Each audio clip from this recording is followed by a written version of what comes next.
Man.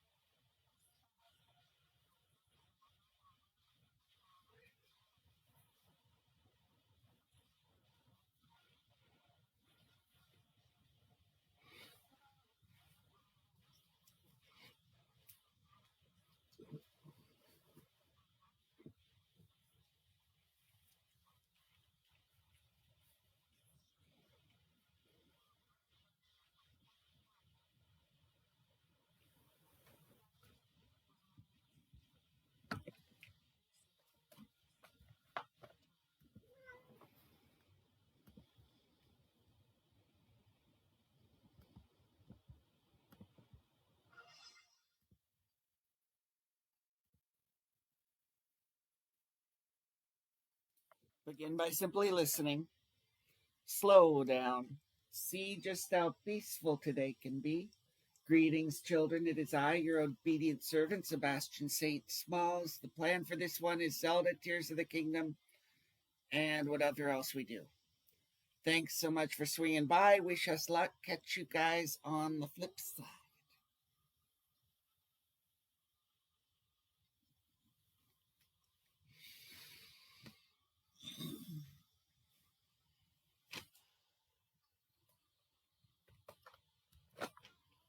Fast as snow.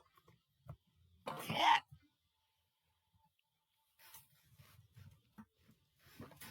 You can't stand over there today. You're going to bump everything off course. You probably already did.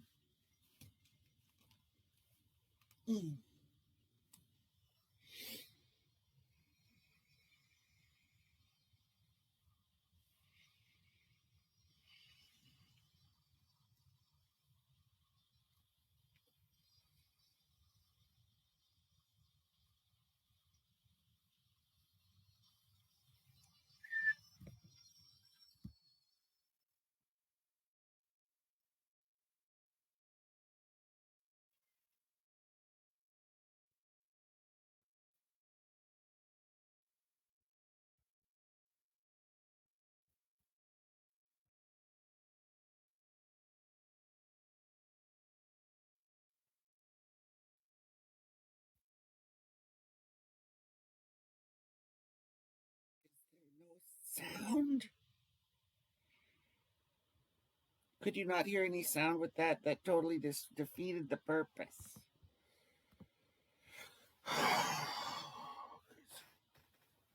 Festus, you always have to be on top of the controllers.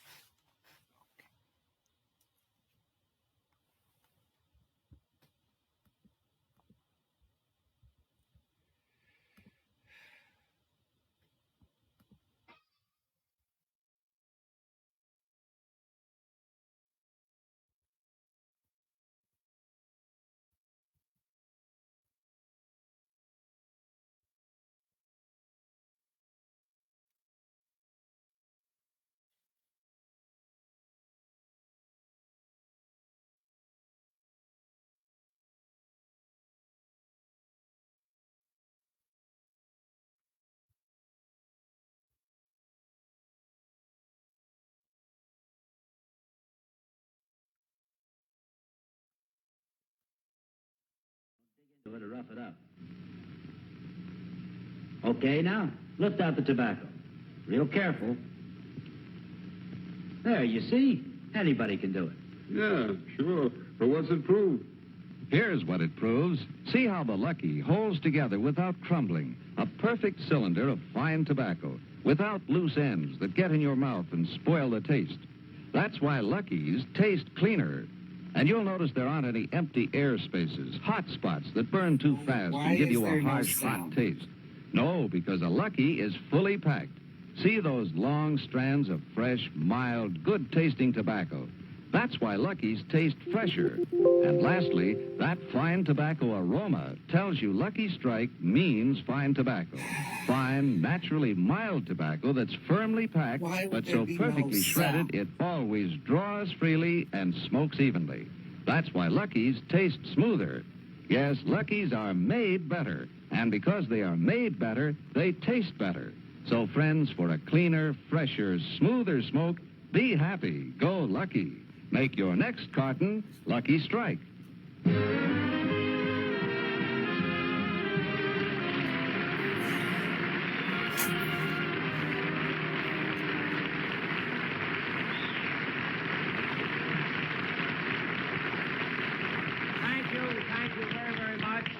Thank you very much, ladies and gentlemen, and welcome to the Lucky Strike program. I'm Jack Benny. Well, the reason I mention that is because CBS has just added a new station in Mexico, you see, and I look so much like Tito Gazar. But, you know, this is our third show, television show, and our last show, the one we did about 4 weeks ago, we did a play called Buck Benny Rides Again. And we had the most terrific response after that show. We got so many wonderful letters. Really, I can't tell you how many letters we got. And they were from such intelligent people, too, you know. As a matter of fact, I got one letter from a college professor. Did you know that execrable means lousy?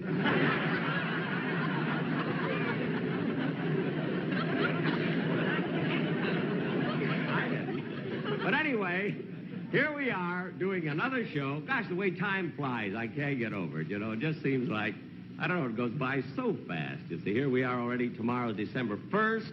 Then next week, December 8th, December 16th. And there's 106 days only till March 15th. That's the government's Christmas. I think I'll have to pay a lot this year, too, but then what can I do? I mean, you know, I'm too old to cry, and it hurts too much to laugh.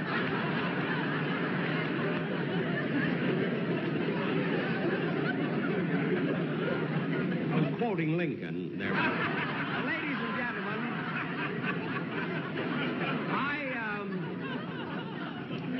now we want to get on with the show, and first of all, I'd like to introduce... Oh, before I introduce Bob Crosby, I must tell you that the last time Bob Crosby was on my show, I have never heard anybody complain as much as he did. You know, I had him singing a song right out here on the floor. You see, then he complained because I didn't give him scenery. He's always complaining. Doesn't like the orchestra, his salary.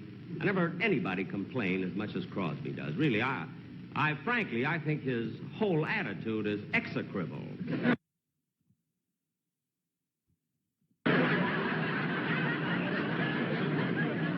So this time, I promised him that I'd give him some scenery. Oh, fellas, would you please let me have that curtain that I brought over this morning, that scene in the park?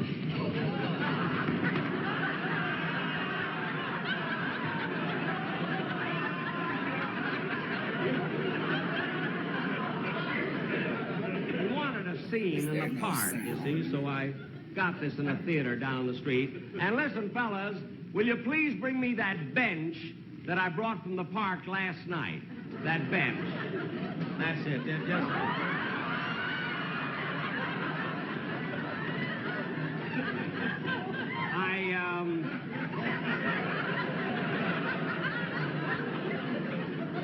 I got this bench at Griffith Park. Good bench, you know. And now, ladies and gentlemen, I would like to... Oh, kids. Well, kids, you can go now. Oh, wait a minute. Oh, Mr. Fletcher, this is Miss Thomas. Miss Thomas. How do you...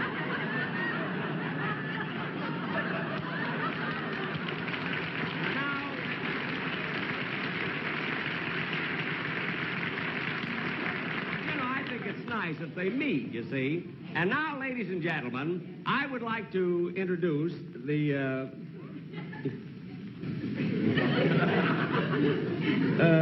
what is it? What is it, little girl? Mr. Benny, can I have your autograph, please? My autograph? Oh, well, that's sweet. I mean, but, honey, look at it. If you'll just wait until after the show, you know, I'm right in the middle of the show now, I'll be very, very happy to give it to you. Okay. Okay. It's cute. Oh, wait a minute, honey, come back here. Come back. I mean, as long as you came up like this, I mean, it's cute. I'll give you... Is this your little book here and everything? All right, come right over here. I'll give you the autograph. I'll be very happy to. That's cute, isn't it, coming up like that in the middle of the show? What's your first name, honey? Margaret. Margaret, huh? That's a pretty name, isn't it? I'll tell you what, I'll put to Margaret from Jack Benny. Huh? How do you spell that, honey? Benny.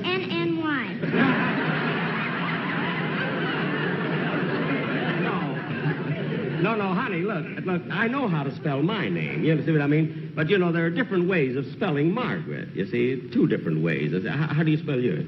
Margaret. Oh, Margaret, all right. To Margaret from Jack. Margaret, what's your last name? Truman.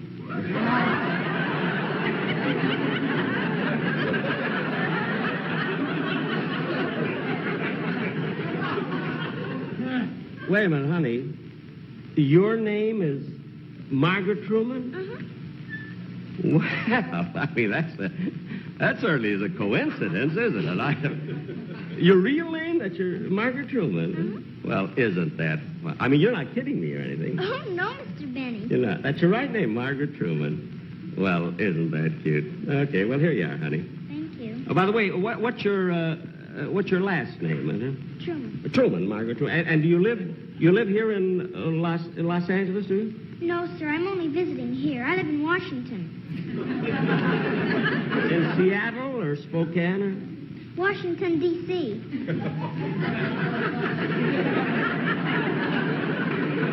Wait a minute, honey. You live in Washington, D.C., and your name is Margaret Truman? Uh-huh. Well, that's the strangest thing I've ever heard. You're sure you're not kidding me now? You didn't just come up to... Oh, no, Mr. Benny. You're not. That's your, Margaret Truman, and you live in Washington, D.C. Well, that's the oddest thing. Have you lived in Washington long? No, sir. Where were you born? Independence, Missouri.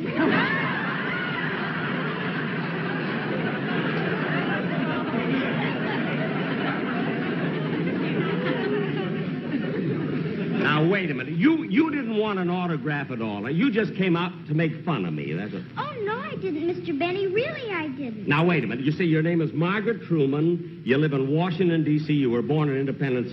I mean, those are too many coincidences. Again, I mean, does your father work in Washington now? Yes, sir, till January 20th.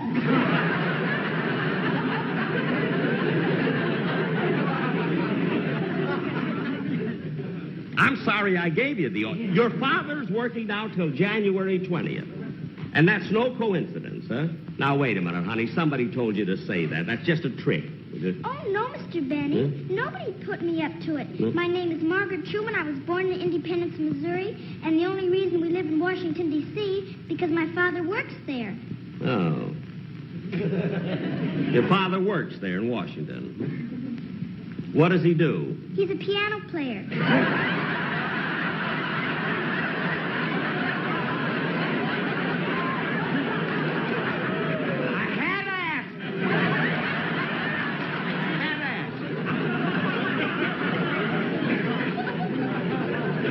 Piano player in Washington. Well, may I ask you one more question? May I? What is your father's first name? I won't tell you. You won't tell me your father's first name? Why not? You'll think it's a coincidence.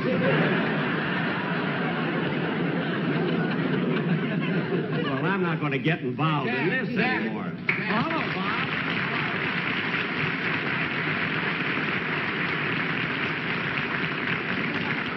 Jack, I was waiting outside for my introduction. What happened? Well, I got sidetracked here. Well, listen, I got your scenery for you if you want it. Do you like it? This is scenery? Yeah. So. Well, Jack, when I asked for a park, I wanted a real park with people and statues and trees. Guys, this looks like King Farouk's bedspread. This is the best I could get. So go ahead. Oh, by the way, Bob, I want you to meet, this is Margaret Truman. Hello, honey. I'm Jack Benny. No, I'm not kidding. That's her name, isn't it, honey? That's her name, Margaret. Margaret Truman? Yeah. Well, I'm awfully glad to meet you, Margaret Truman. I didn't recognize you without Jimmy Durante. No, this is a different mark. Well, come on, honey. You got your autograph. You want to come off? Come on, Say, Jack, What? I've got an idea. Because I don't have the right scenery, maybe I should switch my song. Yeah? And I saw Walt Disney's Peter Pan, and I think I could sing about it if you'd let me work with her. You mean you want to have the little girl If out I here could. on this? Would you like to stay here with Bob Crosby? Oh, yeah. You would. Okay, all right, Bob. I bet she sings, too.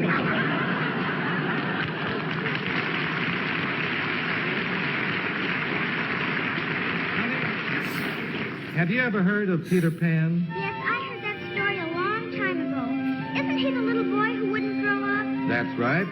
And Peter Pan lived in a world all of his own. He called it Neverland. Was he a brave little man? Oh, was he brave?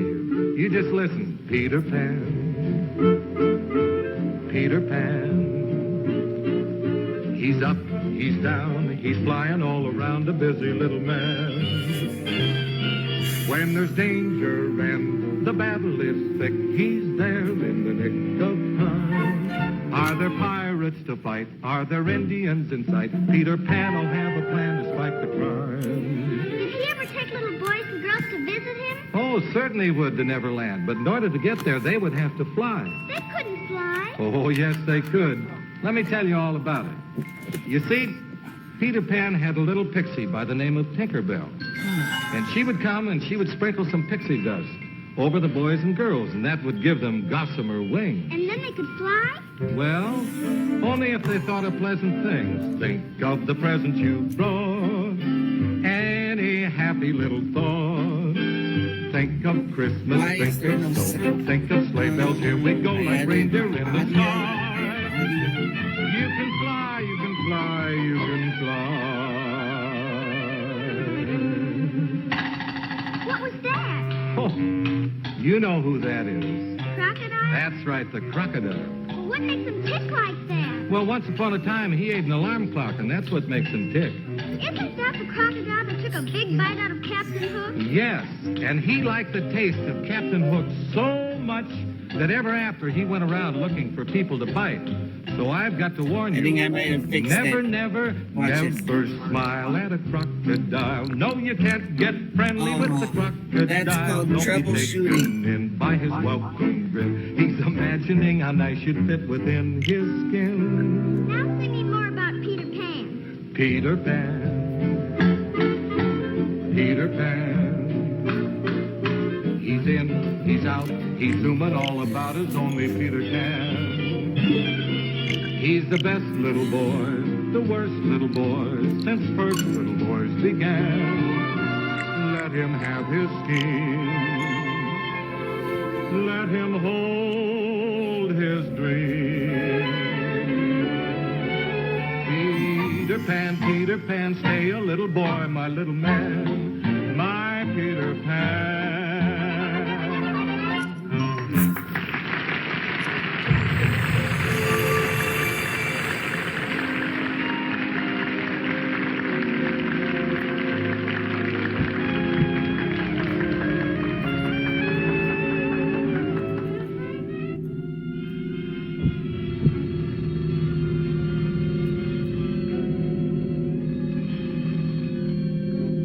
Hello, Mr. Benny's residence, Storm Stage, Green Radio, and... Oh, Sam! No, Sam, no, I won't be able to go with you tonight. You see, the boss did his TV show today, and when he comes home after one of those, he's a wreck. Huh? You say some of the boys were down at the club watching this TV show, got tired of waiting and cut it off. What were they waiting for? This strange gloom keeps getting Well, thicker. tell the boys I'll be on the next one. I gotta go now. Bye. Hello, boss. Just getting your room ready. Good. You know, I'm not even going to have anything to eat. I'm going right to bed. We've been descending for a while now. Tired of my life. These tunnels are deeper than I thought. What could be down here? Where's my piece of paper? T.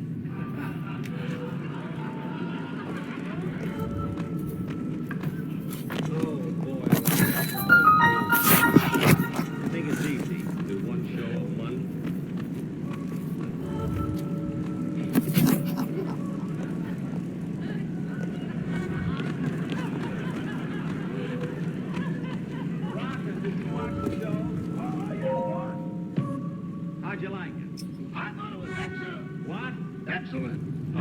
People have been falling ill after coming into contact with the gloom drifting through these How caverns. about that little girl?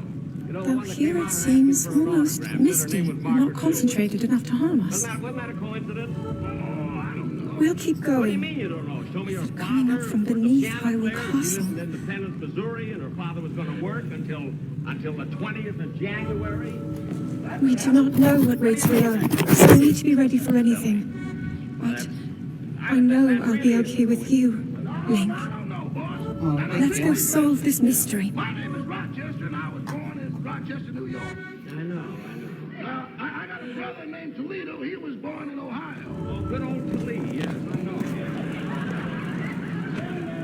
Then I got a cousin. His name is Missoula. He was born in Montana. Missoula? Mm-hmm. And I got another cousin named Duluth. He was born in Minnesota. No kidding. Duluth, born in Minnesota. Well, what do you know?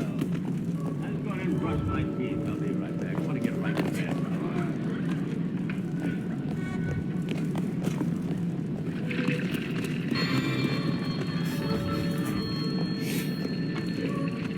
Hello? Huh? Minneapolis? Is that long distance? No, another cousin. How do you talk to him later? Oh, this is she. Well, you'll talk to her later then. Okay. I'll call you later, Minnie. Goodbye. Rochester, look at the next time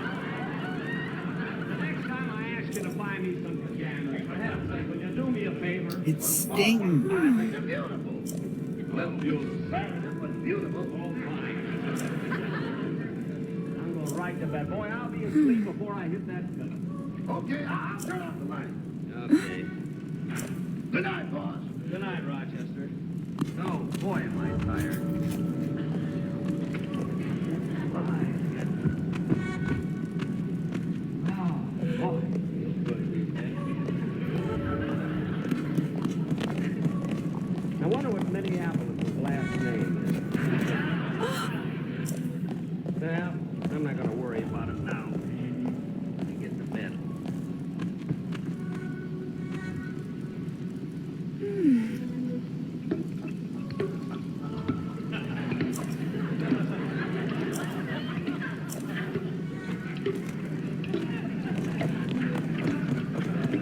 Darn faucet dripping again.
Let's be careful.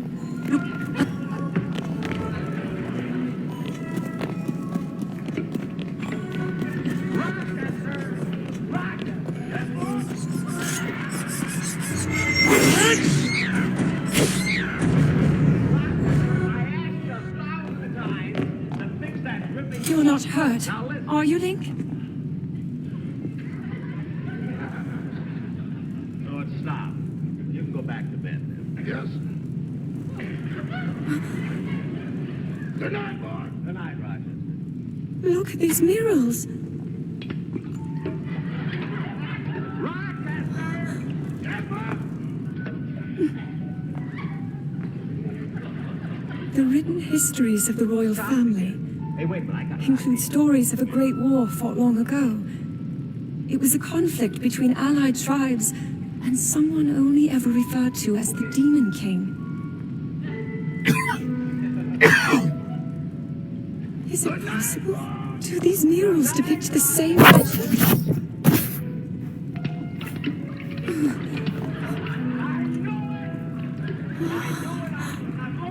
This is similar to the statues we saw earlier, a Zonai.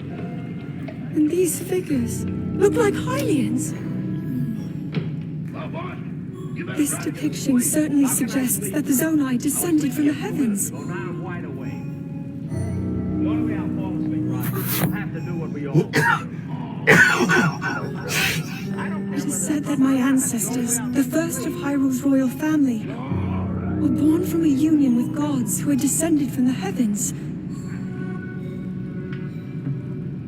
These murals tell a similar story, and if they are accurate, then the gods mentioned were the Zonai. They must have forged a relationship with the Hylians of that time, working together to establish the Kingdom of Hyrule. This figure, he seems to be stealing something of incredible power from the young kingdom. This all aligns with what I've read during my studies. And then this, it shows the Demon King. And a fierce battle against him.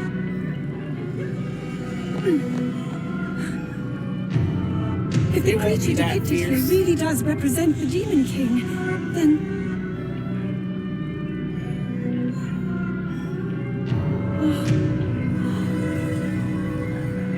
Incredible! This mural must be the Great War recorded in the royal histories. This is the imprisoning war, and the events that led up to it. Link! This is a huge discovery.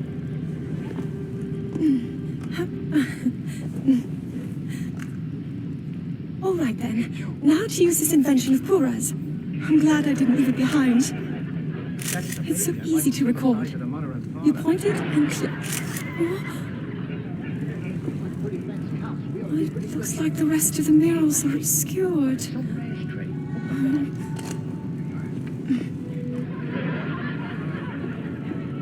Just what is this place? Maybe we'll find more answers farther ahead. Link, let's keep moving deeper. That's what she said.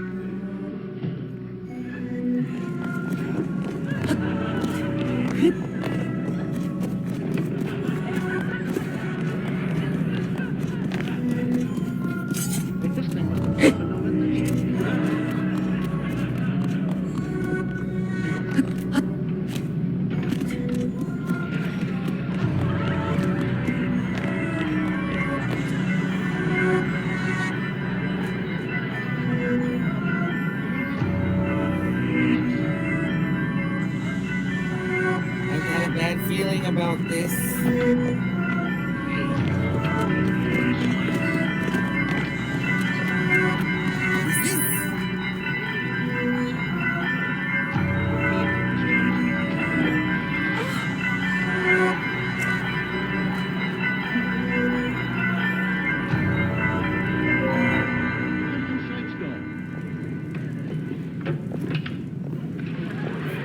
What is that?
shatters so easily against my power cannot save you from me. Zelda. You who carries that fragile sword. Raru placed his faith in you. True, you know. Lucky's army. And that was all you could do. Cleaner, How fresher, do you smoother. know our If you names? remember that the next time you buy cigarettes,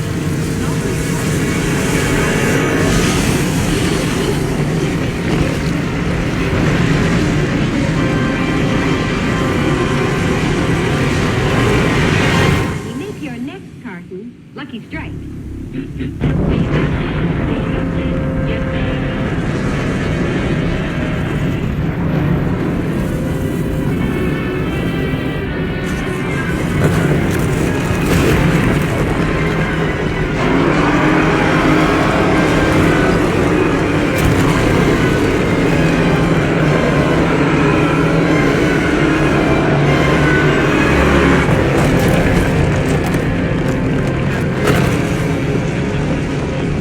Incidentally, were the birthers funny? The reason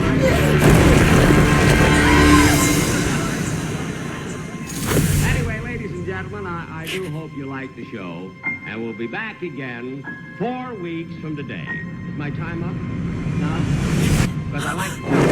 Can I talk just a second more? Oh, well, I just want to tell you that on the next show, we're going to try and do one of our New Year's fantasies, always on radio. And it's a sort of a semi, comedy and romantic. I hope you enjoy it. And anyway, we'll see you in 4 weeks. Thank you.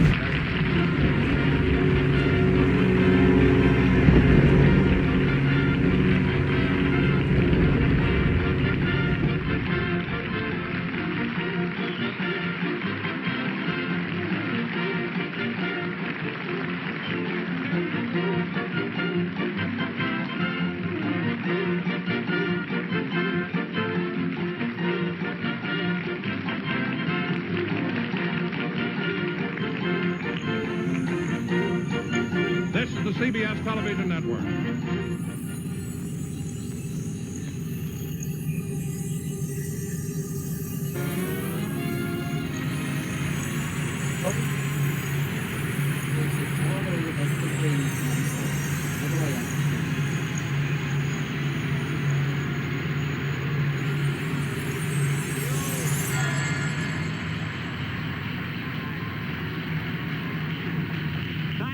Thank you very much, ladies and gentlemen, and welcome to the show.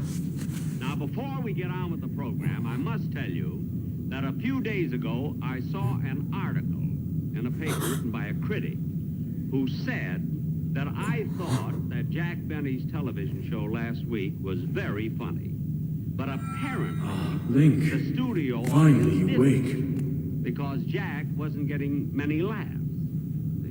Well, that's true, but there was a definite reason. I've heard a great deal about you from see, Zelda. every week, the studio gives out tickets to the various conventions that come into Your town. wounds were severe. And last week, I I am happened relieved get to see stuck you escape with death. the American Association of That's what I Librarians. do. Your arm, however, was beyond saving.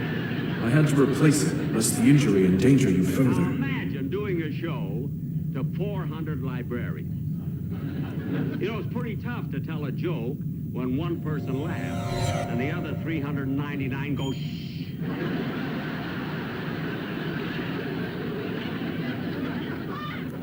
But anyway, I wanted to be sure we wouldn't have any more trouble, you see, with audiences. So tonight we took precautions. I think we have a very good audience tonight. Tonight we have the convention of the wine tasters of America.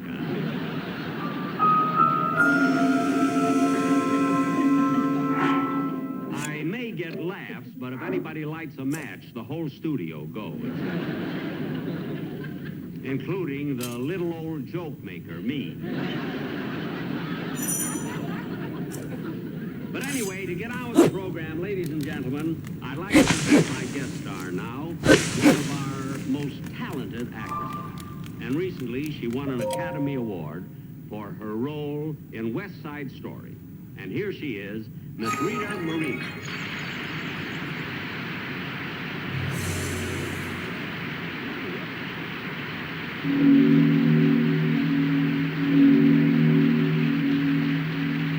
Rita, I want to tell you, you're so cute, and I'm so glad that you're on.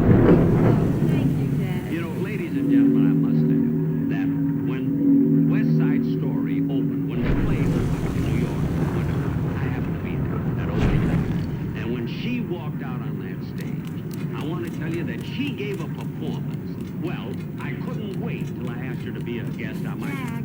No, I must tell her. Really. She gave the most brilliant, her singing, her dancing. I wasn't in the play.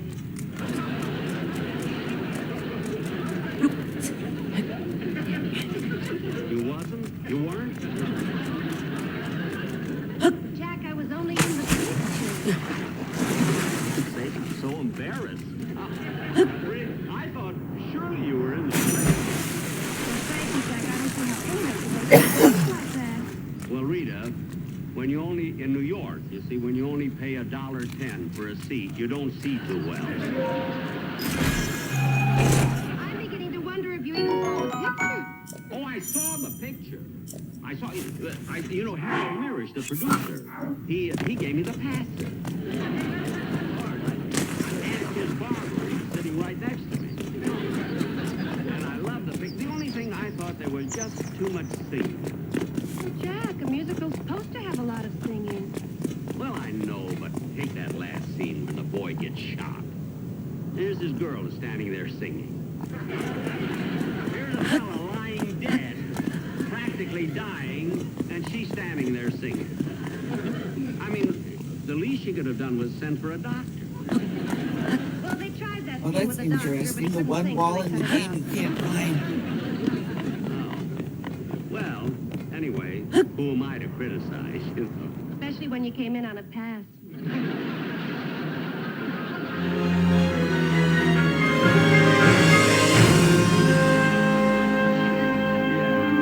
I guess so. But anyway, let's only show people the and now I know, Rita, I know everybody's waiting for you.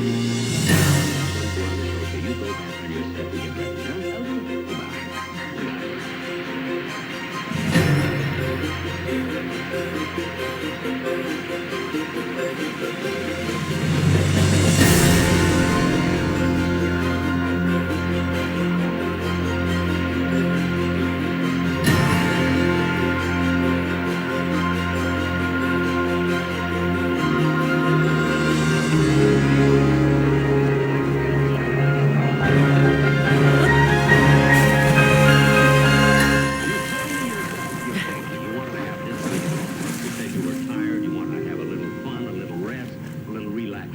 Oh, I did. You know, I even got up early this morning and went fishing. You went fishing? Yeah. I walked out on the pier and, as soon as I cast the line, I felt a tug. Well, I started to reel it in, and out the line went again. Then I pulled back in, and on it went. And when it gets, oh, boy, what a fight. You know, it took me almost 30 minutes to land him. Yeah, that was quite a fight, wasn't it? What'd you get? A skin diver.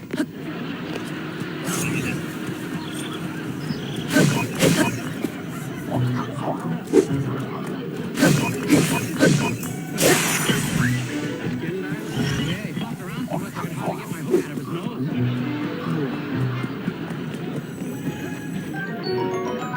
Dennis. He got away before I could clean him. Dennis!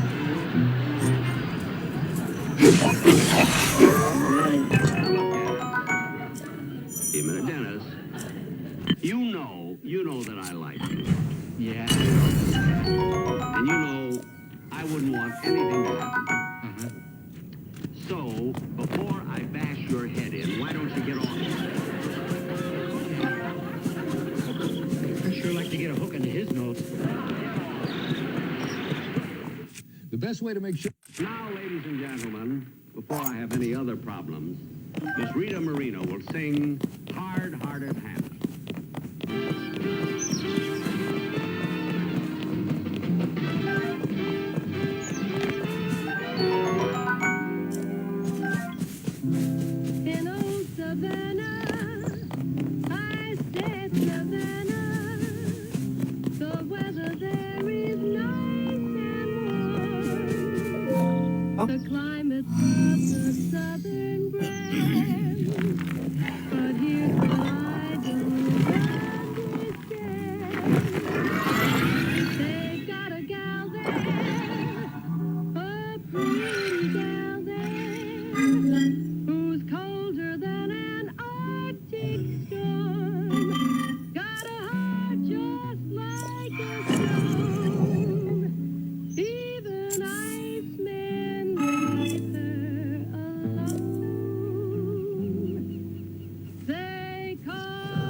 was cruel, but compared to Hannah, she could teach you what things go. She's hard, Cleopatra loves the mouse without restraint, but compared to Hannah, she was just another thing. She's hard-hearted Hannah. She's hard-hearted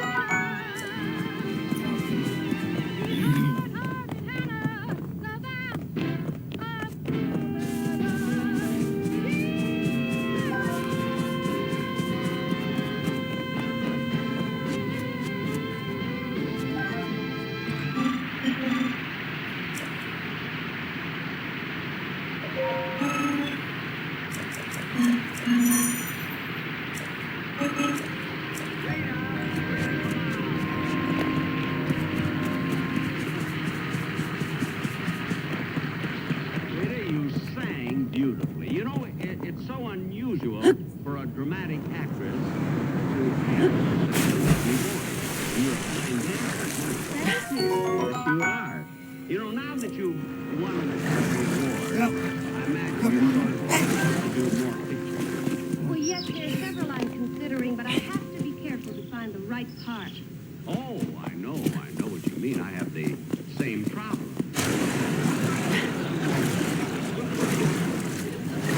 You haven't made a picture for 20 years. So you see how careful I am?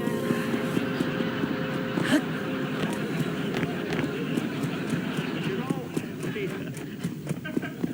I have an idea for you. I don't know, I'm laughing at myself. Really, I have an idea for a picture for you that I think would be absolutely wonderful. Now, I haven't got it written down, but it's in my mind. Oh, really? What is it about? Well, I think you would love it because of the locale. Speaking You of see, navigation, this picture that I have in mind takes place in a little Spanish town. In a little Spanish town? Yes. It was on a night like this.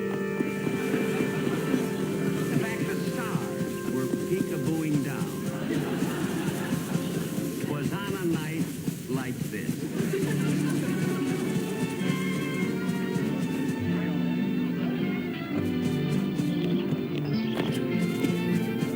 so it jumped from above and it could go down.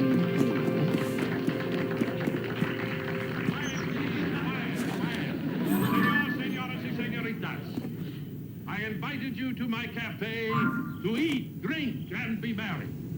For tonight, I wish to announce the engagement of my only daughter, Rosita Maria Conchita Dolores Manuela Juanita Francesca Margarita Benita Chiquita, to the bravest toreador in all Spain, the great Ronaldo.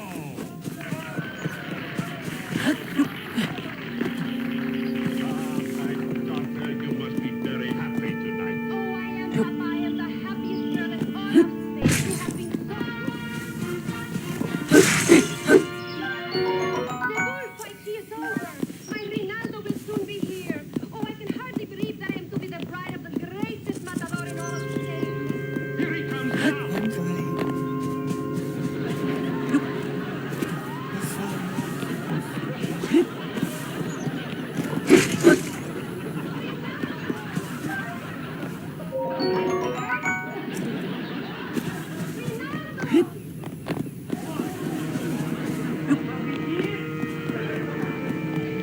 This is a little trick I have to get it right from the arena. Come, my children, sit here and celebrate this very happy occasion.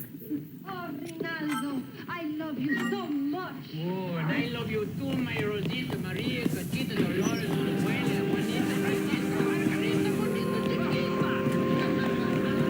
Come, my future son-in-law, eat. I have a beautiful steak for you. I couldn't eat it. Why not?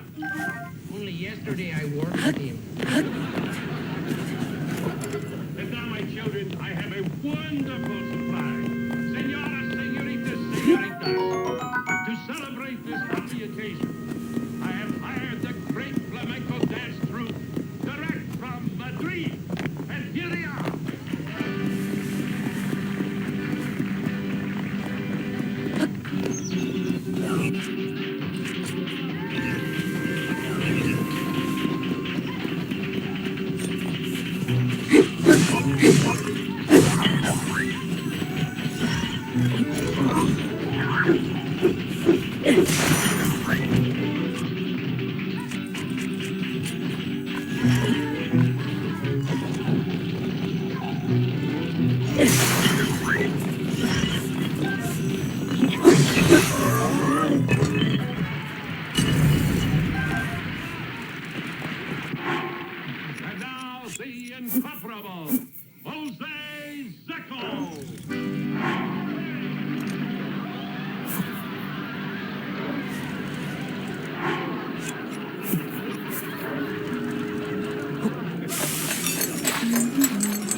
robot matrix of leadership.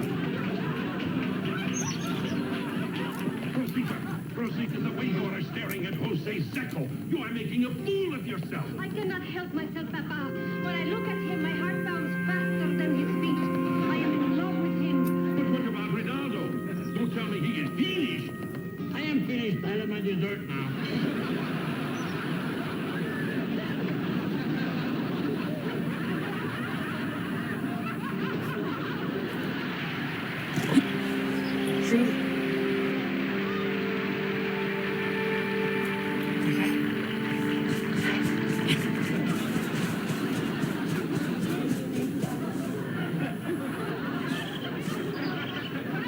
Senors and senoritas, as is my custom, I will pass among you and pick out the beautiful senorita who will dance with the great Zecco. Jose, please, please. Jose, you are so wonderful, so strong. Please.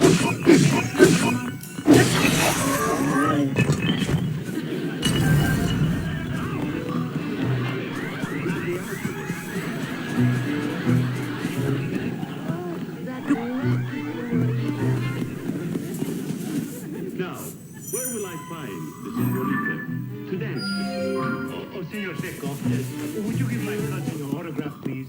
He came all the way from Somalia. Yes. Came all the way from Somalia? You came here for the fiesta?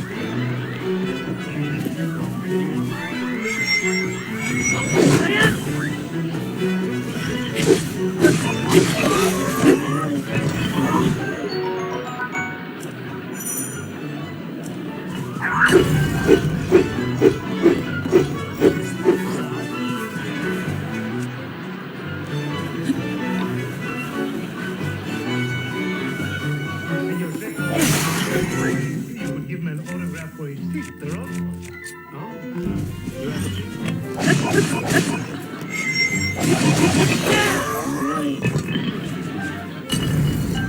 What is her name? Sue.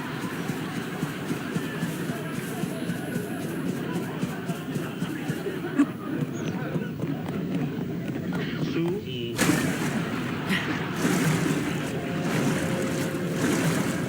I will give you an autograph. Daughter, come to your senses. Do not throw yourself away on these flamenco dancer. I cannot help it. I am in love with him. You are not in love with the man. You are in love with a pair of hot heels. Quiet. Quiet, Papa. Here he comes.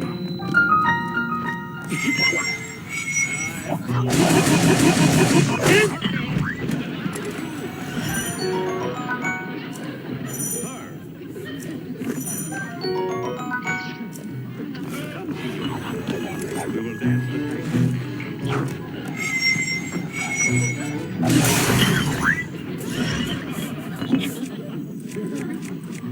Music.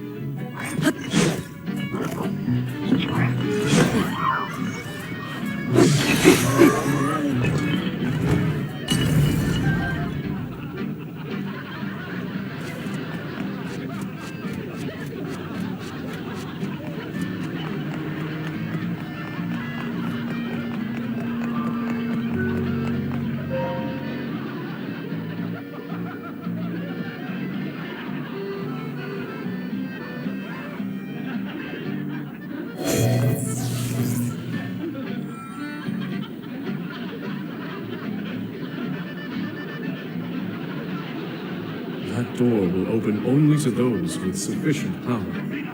How can you just sit there I'm and sorry. flamenco dancer steal I your did car not away? intend to startle you. You're right. He cannot do this to It was I that spoke to you earlier.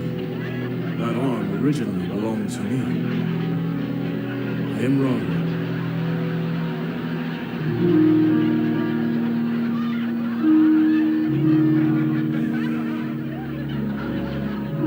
Forgive me for appearing to you in this manner. Unfortunately, I no longer have a physical form. My fingernail. Jose, you have an In any case, that arm should allow you to open this door. It seems to have lost the power to do so. You might be able to restore it, but you would need to enter a place filled with sacred light. Of course. Why not visit the shrines on this island? Are you sure? Your pulse is slow, and your heels are cooling off. The shrines. Yes, I am sure they are the key. I'm dying. Was he to do something?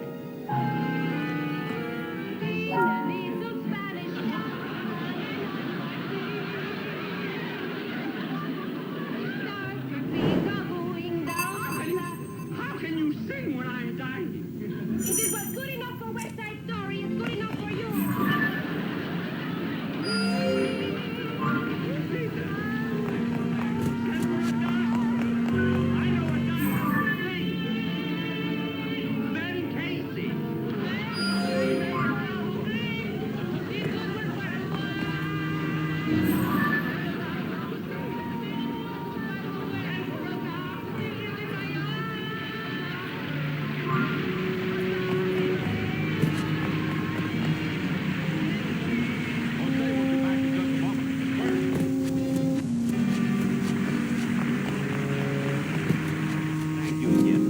Thank you. Good night, folks. I'll be seeing you soon.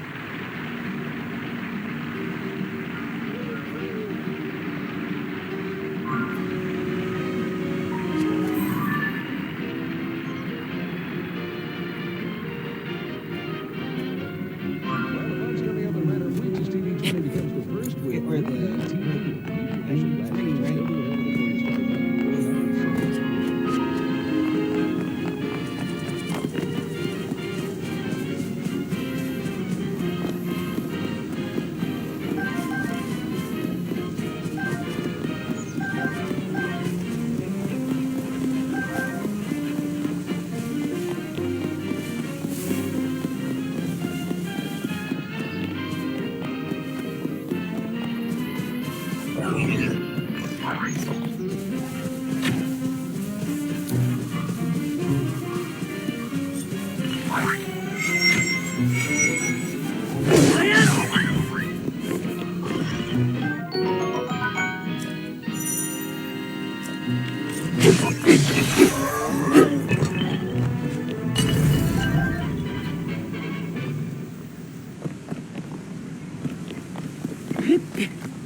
From Hollywood,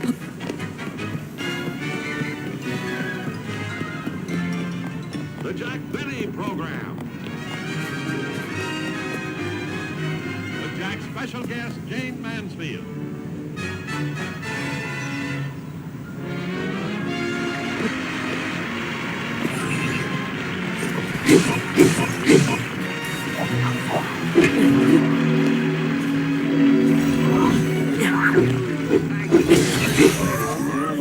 And welcome to our show. Now, I don't know whether you can notice it or not on your television sets, but I have a beautiful tan. And you know how I got it? I just returned from 6 wonderful days in Hawaii. For what it cost me, I could have bought 78 sun lamps. But I must say I had a great trip, and I'll tell you how I happened to go. You see, I was talking to my doctor a few weeks ago, and my doctor told me that I was in fine condition, but I was a little bit nervous and tense, and he thought that I ought to take a trip. Now, I can understand him suggesting that because I happen to have the only doctor in Beverly Hills who has a combination clinic and travel agency. Of course, it was a little bit embarrassing taking my physical examination at the store window. Well, anyway, after I put my clothes back on, he told me to stick out my tongue. He wanted to wet the labels on my luggage. Of course, the thing that's so eerie about it, you see, when your travel agent, who is also a doctor, says goodbye, you don't know where you're going. And anyway, I didn't exactly like the shape of a couple of his trunks. But I want to tell you, a trip like that is really intriguing. It is to me anyway, because it gave me a chance, to get away from Don Wilson, who's always complaining, and Dennis Day, who drives me nuts altogether. And I want to tell you something, folks. If you've never been to Hawaii, you ought to go. I always thought that the fellas who narrate the travelogues exaggerate. But that's not true. Everything they say about Hawaii is true. I said, because the Hawaiian Islands are really the tropical islands of enchantment. Yes, the tropical islands of enchantment, the paradise of the Pacific, Hawaii, where regal palms enhance the beauty of Waikiki Beach. And in the background, Diamond Head, wearing a majestic crown of fleecy clouds, held in place by the gentle pressure of the trade winds. But out of this dream, our visitors are abruptly brought back to reality by the realization that their vacation has come to an end. But even the farewell is something to remember.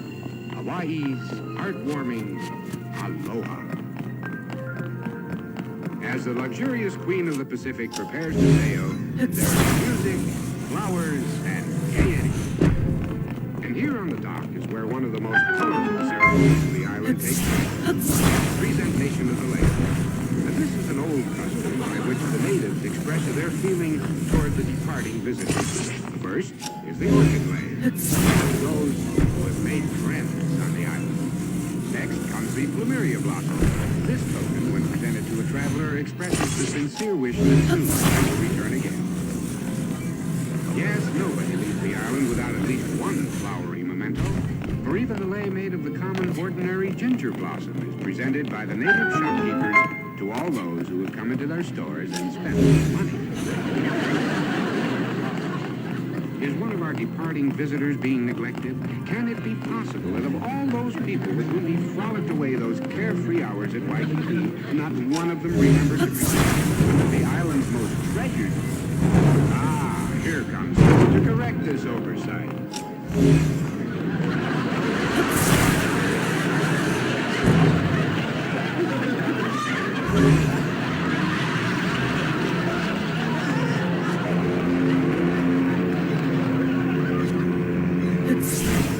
There's the whistle, and Rochester is here. Why don't we... Oh, there.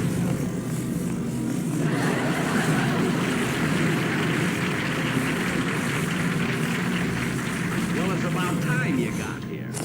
Now, come on, let's get going. Do we have to leave? Of course we have to leave. And anyway, what are you dressed up like that for? I didn't have time to change. I was a special guest at a luau. A luau? That's a Hawaiian smorgasbord. I know it. I never saw so much food on a table in all of my life. They had an octopus as a lazy Susan. I don't care what they had. You could have left soon enough to pick up your own luggage. Well, it wasn't my fault. They wouldn't let me leave until I drank a toast to King Kamehameha the First. King Kamehameha the First. Then we drank a toast to King Kamehameha the Second. Then I proposed a toast to drink a toast to King Kamehameha the Third. Rochester. Which led to a toast to King Kamehameha the Fourth. Then they insisted that I drink a toast to King Kamehameha the Fifth. Hey, you must have been popular. Popular? Boss, shake hands with King Kamehameha the Sixth. Hey, come on, pick up the bag. No, boss. You take the bag. I put my bathing suit on. Your bathing suit? Rochester, I told you, you only dive for pennies when the ship arrives. Come on. Mr. Benny! Mr. Benny! Oh, Mr. Benny! Yes? Hello, stranger! Oh,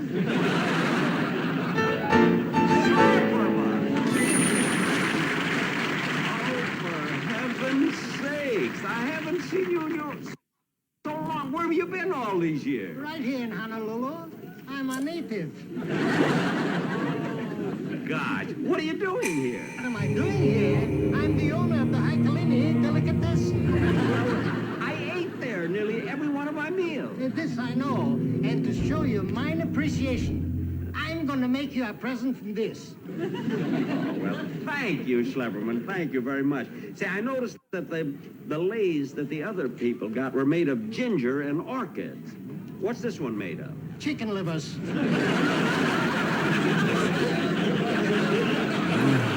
Chicken liver? Yeah. You better not wear it on deck, boss. The seagulls will drive you crazy. Never mind. Well, anyway, thank you. Thank you very much, Schleberman. It was so good to see you again. The feeling is hukamala. Hukamala? In English, it means likewise. Well, goodbye. Goodbye, Schleberman. Say hello to your wife. You say it. I left her in California. Goodbye. Goodbye. Happy landing. Yeah. I see the best around me where the breeze is always balmy and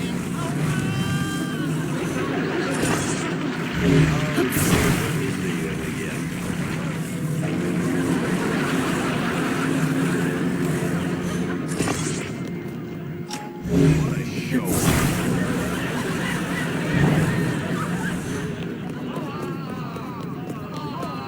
Hukamala. That means likewise.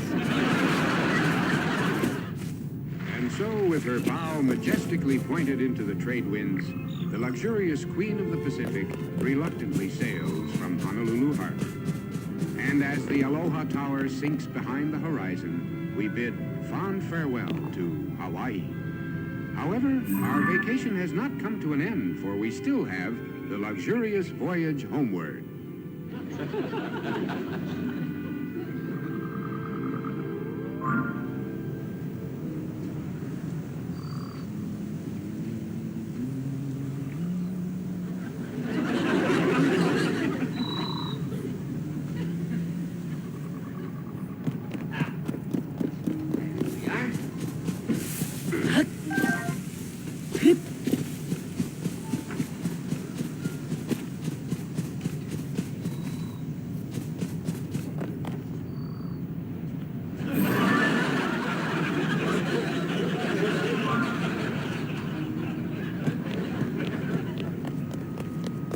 Sure is a nice voyage we're having. I said it's a nice voyage we're having.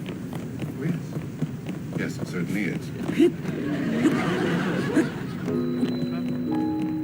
know, you meet so many friendly people on board a ship. You always do.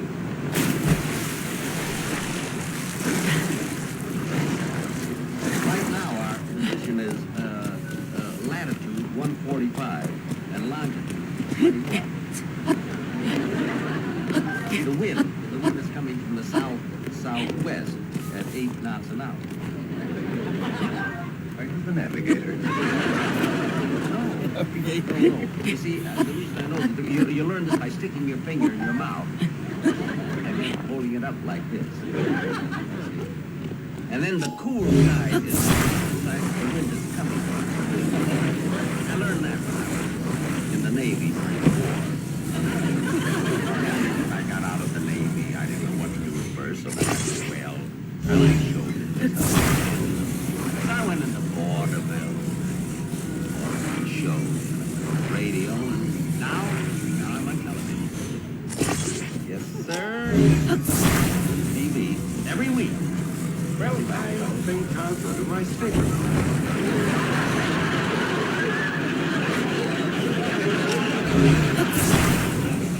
Yeah, but now I can.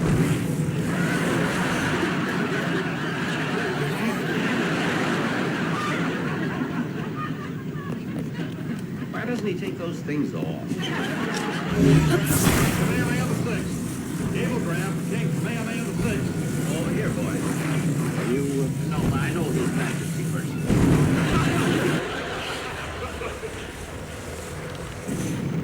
Would you care for some tea or bouillon? I'll have a little tea.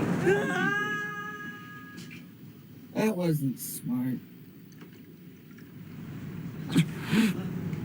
Tea time. Thank No, that won't be necessary.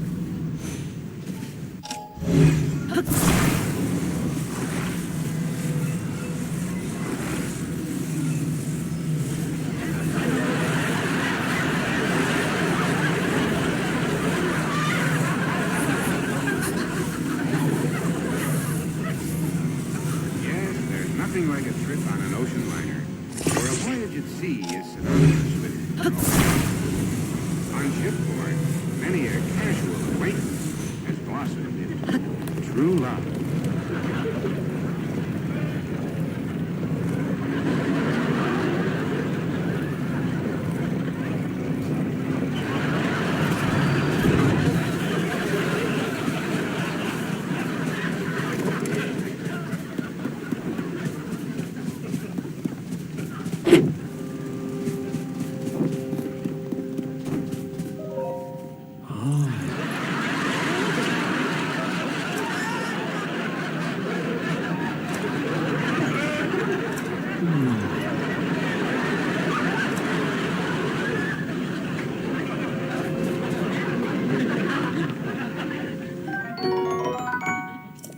Hello.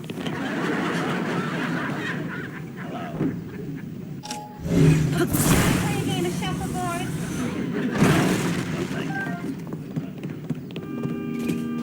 You play deck tennis? No, I don't. Well, you should. It keeps you fit.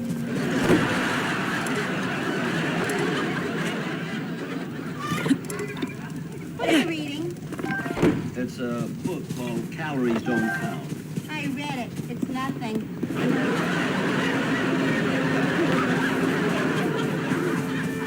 Would you mind throwing this overboard for me?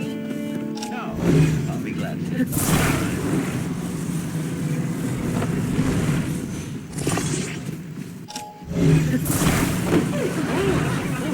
Sorry, I didn't mean it.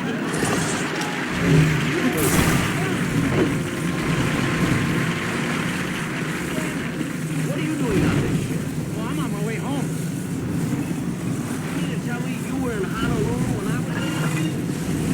Where I was? I really went out of my way. I only wanted to go to Catalina. Boy, you sure took the wrong boat. I was swimming. Dennis, now be quiet. Maybe you can swim 2,000 miles. But you scared because you had to buy a ticket. Now look, Dennis, stop with that crazy talk. I'll tell you what, one of the reasons I took this vacation was just to get away from you. So stay out of my sight. Don't worry, you won't see me again unless you're eating at the captain's table. You're going to be at the captain's table? Yeah, he's using me as a centerpiece.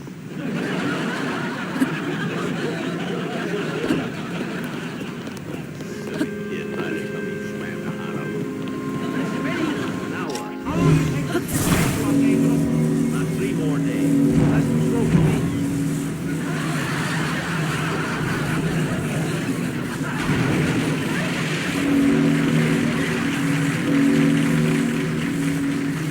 Someone just jump overboard? I didn't see anything.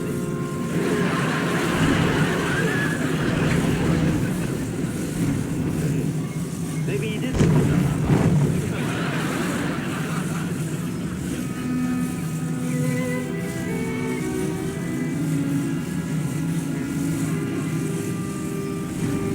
Yes, a voyage at sea is an event that will always be remembered. Because there are so many things to enjoy. Dancing in the salon, sunbathing on the top deck, swimming in the ship's pool, and in the evening, there's always a movie in the ship's lounge.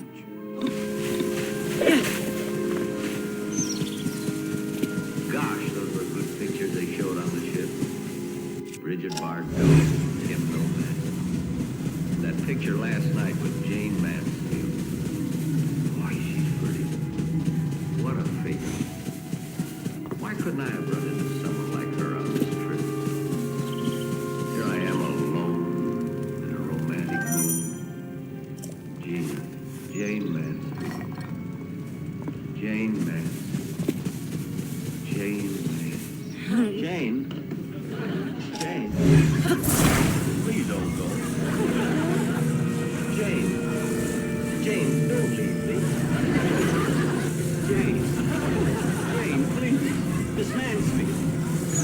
Don't leave me, Jane. Please don't leave me.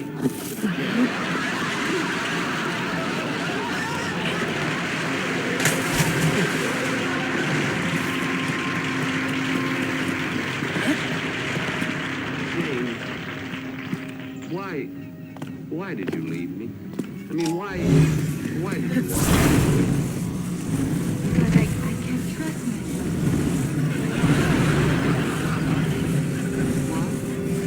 You're so strong and with those big blue eyes, I just... I understand. You see, all my life I thought that the important things were fame, furs, jewels. And now, for the first time, I realize that all I really want is you. Jane, dream on, Mr. Benny. Dream on. I'm mad. Oh, I'm mad about you too, Jack. I've never met anyone just like you. So strong, so handsome, so sophisticated, so debonair. Just to be near you is exciting. Would you do something wonderful that would really make me happy? I do anything for you, Jane. What is it? Well, in my next picture, there are going to be so many love scenes. Well, I'd give anything if you'd be my leading man. I'd love to be your leading. Oh, I'm so glad. Now, if I can just get permission from the producer.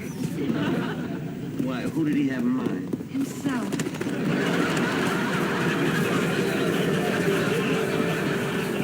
Jane, I just can't. Two of us. You're all alone on this beautiful ship. Yes, Rebecca, I never thought it would happen to I. Neither did me. Why are you sighing, Jane? Well, I was just thinking, Jack, how generous you are. Just so that we could be alone, you chartered this luxury liner for $600,000. I did. If that doesn't wake him up, nothing will. I just can't control myself when I'm near you. I'm crazy about you. Well, I'm crazy about you too, Jane, but it's so ridiculous. I mean, look at the difference in our ages. There's not so much difference, Jack. I'm 26 and you're 39. I know, but I was thinking, say, 25 years from now, when you'll be 51 and I'll be 39. Gee, I never thought about that. I did. Will you shut up? Jane, will you have dinner with me tonight? Oh, I'd love to, Jack. Do you think we could eat at the captain's table? No, I knew the centerpiece, but it jumped overboard. But anyway, Jane, it would be so much better if we had a little table, all alone, in a sort of a, a little secluded corner. How about 8 o'clock? I'll be there, Jack. I better go now. But before I go, I must tell you something. What is it? You're just marvelous. Too marvelous for words. Glamorous. Amorous. Too wonderful. Never found the words.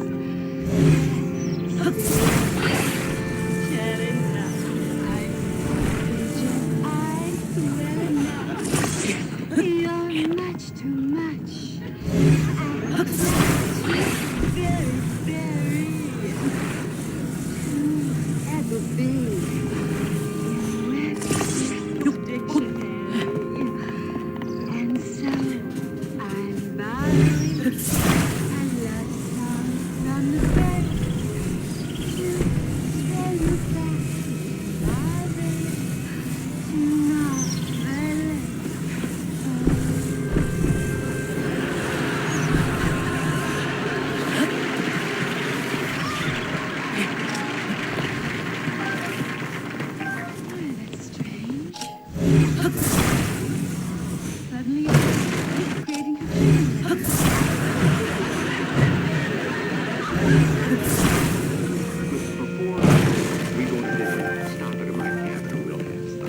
anyway? I'll be counting the minutes. I'll be counting the seconds. Don't forget.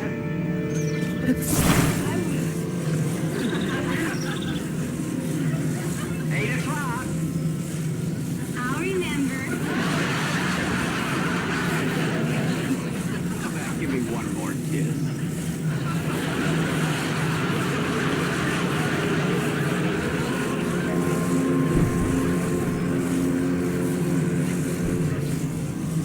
Wait a minute. You're not Jane Mansfield.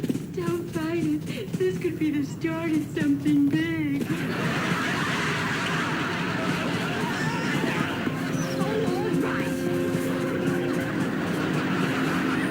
Why did I come up here? What's the purpose of this I can't understand it. I was so sure I was talking to Jane Mansfield. Ah, yes. The sea plays many mental tricks as you're gently lulled in the cradle of tranquility.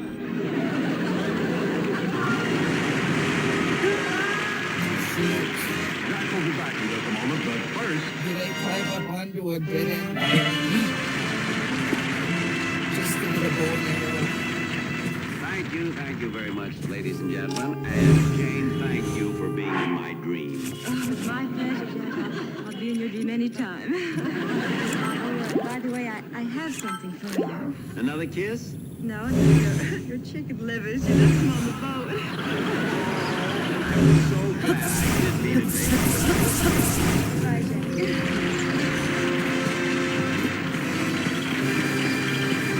Good night, folks. I'll be seeing you soon.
very long time, and I think without a doubt you're one of the finest theater. Not only are you sophisticated, but you're also dramatic. Queen of American comedy. Thank you, Mary. Now, what did you want her to talk to me about? That line. Don't you think it's too long for my opening speech? For heaven's sakes, Mary, I get to show up my other quality. I'm sick and tired of my writers focusing. Jack, don't blame it on your writers. You are parsimonious and you know it. Parsimonious, what's that? It's a high-class word meaning open up your wallet and let the sunshine in. Miss Livingston, if you're insinuating what I think, and you should have been here just a little while ago when that Western Union boy came in. What do you think I tipped? An ounce and a half. How'd you know? Joey told me. That blabbermouth. And Mary, do me a favor, will you?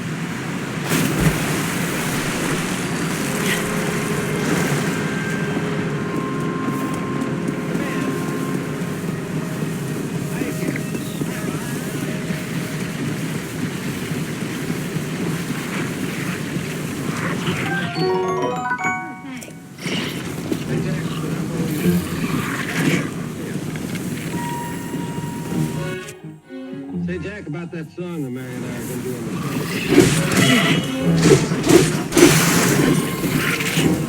By one of the boys up at Happy Valley. Oh, good. Remley brought it to me this morning. Remley? Remley's out. How do you... He didn't have to. He had a horse that goes right through cement. One of his kids gave it to him for Father's Day.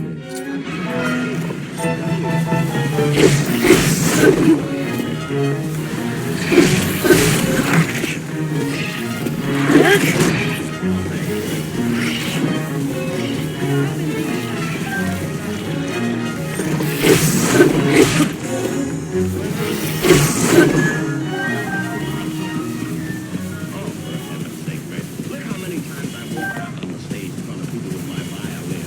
And I'm certainly no Haydn, or Isaac Stern, or a Michel.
show is good. You know, Mama watches every program I'm on. Hey, by the way, Mary, how's your mother enjoying her stay in? Tell us their time. Tell us their time. Hurry! Tell us their time. We haven't got as much time as I thought. Well, better get my tie on. Gosh, I hope that song is good. You know, Mama's my severest critic. Well, I've got a critic, too. You know, I always rush home as soon as the show is over to find out exactly what Rochester thought of it. Rochester? Yeah. And believe me, he's a good judge of material, too. I go by everything he says. Well, Jack, I'll see you on stage. Okay, Mary, and don't be nervous or anything. Gosh, I hope Rochester likes the show.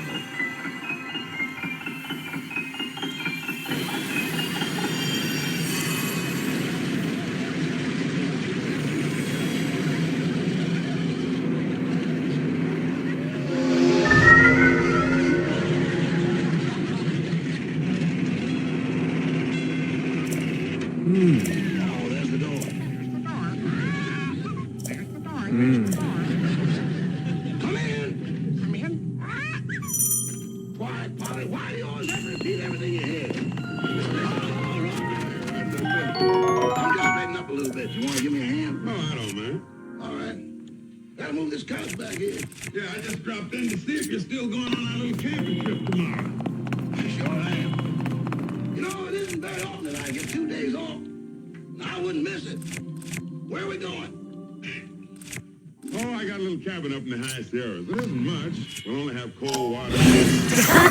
Keep warm, but we'll have a lot of fun. Oh, pardon me. I got to put this thing away.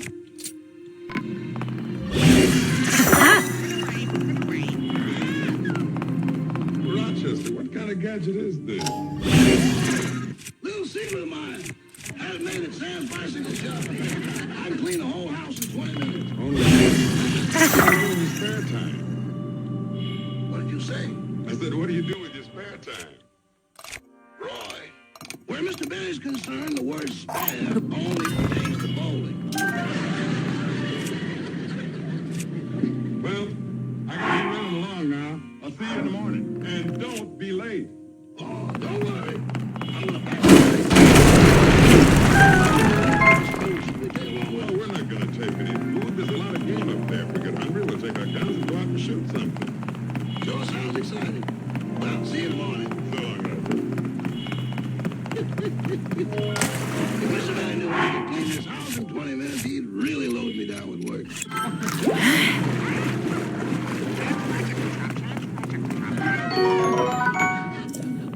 Polly, if you repeat one word of this in front of Mr. Benny, I'm going to take a pair of tweezers and put your eyebrows all the way down.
and you can help me out of a spot.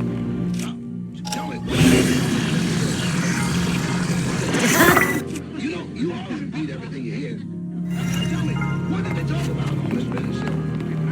That's it. That's now part. Who was it, Polly? Who was it? The charming, the talented. That charming, that talented. Is that popular? That Polly, who was it? Popular. Polly, that popular who? Ben's bicycle chopper.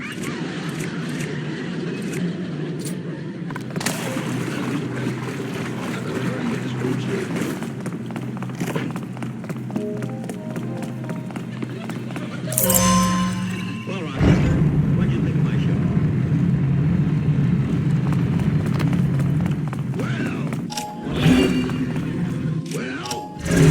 Is it a sandwich? No. Lovely, Hank. No. Tell me, what did you think of my show? I mean, did you find it entertaining? Well. I mean, did it hold you? Boss, I didn't move out of that chair. I better go fix you the sandwich. Rochester, come back here.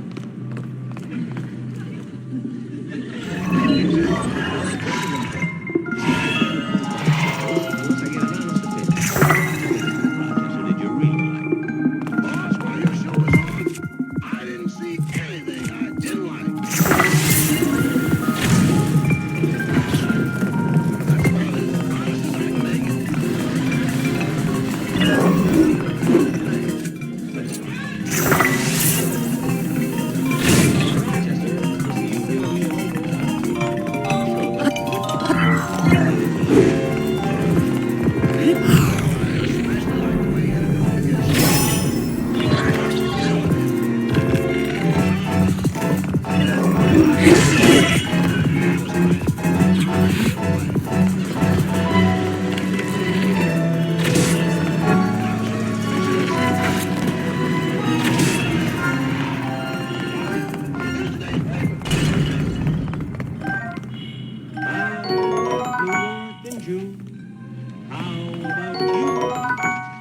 Yes, a nice song. Sure glad we had it on our program today.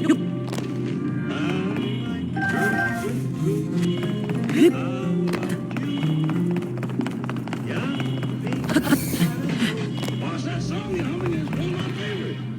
It is? Shoot, what's that? I haven't heard it in a long time.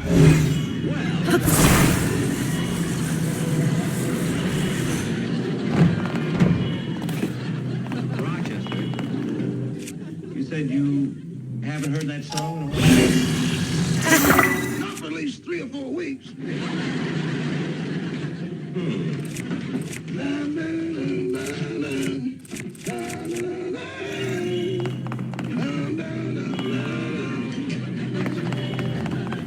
Rochester, you didn't watch my television show today, did you? Well, Answer. Did you or did you not watch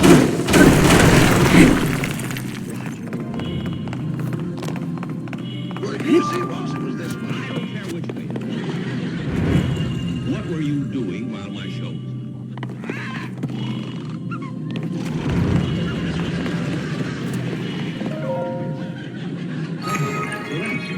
Thanks. You were asleep, weren't you? Boss, I trying to understand. And then I made myself so comfortable, I fell asleep. If you must sleep during a television show, why does it have to be mine? Why don't you sleep when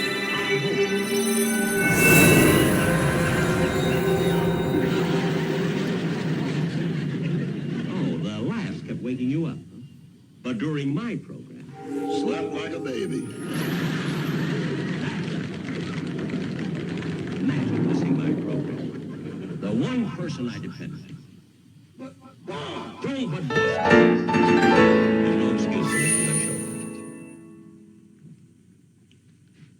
can I get you some coffee? I don't want any coffee. You can go to your room. But I gotta start fixing dinner. I'll prepare my own dinner. And as for you, you can stay in your room without dinner. Now go. But, boss, Go.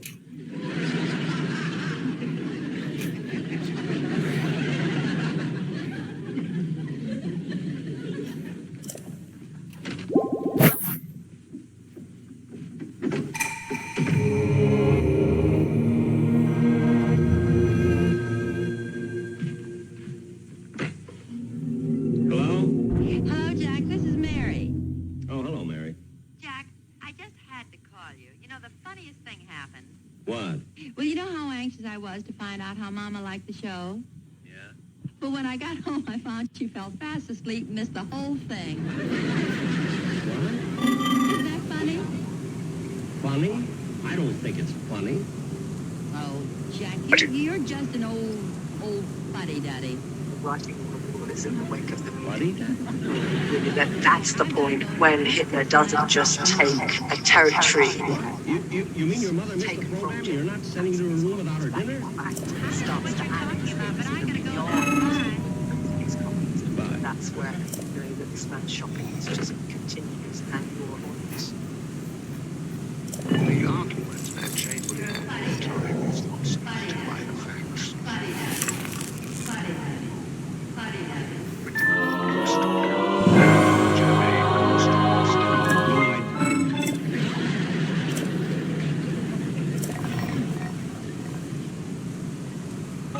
Well, maybe Mary was right. As Monsieur It's funny at that. Falling asleep in the program. But we should remain the boss of the Prime Minister. I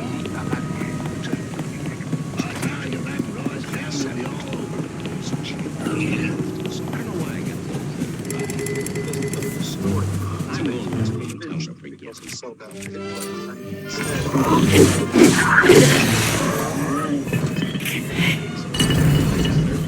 I just thought the whole thing over.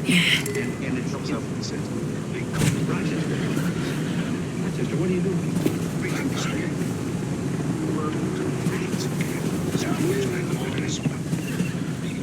Look, Rochester, if I said anything to hurt your feelings, I'm sorry. I mean, can I help it if I'm an old fuddy-duddy? You don't need to be this strong. It isn't so terrible that you fell asleep during my program. What's more close? I fell asleep and I was on it. Rochester, after all these years, don't say that he's you don't walk out of it. I knew sexual conscience as well.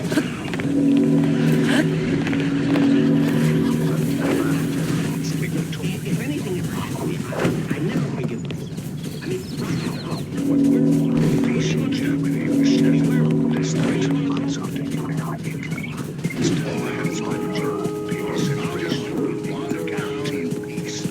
Probably end up at east of tears in the mountain.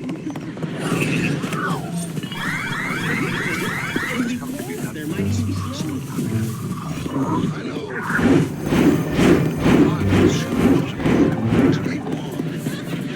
There won't be anything but snow. Some Westminster. Just what that road struck was it. Please, I'll take my gun struck. If I get real hungry, no more music swelling.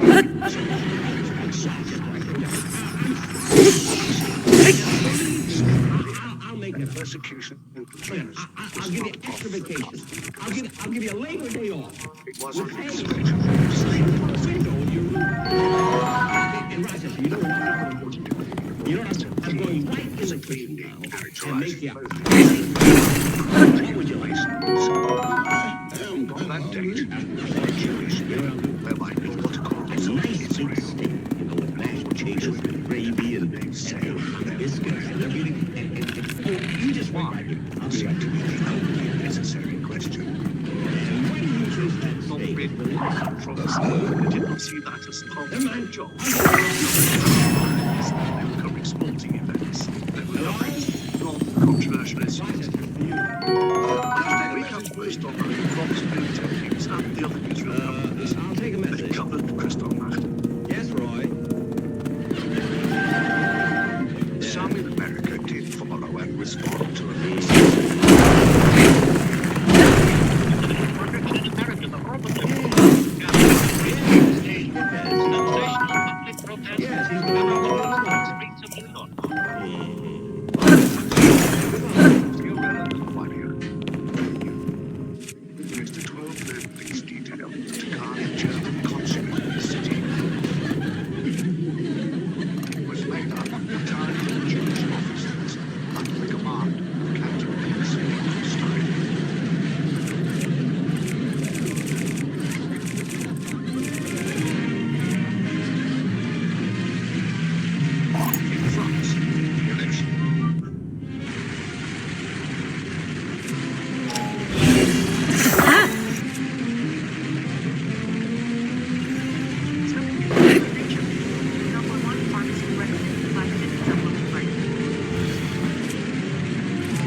With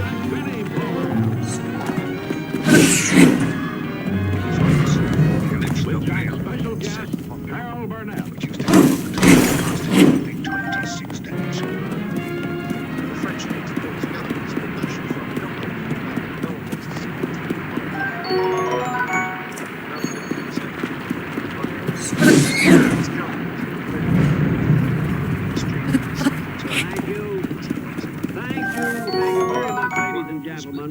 And welcome to our show. Now, usually, right here in this spot, I do a monologue. You know, I tell jokes. But tonight, I have as my guest star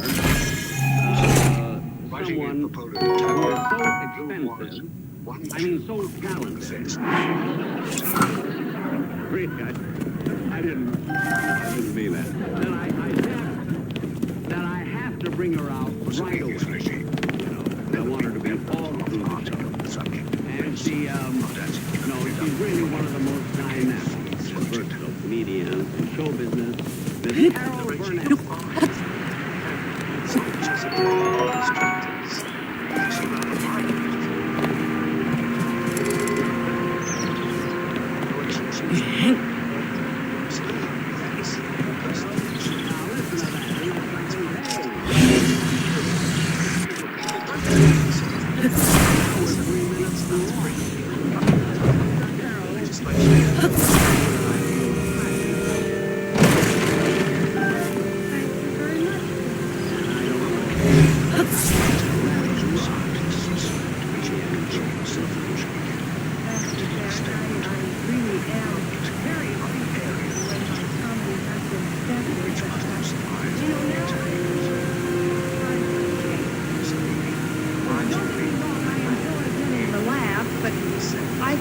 The need to express a more deep and creative urge within me.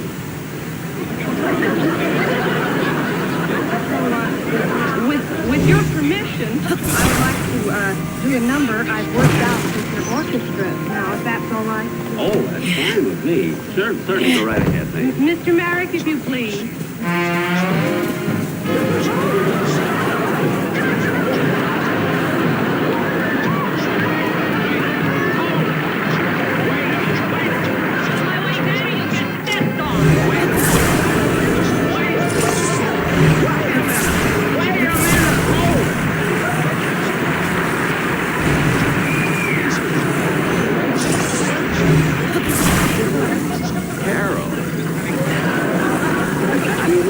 There are women and children watching our show. Yeah, but this will keep the fathers watching, too. Wait a minute.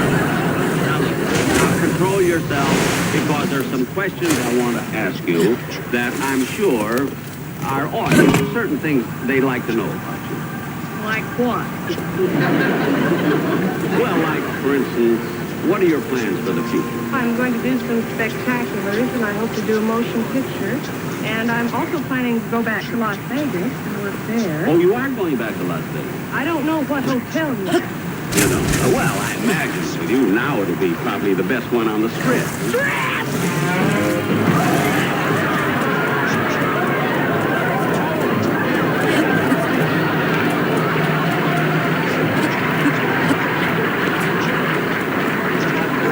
When I hear that word, I just get out of control.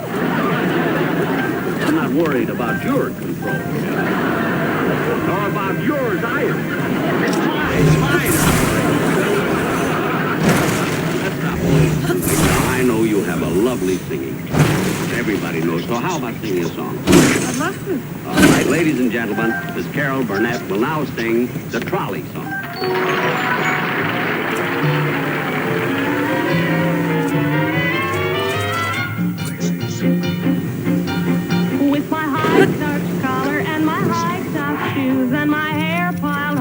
My head.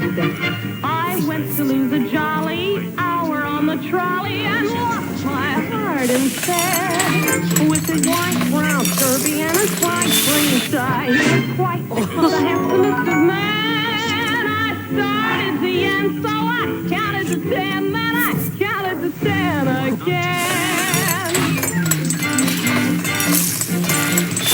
Clang, clang,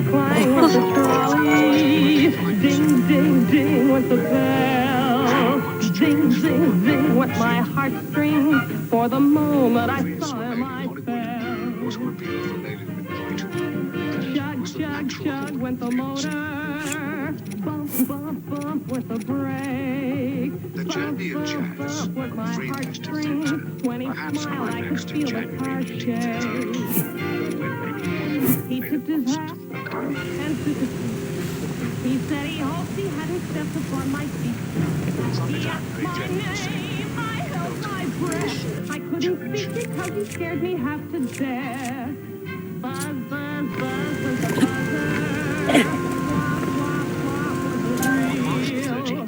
Stop, stop, stop with my heartstrings. As he started to leave, I took hold of his sleeve with my hand. Stayed on with me, and it was grand just to stand with his hand on his mind. To the end of the I've never seen that He before. said he hoped he hadn't stepped upon my feet.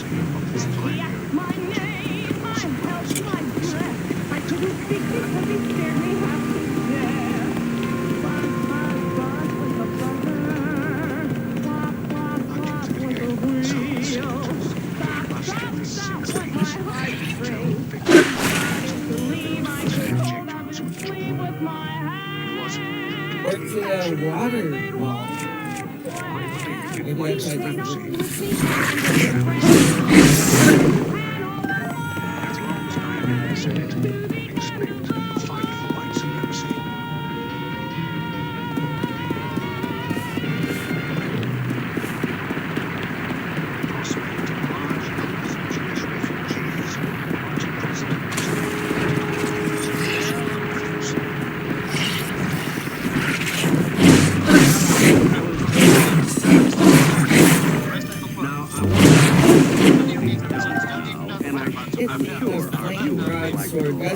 Now, you worked on the Gary Moore show for quite a long time.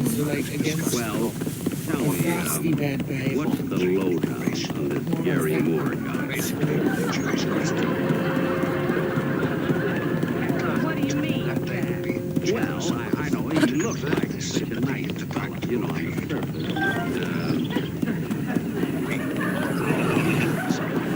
What is he really like underneath? Well, Jack, I worked with Gary for a long time. I can honestly say he's the nicest man in my entire life.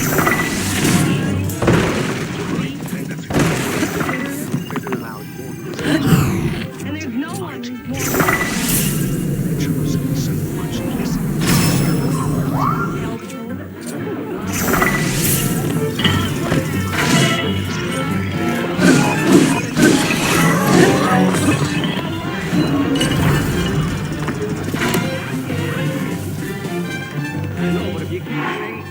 bad about a person, be quiet.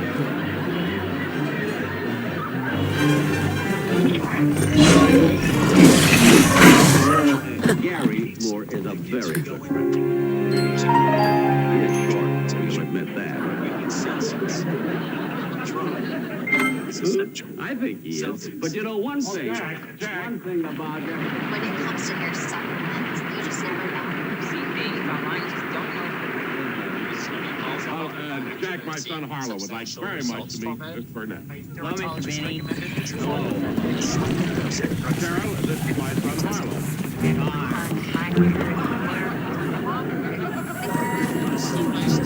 Son, I'm sure you didn't bring this knight of the round table here. For this. Now, you have some ulterior motive. What is it? Well, Jack, you see, Harlow's been going to a new elocution school, a great expense to me, and he's been doing so well that I want him to do the commercial tonight. See, I thought you've been going to an elocution school? How now, brown cow?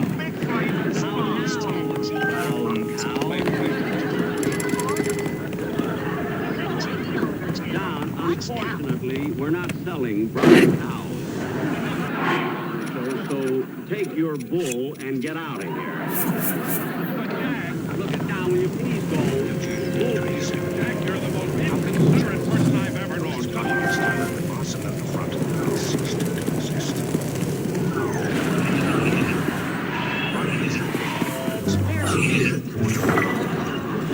Yes, that they should be forced to wear license.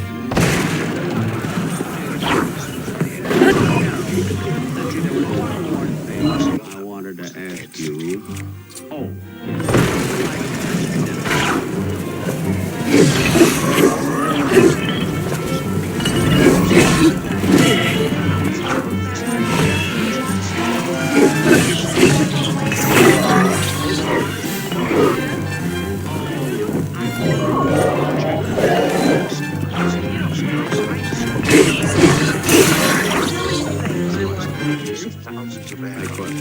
Well, I always imagined myself to be the beautiful.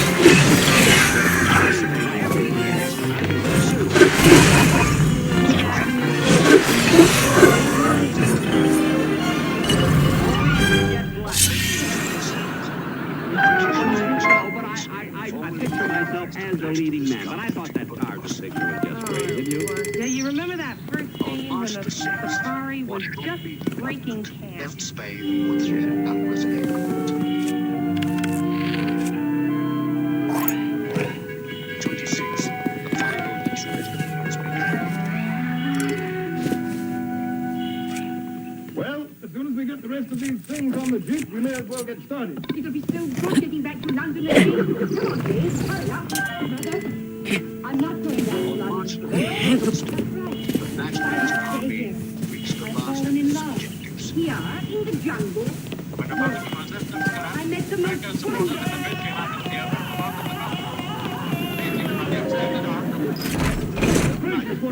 That's the man I met, Tarzan.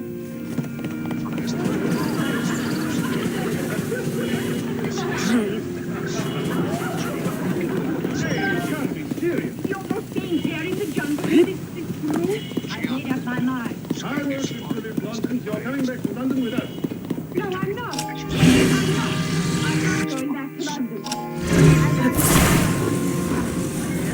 I imagine that I, you, Jane, would just stay in the jungle and you found love. Jane, we're waiting.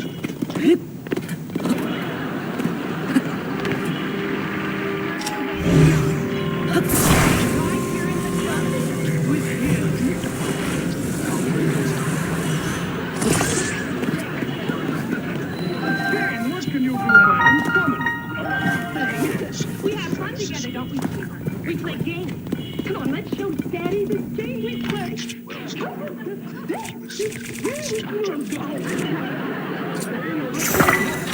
You are not. I am too. No, you're not. I was hoping she was in the argument, because as I sat there watching my television set, I imagined that I was Tarzan.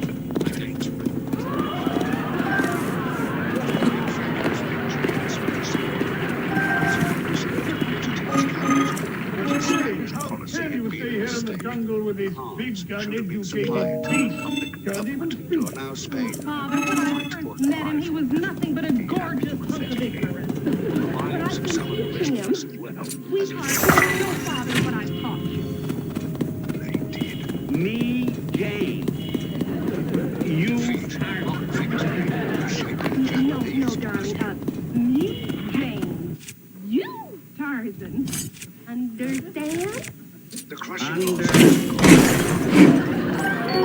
I'll be in love with Sid. Japan lost more troops Sure I than am.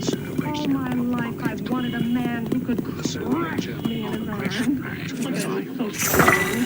This morning he tore a crocodile in half. Always. Look at the All right, Dodie, you may remember that if you only have physical attraction, yours will change all this. I don't care, I'm when the steady. Japanese Stalin said,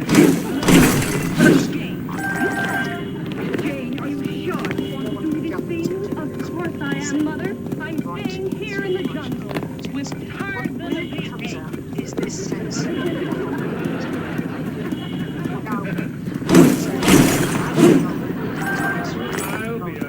please, Uncle. You very well may.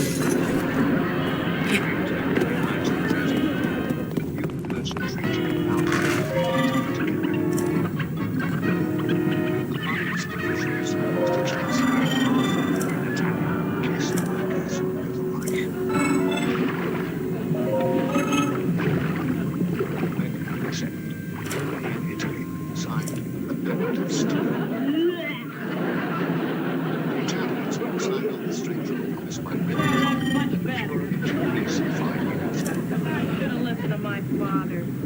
20 years in the same stinking jungle. Wearing the same rotten clothes with the same lousy Delicious bananas, creamy avocados, and more. We also expect our customers to meet these fresh standards, no matter how you shop. QFC, love fresh, love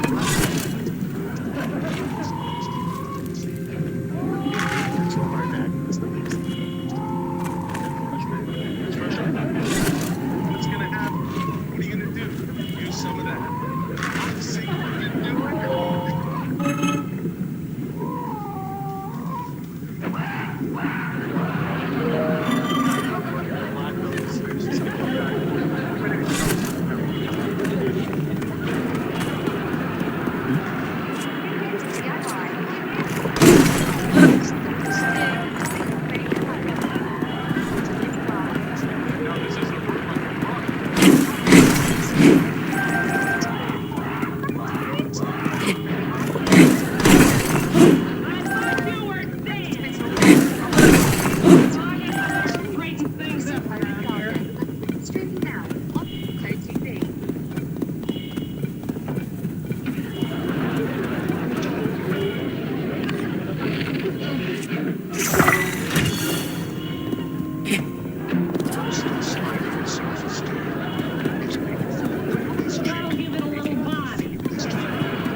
Physical attraction. Why has he changed?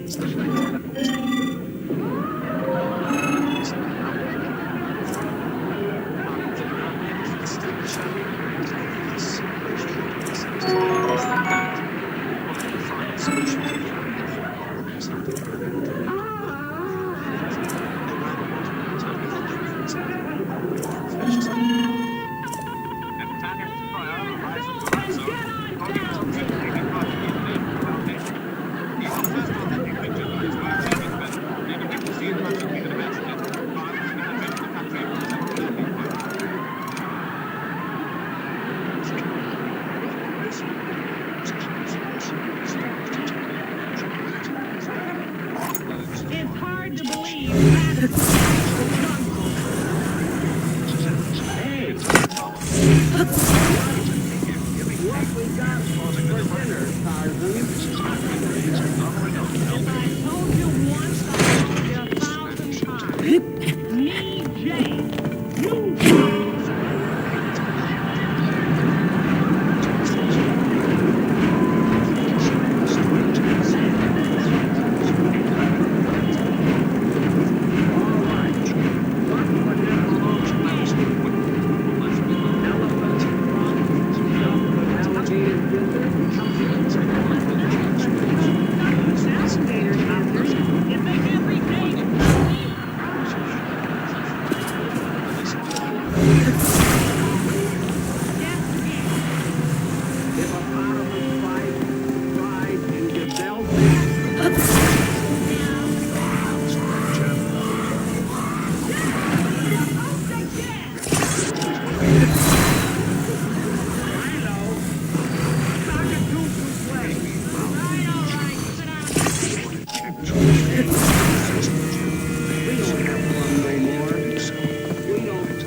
We don't play anymore. We don't play games. We don't do nothing. all right. You want to play? We'll play.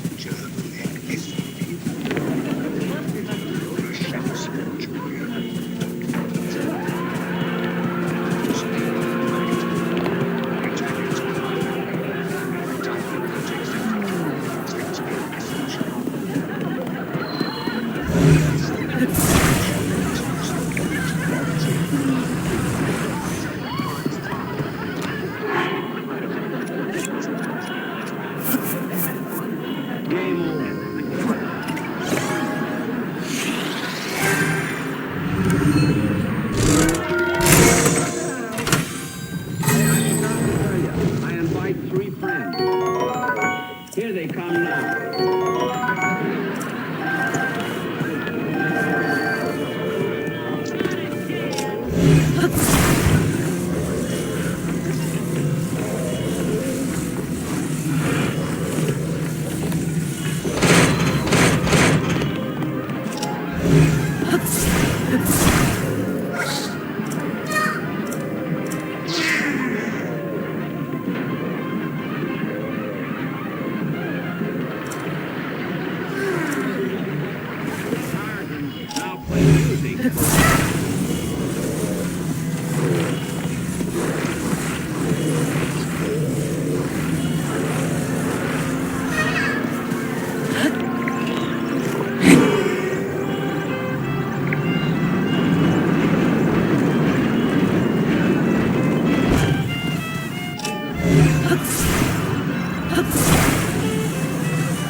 Mommy is going on a nice trip.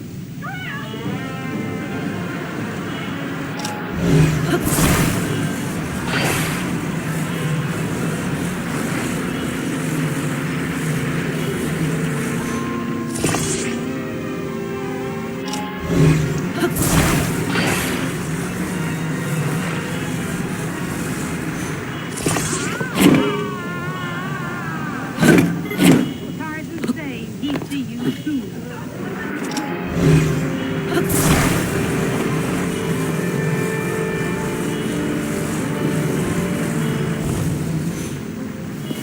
We've been trying to get a little far here on TV20, and some people who have spotted weren't watching. Don't let that happen to you. Keep that set on TV20 as much as possible.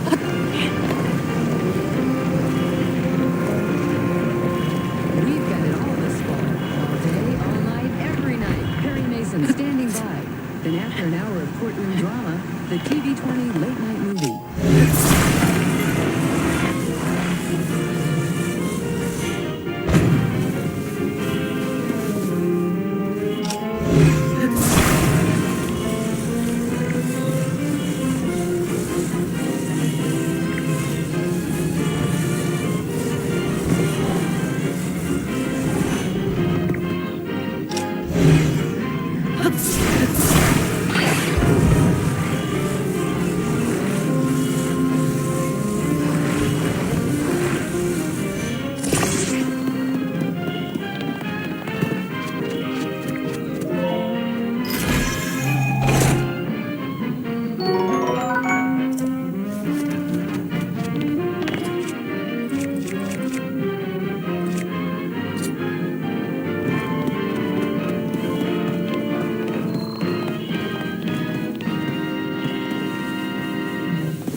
That is, they call it a special. It's not a special at all.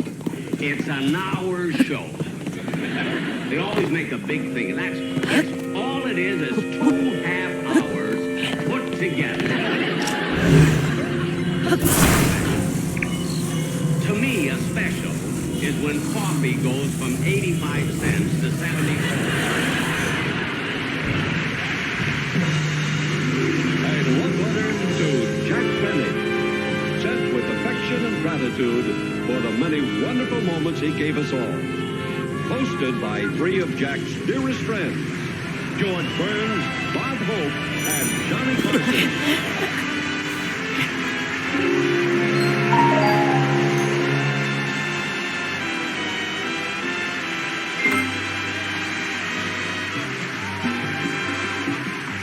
And from the Jack Benny specials, Lucille Ball, Dick Clark, Phyllis Diller, Walt Disney, Dean Martin, Dick Martin, Gregory Peck, President Ronald Reagan, Dan Rowan, Don Rickles, Dinah Shore, Frank Sinatra, Red Skelton, the Smothers Brothers, Elkie Summer, John Wayne, Lawrence Welk, and featuring from Jack's old gang, Phil Harris, Mary Livingston, Dennis Day, Rochester, Don Wilson, Mel Blanc, Frank Nelson, and Benny Rubin.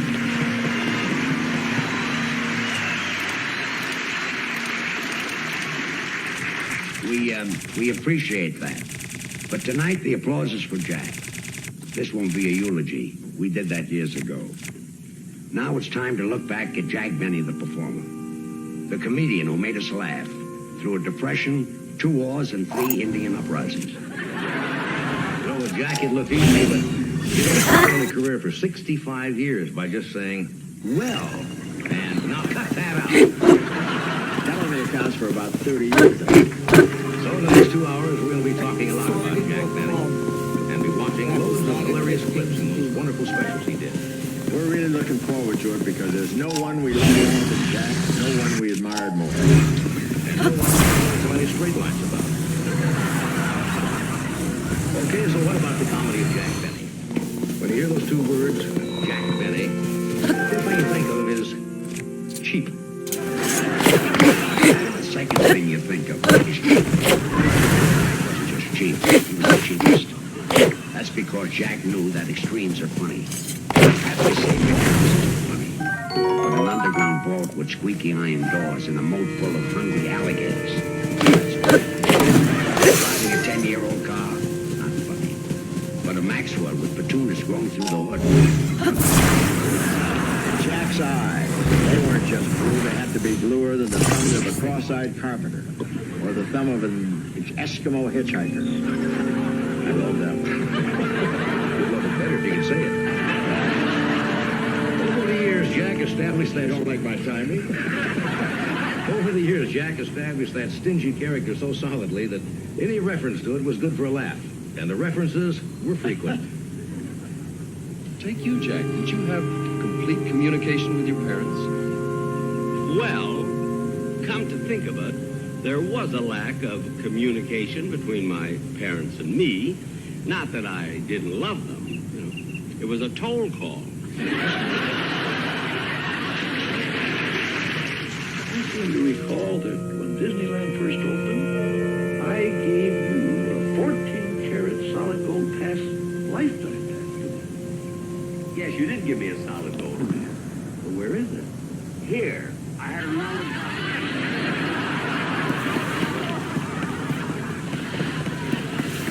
And I know, my friend, that you'll want to be the first today, because to the first customer today and today only, we give a free solid gold wristwatch. Don't reach for your wallets now. Unfortunately, although this is a very high-class show, we sometimes get a low-class type of person in our audience, pickpockets. We want to warn you, gentlemen in the audience, against pickpockets, so make sure your wallet is where it's supposed to be. I want to tell you, folks, that Luscious Lucille is the most fantastic dancing girl in all history. When Lucille...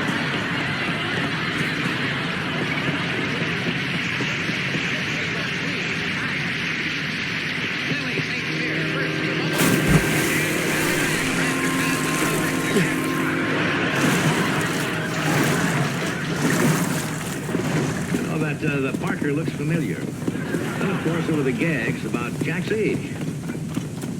I want to tell you, I haven't been this excited since Alexander Graham Bell said, "Can you hear me, Jack?"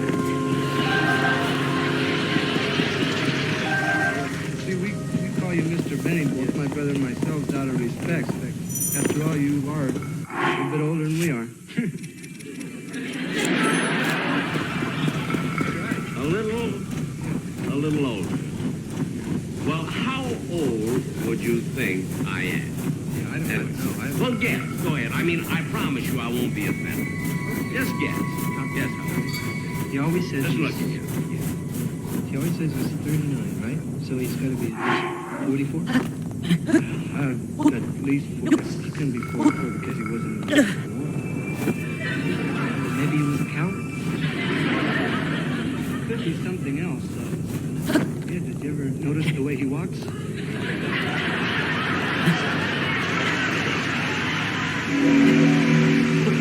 Another thing, Jack's walk. You'll hear lots of kidding about that tonight. Bob, what was it exactly about Jack's walk? I don't know, but Phil Harris once said, you put a dress on Jack and you can take him anywhere. The gestures of this.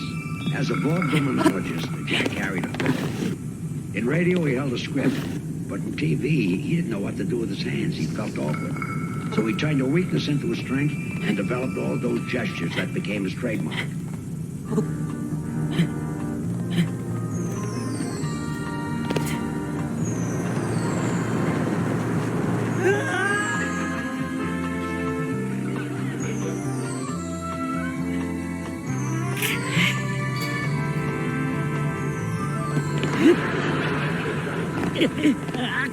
That one was to pinch color into his cheeks. Then, of course, there was the way he had of turning and looking out to the audience like a wounded deer.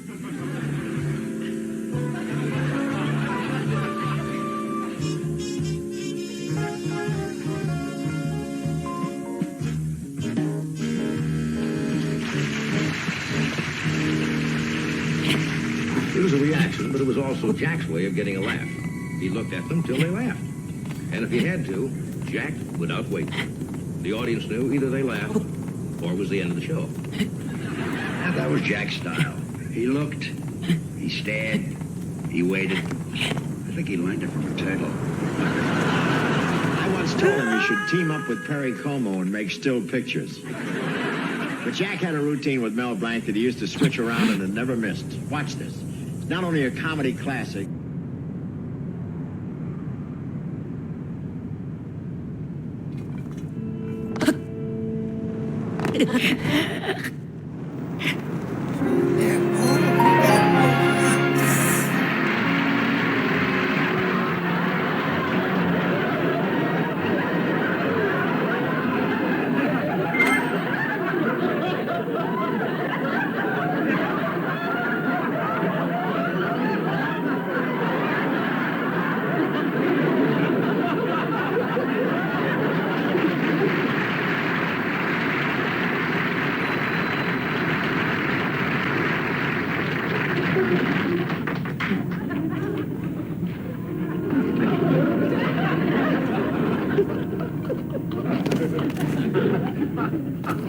Thank you very, very much, ladies and gentlemen, and welcome. Thank you very much, and welcome to the show.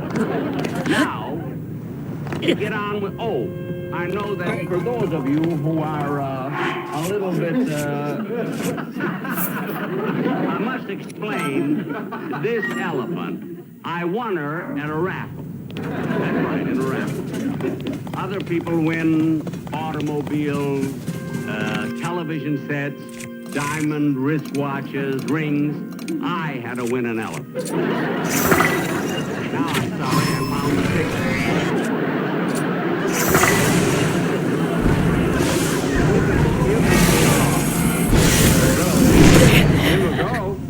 Go, Bimbo. What's the matter? He doesn't want to go.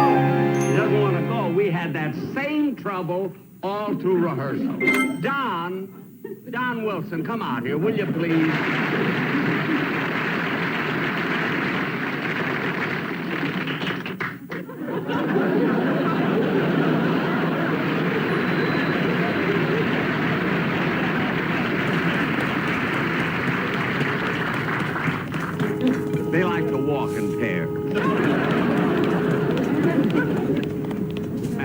pet, an elephant for a pet, not only does she eat me out of house and home, you know, but after she's around for a while, she gets sort of, well, for want of a better word, gamey.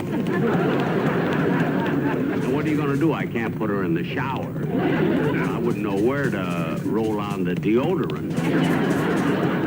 So I'll tell you what I did. A few days ago, I took her to a 3-minute car wash on the corner of Wilshire and Doheny. And everything was going fine until they hit her in the back with that hot steam. The car wash is now on Pico and Sepulveda. The fellow who owns the place is an Oxnard.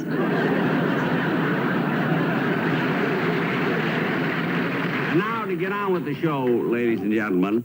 You know, last summer I happened to be playing in Lake Tahoe, and on the bill with me was one of the most exciting young singers that you've ever heard.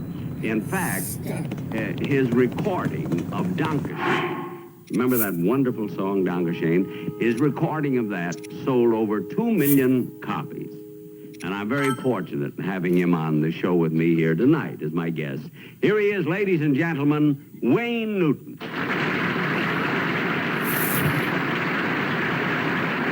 Wayne, I was just telling the audience I'd like to repeat it right now, how happy I was the time you were on the bill with me at Lake Tahoe. Thank you very much, Mr. Benny. And I want to tell you, ladies and gentlemen, he was actually a sensation. You know, I can't tell you how many nights he received a standing ovation. That's more than I got. Well, the nights the audience gave me a standing ovation, Mr. Benny, it was because there were more people my age than your age. Wayne, there are always more people your age than my age. Believe me. Mr. Benny, working with you was an experience that I'll never forget. Whenever I wasn't on stage myself, I'd always stand on the wings and I'd watch you. The way you move your hands, the way you walk. Yeah, walk. Well, you know, strangely enough that you should mention that because a lot of people have worked with me and stole my mannerism, you see, but you didn't. With my voice, I wouldn't dare.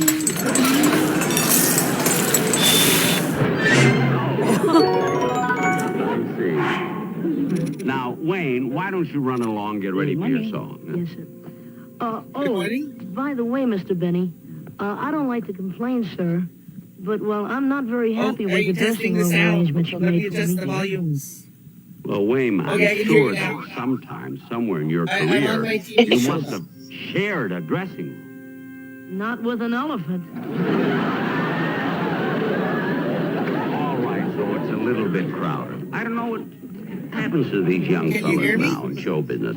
I remember when I was in vaudeville, I remember playing a theater that only had one dressing room. I had to share it with 3 mules, 2 seals, 2 horses, a chimpanzee, and Fred Astaire. Fred Astaire, the dancer? That's where he learned.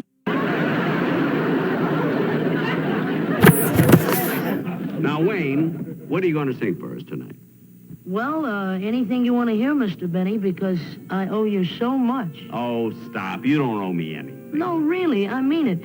You know, ladies and gentlemen, Mr. Benny was the first one to give me an opportunity in show business.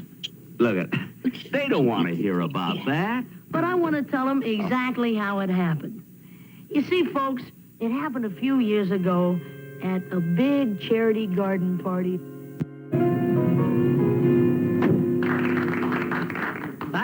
Thank you very much, friends. And now your charming host for the evening, who would like to say a few words. And here he is.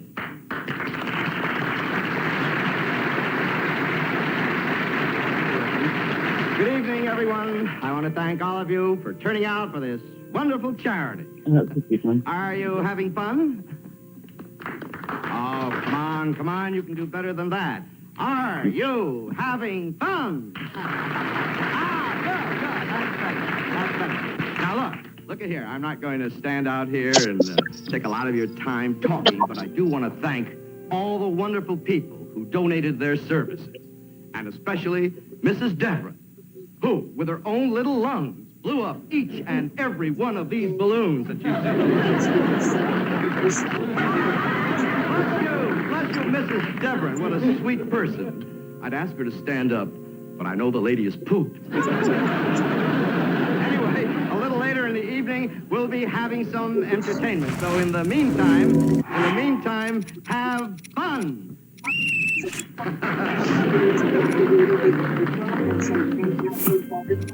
Oh, boy. Yes, sir. Shoulders back. Make sure that there are enough coffee cups on all the seats. Yes, sir. Dump the shade. Thank you. Oh, is that what it means? Mr. Benny. Oh, there you are, Mr. Benny. My name is Harvey Hollis Pickering. How do you do, Mr. Pickering? Oh, come on now. You call me Harvey, you call me Hollis, or Pico. Pico.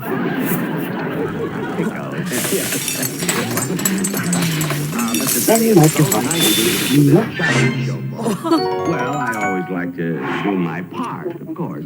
But nobody told me what is this charity for? All right, now, this is for a very, very worthy cause. You see, we're raising funds to send the underprivileged Beverly Hills children to camp. Underprivileged children in Beverly Hills? Wonderful, wonderful schedule. As soon as they're private fly those kids to the French Riviera. Jet. From there, a chauffeur whisks those kids off to Paris, where they stay in a primitive, funny little hotel. So the kids get a chance to see the more rowdy side of life. You see, Mr. Benny, it's a very, very worthy cause, incidentally. Since you're doing so darn much for us already, I'd like to be a sponsor. A sponsor? I'd rather be one of the kids. Now, tell me, Mr. Pickle, when whom do I follow when I go on to entertain? Whom you follow? Mr. Benny, didn't they tell you? No. You are the only entertainer, Mr. Benny. The only? What kind of programming is that? I mean, you should have somebody on there before I come on. I mean, isn't there anyone here with talent? Mr. Benny, I do a wide assortment of bird calls. They're quite effective.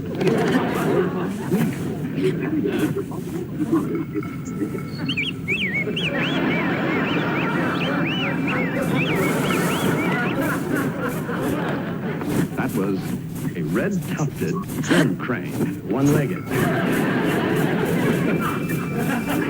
Red-tufted germ crane?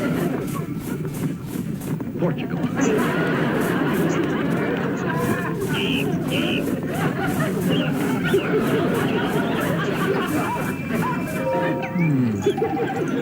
What that was? What? A green-eyed Zendi. A Zendi? Extinct. Certainly does.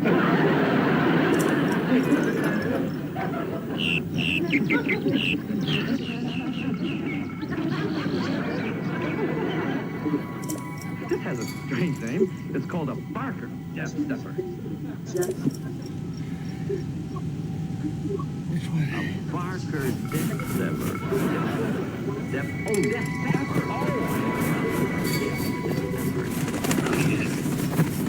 Well, look, never mind. Don't worry about it.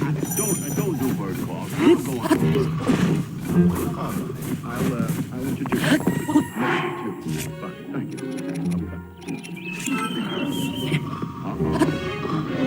Here's that.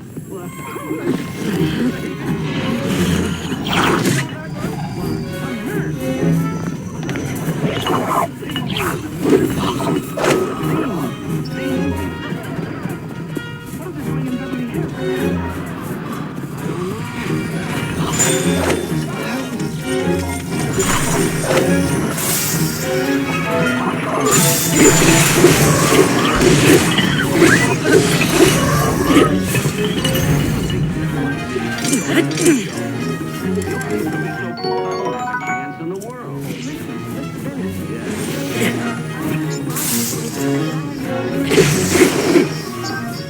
Gee, I hope someday I can get into the show business. Really? Yes, sir. You see, I sing a little. Well, I had the second lead in our high school musical last week. Oh, fine, fine. Here you are. Gee, thanks a lot, Mr. Benny. You're welcome. Hey, kids, come back. Yes, back, I just thought of it. How would you like to sing a number here tonight?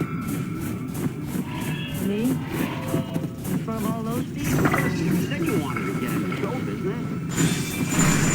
Now, here's your chance. As well as you can. And that's how. Now, what did you say your name was? Wayne Newton. Wayne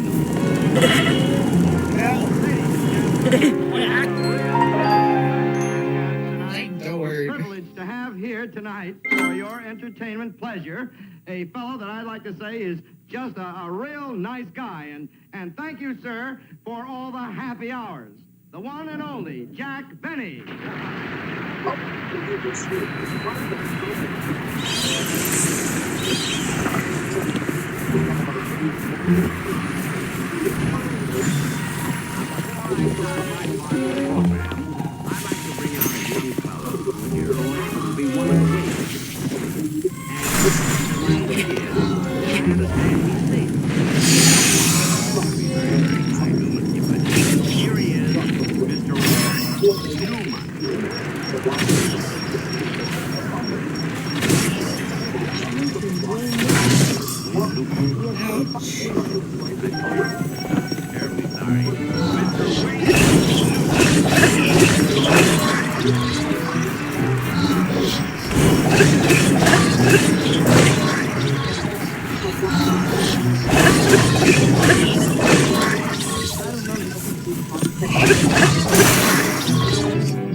It does have an explosion of fire. That kind of backfire.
Cereal with my kids. I guess they want to encourage you.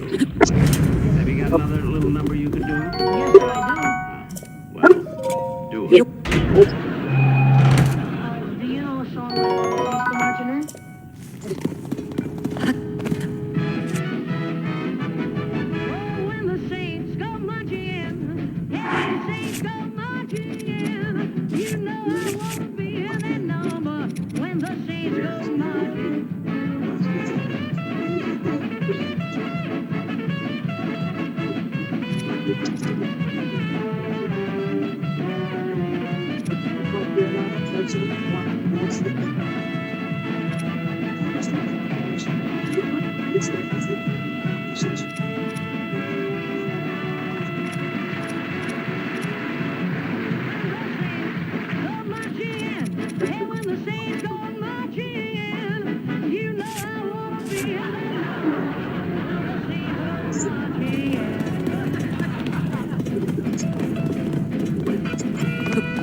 Standing out here and doing a lot of jokes, I'm going to give you a real treat by playing for you one of the great classics for the violin. Brahms' Hungarian Dance, number 5.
Jack will be back in just a moment with his guest Wayne Newton and Louis Nye, but first... Ladies and gentlemen, that was the show. Wayne, it was a pleasure having you on.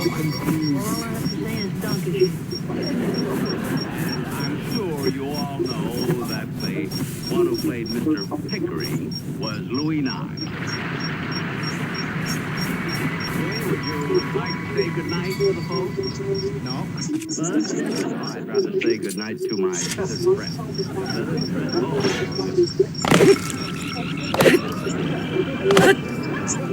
Who was that? That, Jack, was the red-naveled, wet-backed swordfish. Sword was that? Well, tonight, obviously.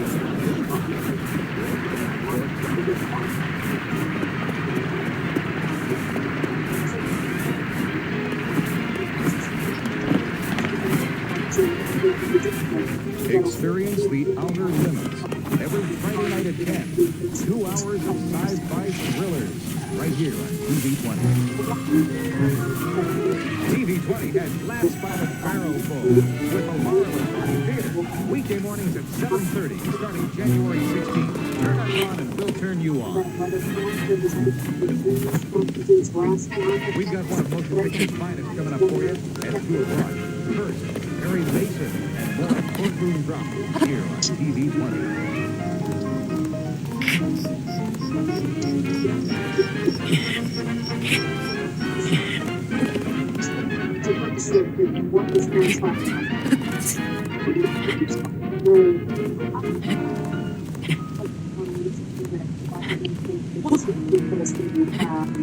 The new school is rooted in skateboarding, but is reminiscent of another era. A lot of the inspiration in the new school is old school. This is the new school.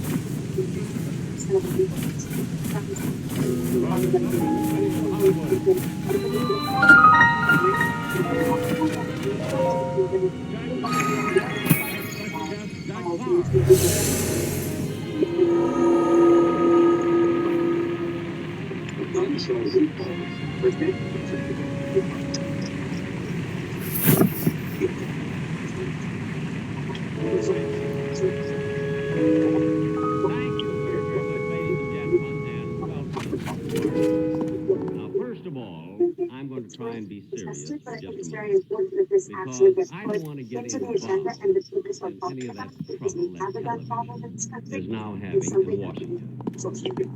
I certainly don't want to lose my job as an entertainer, and I don't want to be called in for any of these hearings. So in keeping with the new CBS policy, I'm going to tell the truth about everything from now on.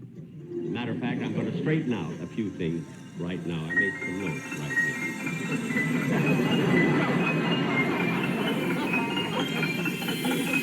Now first, here's something I wish I didn't have to discuss with you, but as long as I'm forced to be truthful, here goes. I am not 39 years old. Really, I'm not. The only reason that I am saying that I'm 39 because I was tricked into this. You see, on account of my very youthful appearance. But as long as I'm telling the truth, I must go along with it. I will know that in February I will be 44.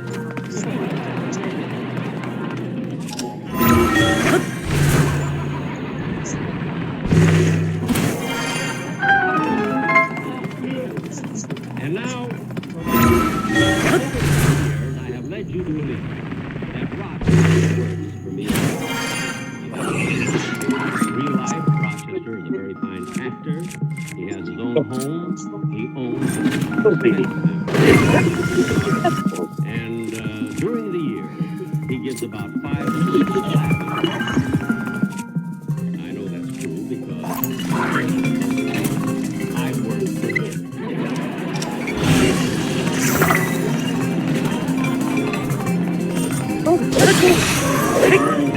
Incidentally, he tips. And now, we go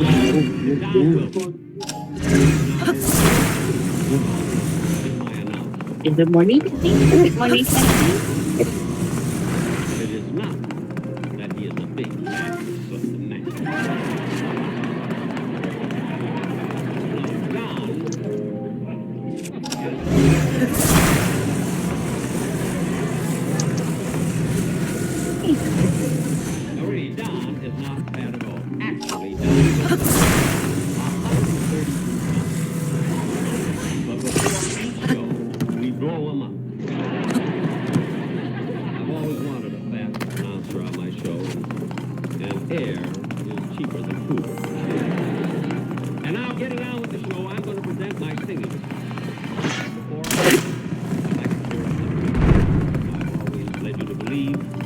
Dennis Day is a silly kid who drives me nuts and who is extremely... He's the old devil.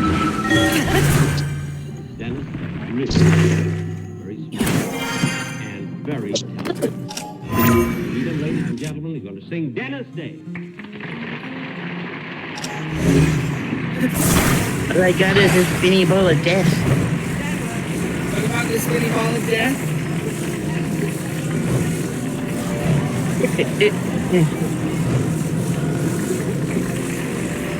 I'm gonna log out and log back in. Oh, you mean your Chromebook? Yeah, I hope it. Yes.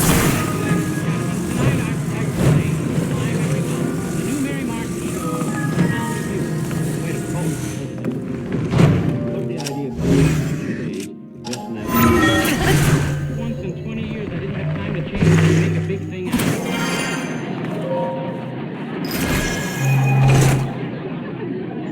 Oh, you got it. people I wasn't underpaid. If I didn't have this extra job, I'd be as thin as Don Wilson. Dennis, I've seen him before he was pumped up.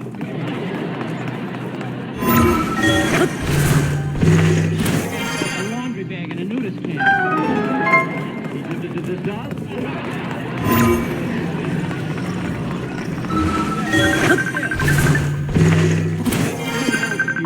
Coming up here on the stage, dressed like that. Well, you see, I did it on account of my girl. She likes men in uniform. Your girl, no. I told her to see me solar ballistic satellite. It's supposed to be a circle. Late for a date, I told her I was on the moon. I don't know. You need to tell me that she believes a fantastic story like that. She believes her 43.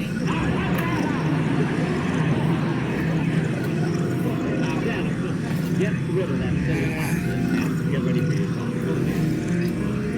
Oh, stop.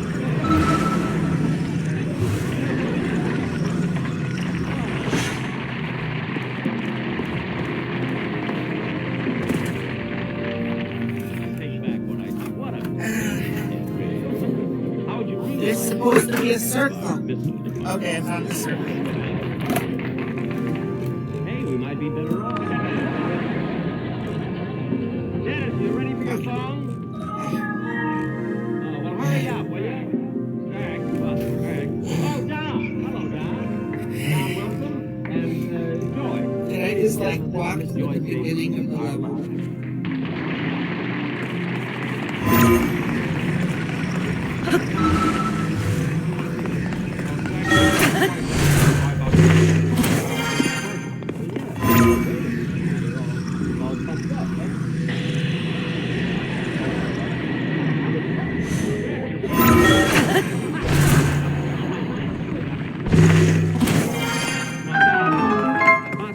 What have you got prepared? Well, Jack, all I can say is that this is probably the most important beauty news you'll ever hear. Oh, really? Well, Joyce, Something new has been added.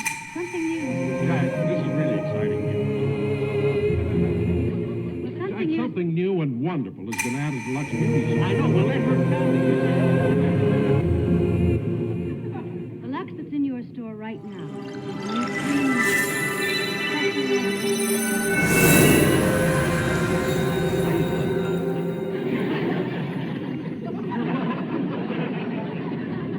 Yes, wonderful new Lux has 2 new beauty benefits.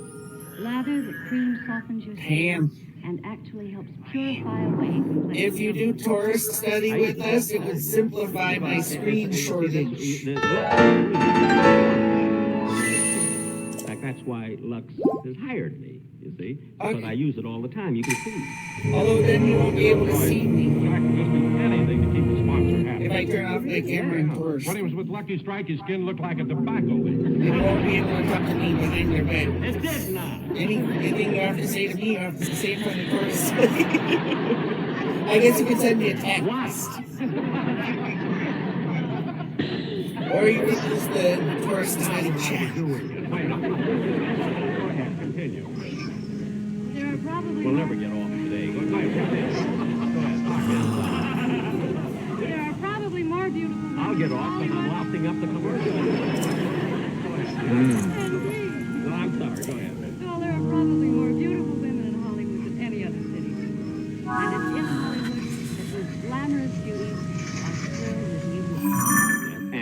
like to add another word. You know, since I've been with Lux, ladies and Hey, gentlemen. Peachy Skin, when are you going to let me sing? All right, sing now. Come on, let's go.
Criminals in the news, or Trump accused them of being criminals, but he was a liar.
You're familiar with the great theatrical expression that that an actor's greatest pay is applause. He taught me that, too.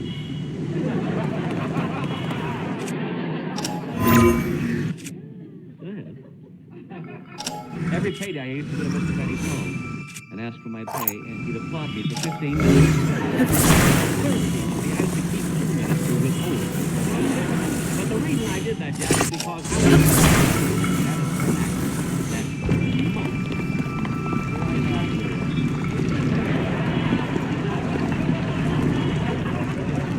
we'll end up with a Jack party. Jack, listen, I wanted to impress you with the fact that money, I mean, that applause is more important to an actor than any material. Well, you certainly impressed me. One day, I remember where's the money, so I went like this. It made her so angry she hit me with the baby. That's not true, and actually leveling with you, and you too. You have been saying for years that your band carouses and drinks, and if they do, how could it be possible that 20 boys could be with you all the time? No, that technically speaking, only 10 of the boys that I see. No, well, I know, but you see, it wasn't easy to find a who would do the job. Well, he certainly did a lousy job on Frank Remley. No, that is Remley. No. Your taxidermist made up rebels. Why, what now? There's a moose playing the piano. A moose!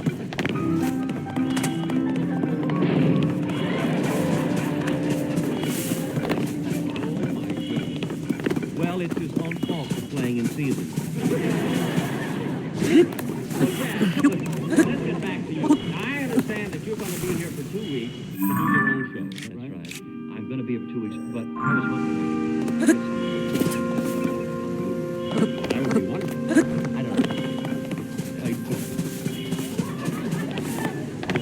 Well, I once replaced you. Why could it be possible? Well, I don't know how to say it.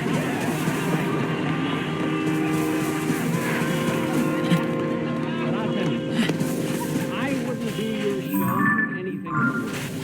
5 days a week, an hour and 45 minutes each night. Like, this is an art in itself. I wouldn't be able. You're the only guy that can do it. Well, that's true. But I was afraid.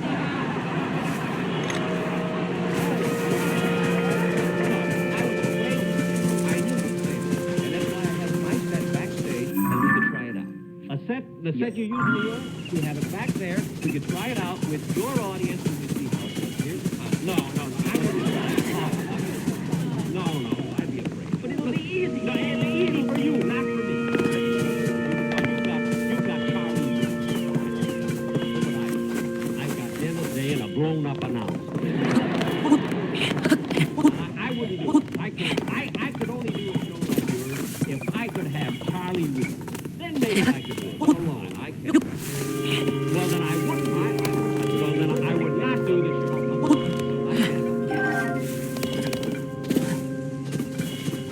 Tell him you've got Charlie Reed. Leave it back. Don't worry. Tell him. We've got Charlie Reed. Oh, the dentist. Oh, then we'll do it. Then I don't know.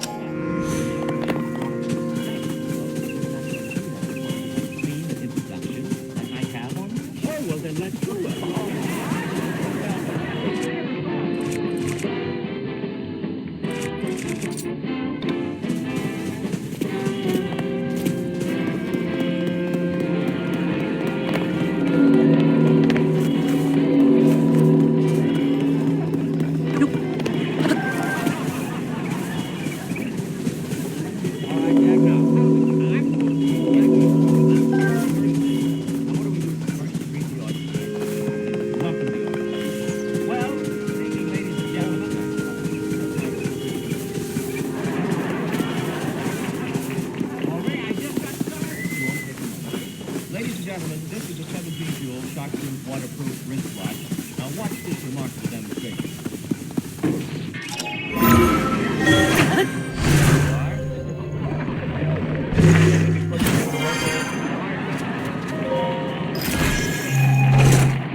rescue them. All right. Well,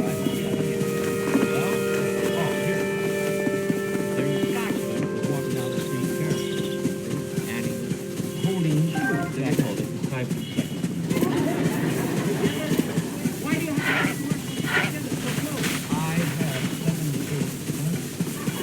78 boxes. Is that good? It's wonderful. It would take them all about 2 years if they tried to fire it. Oh, that is good. That is good. Well, let me tell the story anyway. Well, all right. Now, this Scotsman was walking down the street, and he had his shoes in his hand. And he was walking, and he was there.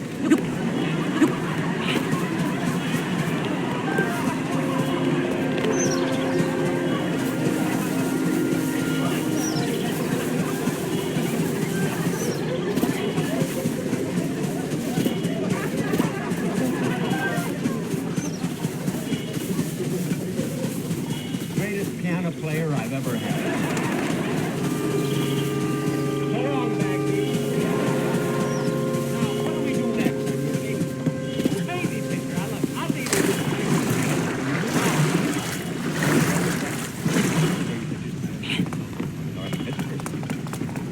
Drinking alone, baby. Unless you're the house detective, come in, Buster. Oh, good evening, Mr. Murrow. You're a little early, aren't you, Ed?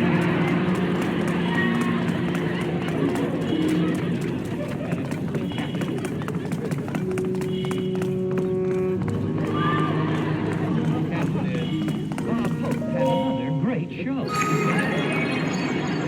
Let's see that.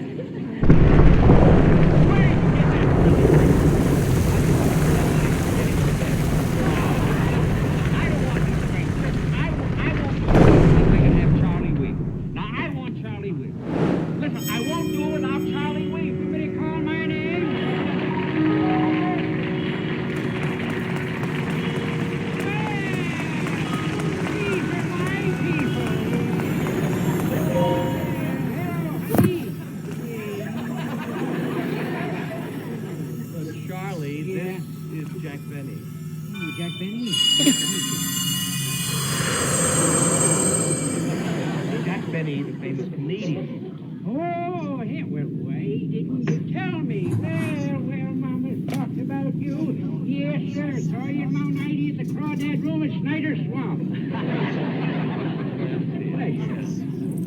What a handshake. I felt better muscles than a pound of liver. What's wrong with my handshake? Well, Sonny, let's put it this way. If you were locked in a barn with a milking cow, you'd starve to death.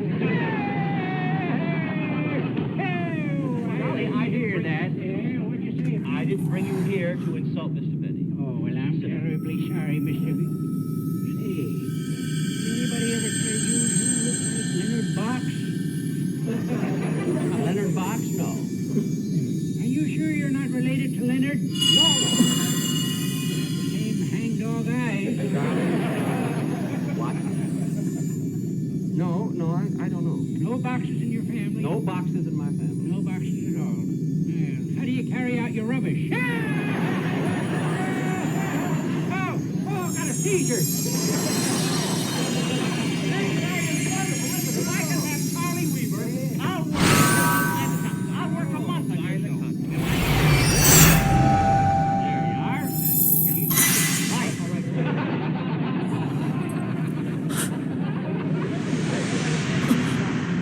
Go now. Thank you, Charlie. No, wait a minute, Charlie. Wait a minute, come Charlie, here. go. Come here. No, here. I want to talk to you a minute. Where are you going? Well, I got to be running back to Mount 90. You see, I'm doing a telethon. We got to raise some money for new fire equipment. The stuff they got now is just a disgrace. Pretty bad. Last week, the firehouse went on fire and the hose wouldn't reach. Yes, sir. Burned the whole thing down. Lost the mascot and everything. Oh, it was terrible. It was one of the saddest moments of my life. I can remember it now. There was Wallace Swine reading the eulogy, and Gomar Poole, he was saying, Daniel!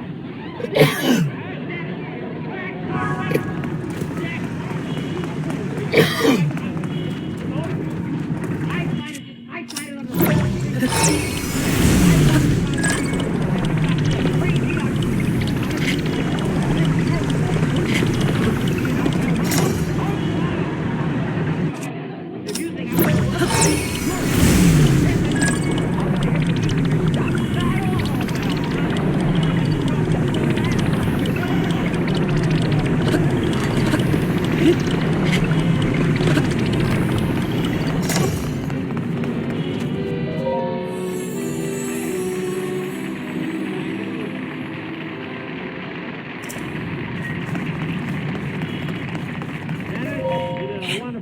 Charlie Weaver. Yeah, thank you, honey. Looks like Leonard Box. Jack, I want to tell you, it's so nice having you. You were just wonderful. If I was so wonderful, why don't you pay me? You can keep the money, honey. Ladies and gentlemen. Ladies and gentlemen, next Sunday night, be sure to watch the George Golden Show, which is sponsored by Stripe, the Stripe Red and White toothpaste. And I'll be back in 2 weeks when my guest will be my entire family from Pasadena, California. You mustn't miss it. And now, in keeping with the new CBS policy, we want to tell the truth. We want to show our viewers our live audience, if you please.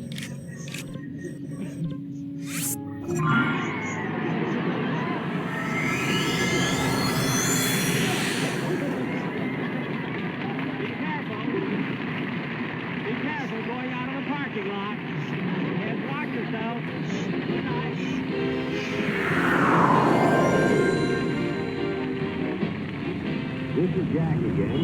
Now stay tuned for What's My Line, most of these stations. Gee, I wonder if they'd ever get that I'm a violin.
More, you see, but I really have to go. Longer then, Mr. Benny. Now, if you'll just tell me how to get to your office from here, I'll pick up the picture and go to the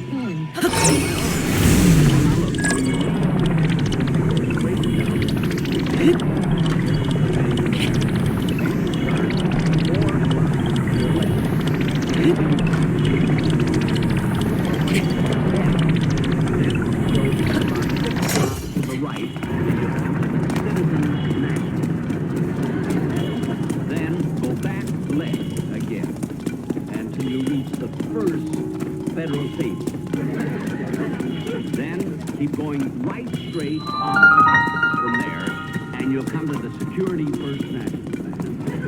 And then just about 2 blocks to the left, you'll come to my office. It's on the corner of Selma and Vine.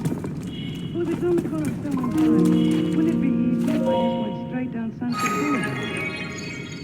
Well, yes, you don't care about scenery.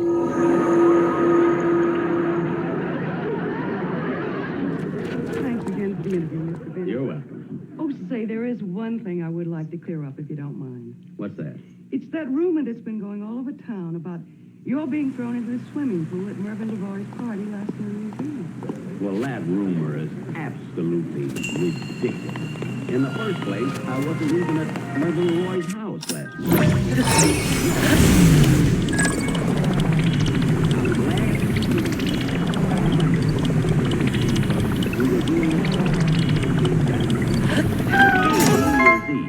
I asked Don Wilson.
You fooled everyone. That's the trouble. When I was walking down the hall, a woman picked me up and hurt me.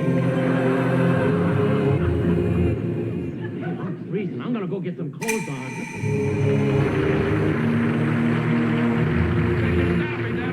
For my house, just a couple of minutes. Don, it sure is nice of you and Lois to have us over to your house for New Year's Eve. Well, this is the time of the year we should all be together. And besides, Lois loves to do it. Yeah, we have such a ball at your house.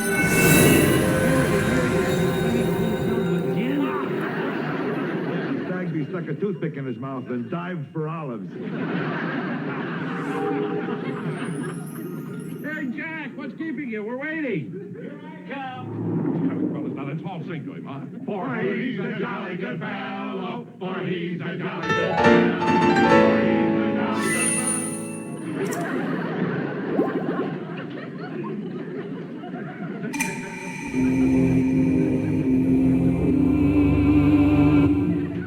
Hi, fellas. Jack, for heaven's sakes, you didn't have to dress up like that just to come to my party.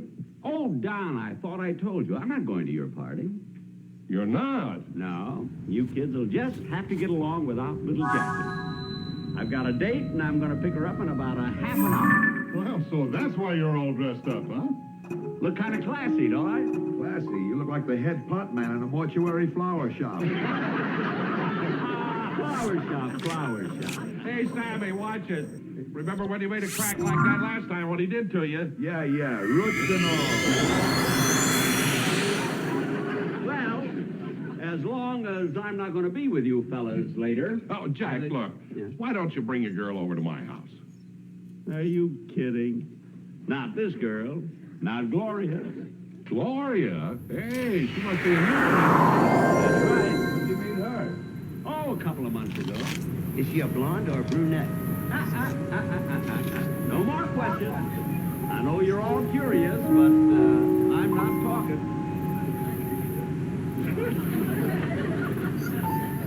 Okay, fellas, I'm all ready. Let's go. Well, Mr. Benny, can I ride with you? Dennis, Jack isn't going to be with us tonight. He isn't. Of course not. Can't you see the way I'm dressed? Oh, yeah. Don't tell me who it was. I want to have a good time tonight. It's not that. The reason I'm dressed like this, I'm going out with a very special girl. And fellas, as long as we're not going to be together later on, I'd like to drink a toast with you. Oh, that's a good idea. You can share with us. Okay.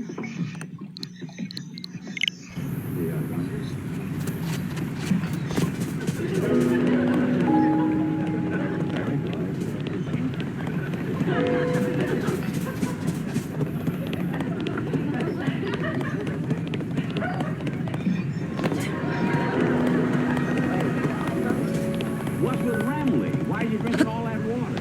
He's got a long night ahead of him. He wants to get those cases out of the way. Well, I knew he'd have a good reason. Hey, Ramley, come over. We're gonna drink a toast. Here, have mine. No, I'll take mine. Well, fellas, we're soon coming to the close of another year. And all of us being here together like this, it brings a warm glow. And I'd like to take this moment to express to you, my associates, my sincere appreciation for your loyalty, your talent, and your help. Last year our rating was down, they sued us. I did not. I want to wish you all good luck, good health, and a very happy New Year. Happy New Year, Mr. Benny. Happy New Year.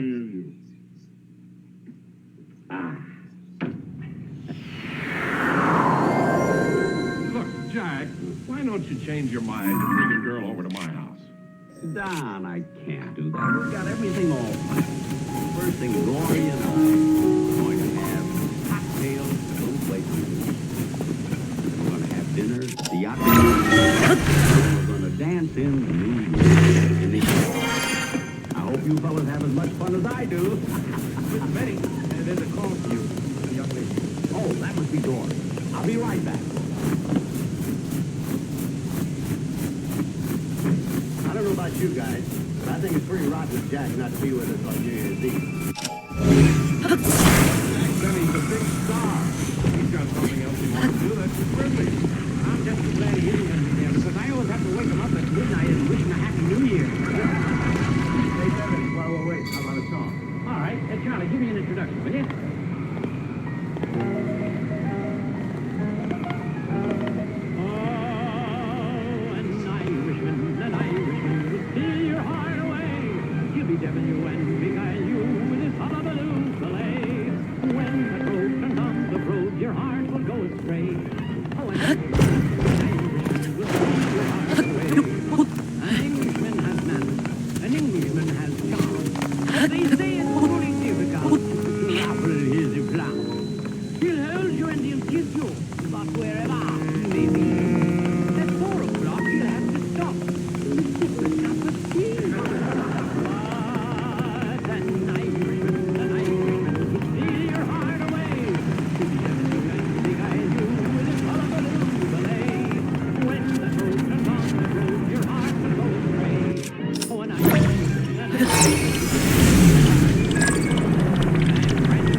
The German man is smart.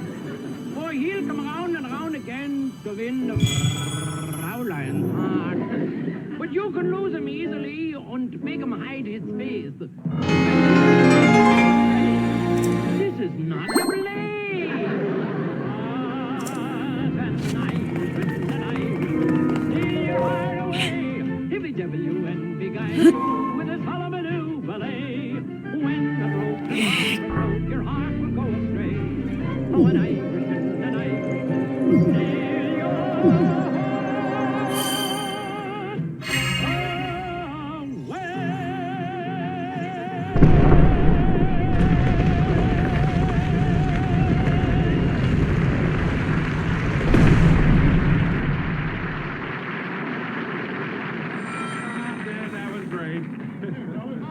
Music.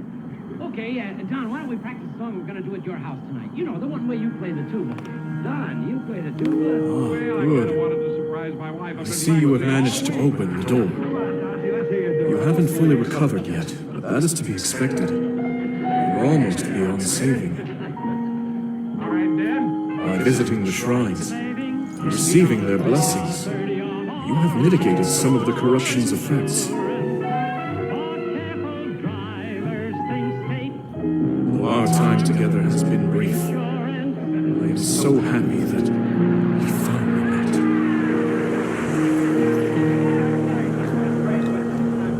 You are exactly as I said.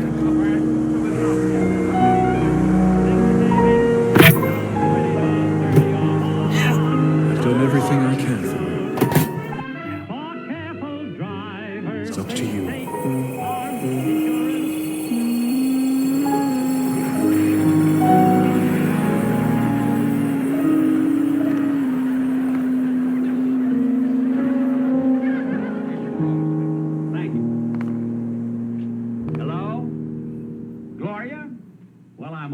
And raring to go. Look, I'll pick you up in about a...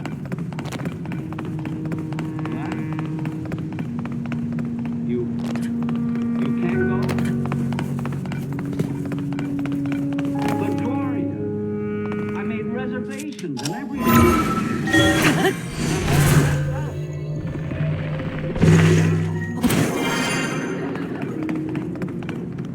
But Gloria, it's New Year's Eve. You've got to go.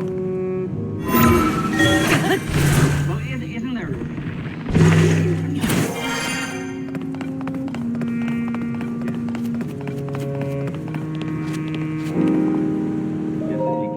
can't, that's all. Yeah. Well, goodbye. Happy New Year.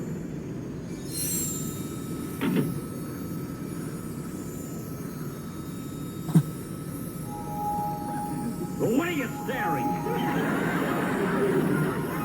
Or you had a good excuse. And she's not healthy, too.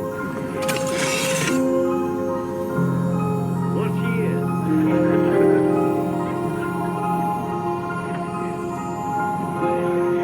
We're on our way, Jack. Hey, fellas, about tonight. Look, Jack, you don't have to apologize to us. We understand. You're a big star and you go out for everyone. Oh, have a good time, Mr. Benny. Happy New Year. Happy New Year, Jack. Happy New Year.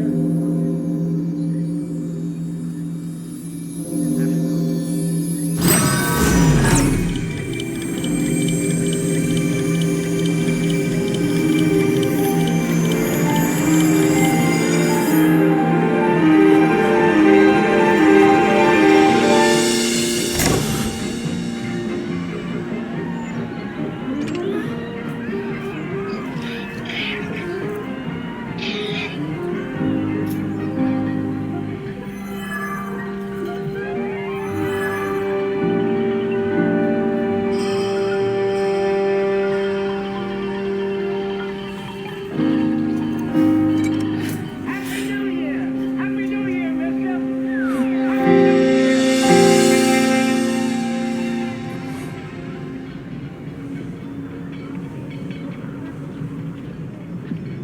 You and the monkey, so why don't you look where you're going?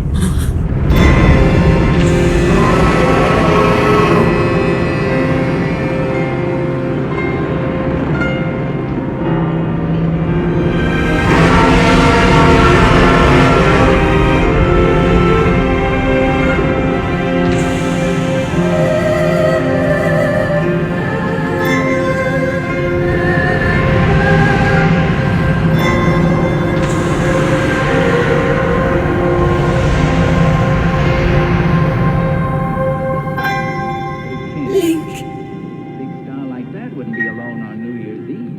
Link, you must find me.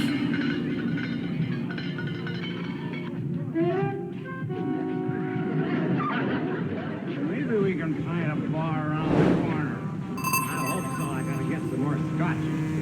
Harry, you were drinking bourbon. I was drinking scotch. Harry, you were drinking bourbon.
Chili.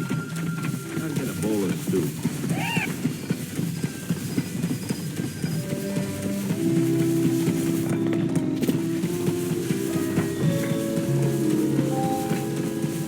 Good evening, sir.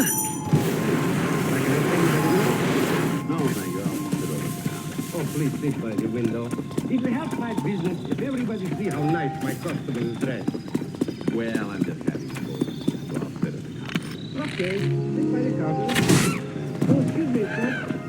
We have a nice 2,000 special dinner tonight. Steak, mashed potatoes, some beans, and for dessert, nice sacrifice a la mode. No, thank you. If you sit by the window, I give it to you free. No, thank you.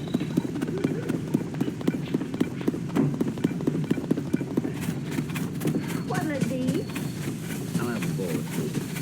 You want a sandwich and some toast with it? No, thank you. Just Want no, just soup.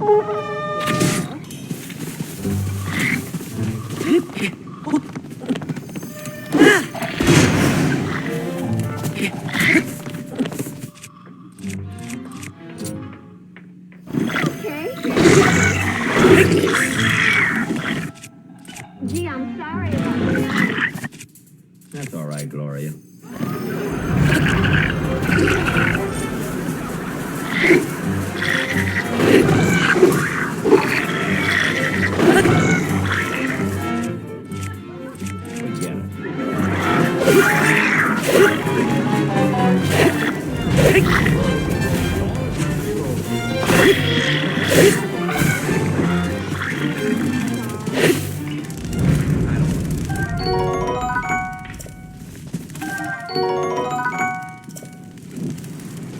I'll be off at 3 o'clock. 3 o'clock, well, isn't that just dandy? I'll give your phone number to my milkman.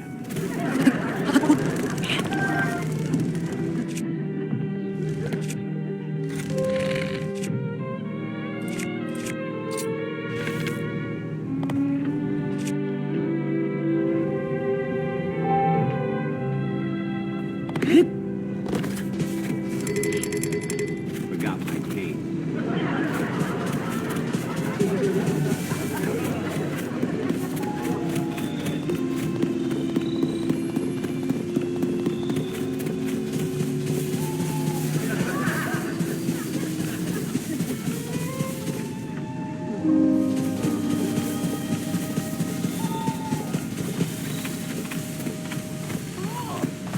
Hello, Roger.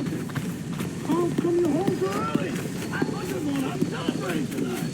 The things didn't work out. Hey, what are you doing here for? I thought you were... Oh, Midnight, you all the time later till we get rolling. Sometimes roll right everywhere.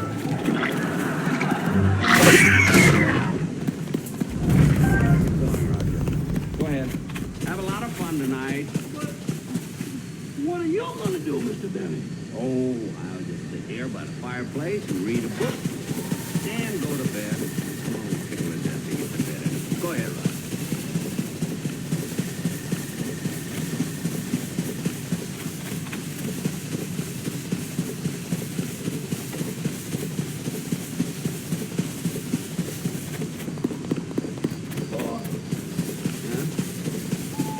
If you're going to stay home, I'm going to stay home with you.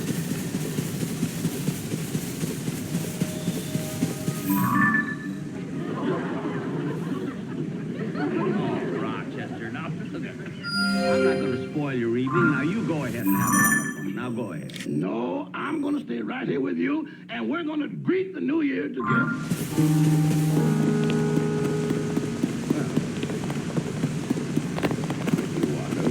Oh, now, wait a minute. That's ridiculous. Now, go ahead, Rochester, please. No, I'm going to stay here with you. Well, this. I'll go get a can of beer out of the hot spot, and we'll drink to the new year. Oh, no. Listen, if you're willing to stay here on New Year's Eve, be here with me. It's your fault. We're not going to open a can of beer. We're going to open a bottle of champagne. We're going to wish of what? A bottle of champagne. Now, there's a cold bottle in the refrigerator. Go ahead and get it. Hurry up.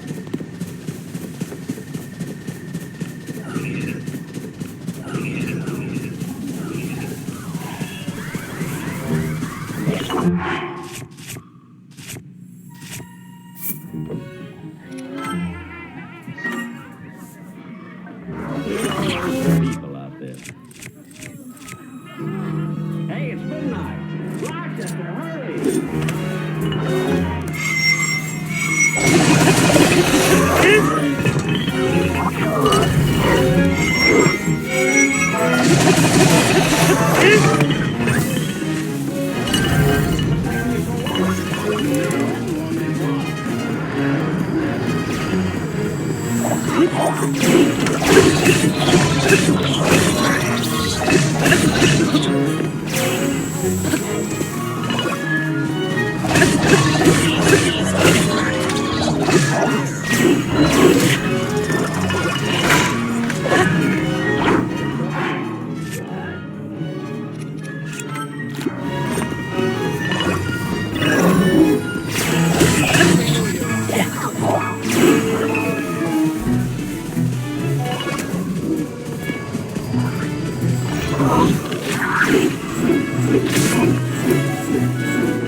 Rochester, Pam, is Mr. Benny going to play can a you call me violin at back? the party? Hey, that's what they hired him for. Good night, folks. You'll see Mr. Benny next week for Lipton Tea.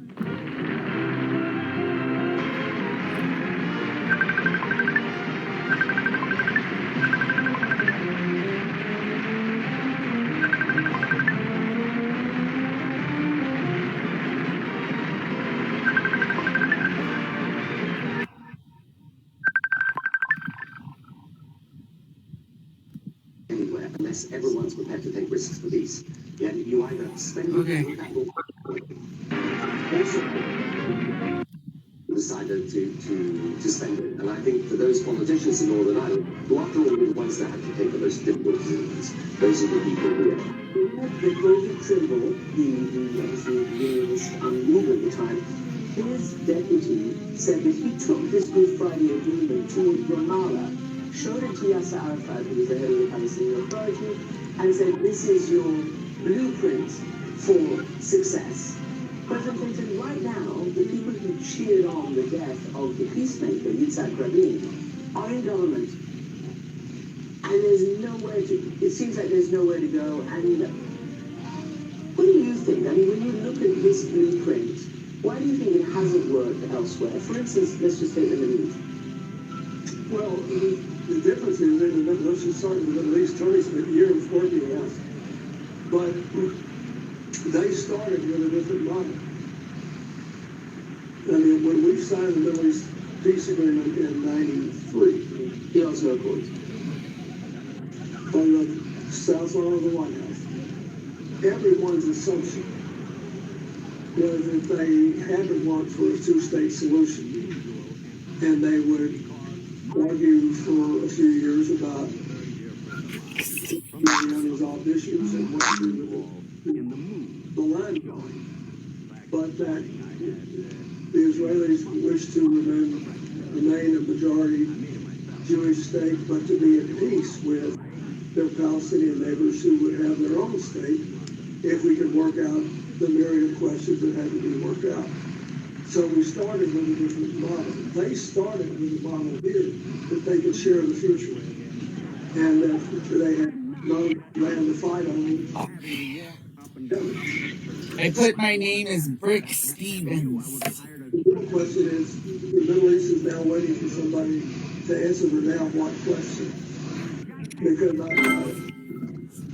I still believe that people everywhere would prefer to work together than be at war. Now that was 1 year ago, before the full-blown Israel-Hamas war in Gaza, and President Clinton's words putting in the without the island, this sad corner of the Middle East.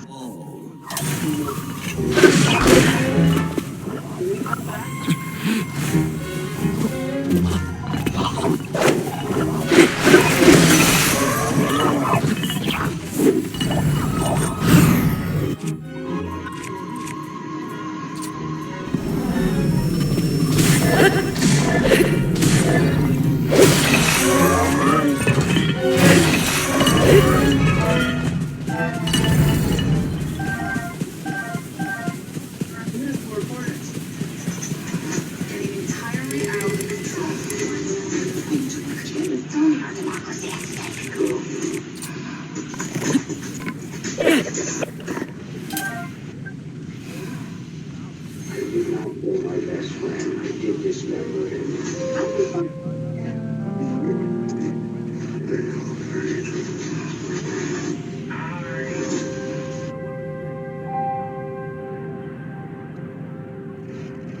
Oh, she's not the easiest person to please. Right, Mom? She needs things to be just right. But she needs a place of her own. In fact, Think when she's on Red Pin. Red Pin updates the list.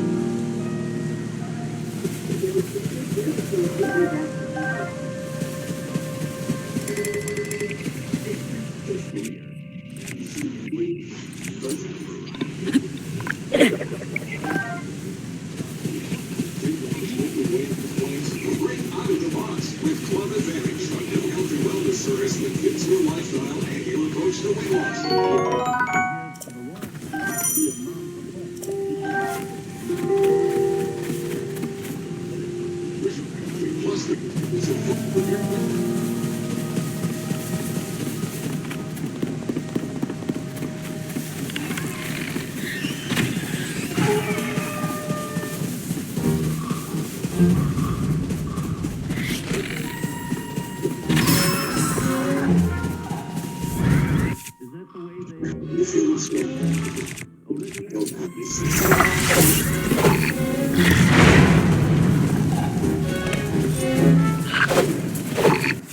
Somebody asks you, what are you? You've been watching it sometimes? I would just say American. I would imagine so.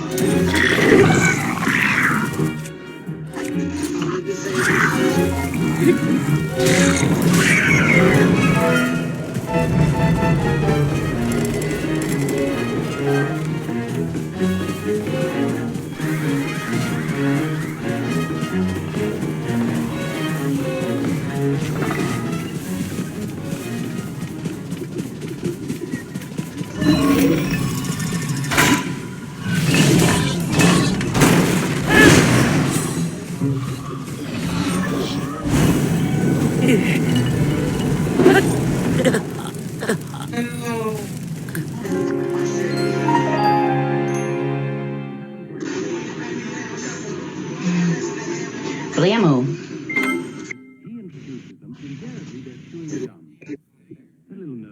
It set you on fire. Oh no. It happened. You're the crispy critter.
And music for the soul, and a history-making show winning Terence Blanchard. History is the first book by a black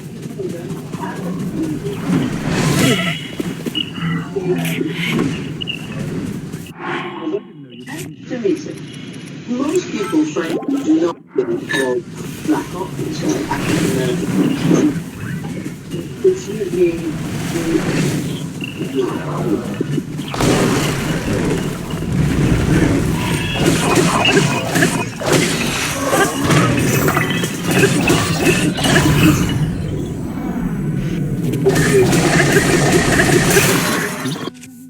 journalist asked me, said,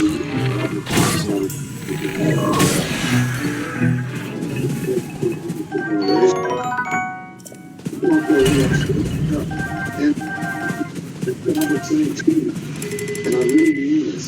I don't want to be a token. I want to be a turnkey. There needs to be women. There needs to be people of other backgrounds, ethnic backgrounds, telling stories, because that's what the public, I really feel, wants to see. Don't forget, you can find all of our shows online as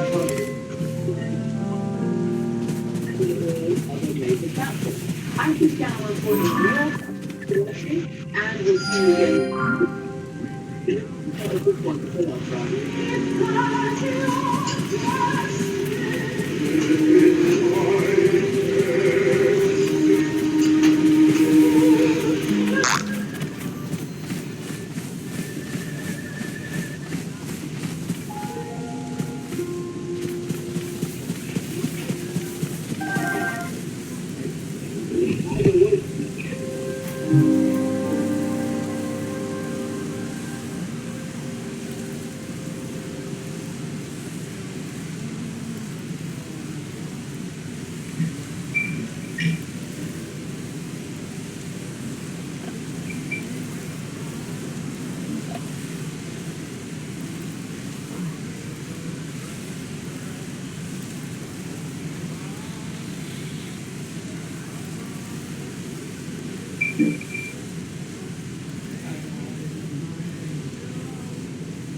Everybody else.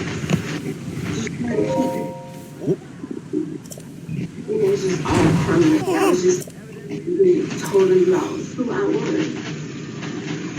How did I get here?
Oh, whoop!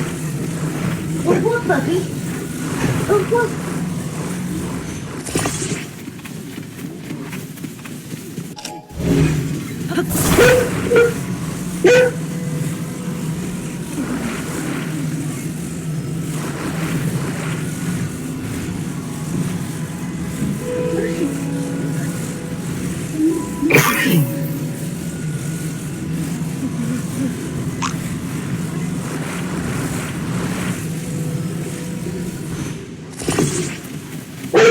Off my head.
He's not worthy, and you just and you're falling. Leaving you, my dad is already soon making, just like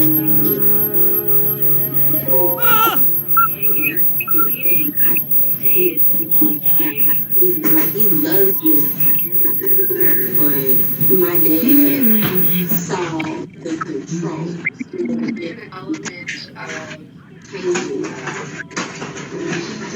I wasn't being myself. A combination of death and life.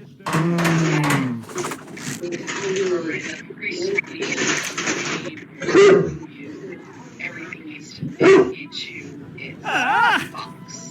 And if it crosses boxes, or doesn't fit neatly into a box, then it threatens it threatens order and holiness. But he really tried to. I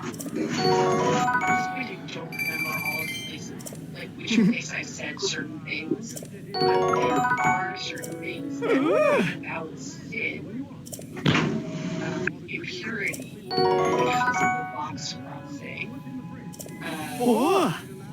transgression of boundaries, right? That are themselves good. Remember calling Nathan and letting him know transgress those boundaries, so they still require work. He was like, wow. Hey, man, it's good. So contact with death being a prime example is to a cognitive death scenario, right? It still makes you impure because of that contact with death. And so here we have, so hurt. Right, which is, again, that sort of transgression of boundaries, life and death sort of intertwined, that makes it confusing, but at the very least, chaotic. And that requires now rituals to my parents, my family, they rallied behind me.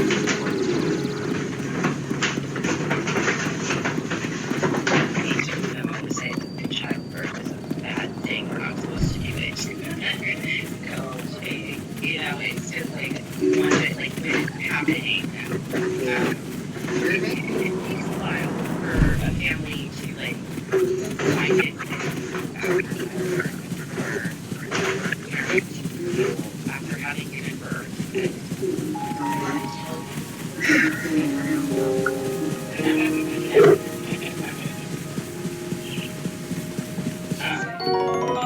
I mean, if you give birth to another child, then you get to see the day.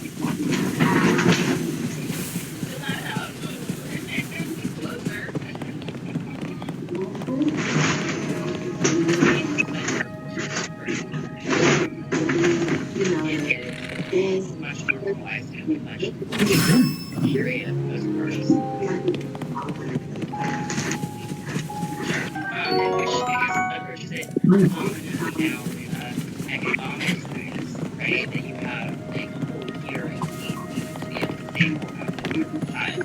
And also, like, there are, I can't raise enough the specific cultures in Asia that are common for like families for days or like months and family adjustments after.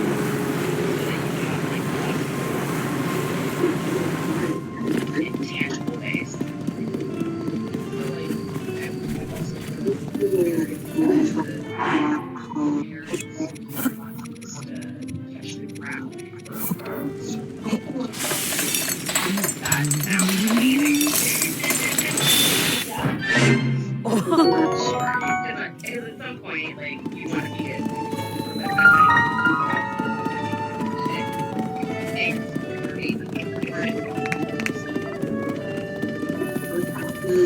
This is how you clean.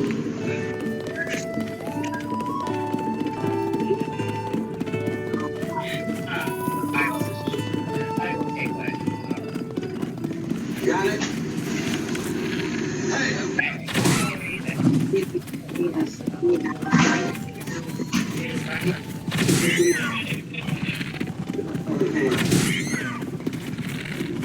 You have done it. Oh boy. Got it? Good boy. It goes in the trash bag. Oh boy. Oh boy. It's on my heart.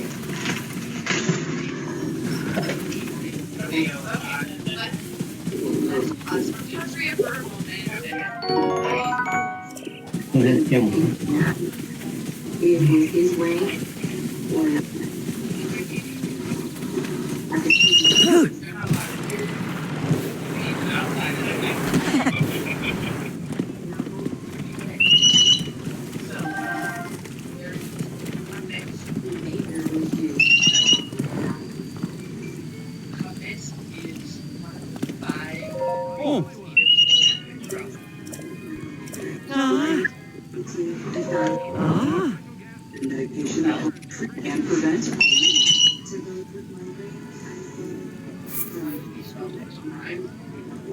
Preventive treatment for episodic migraine in adults. Don't take it for Those, by the way, are the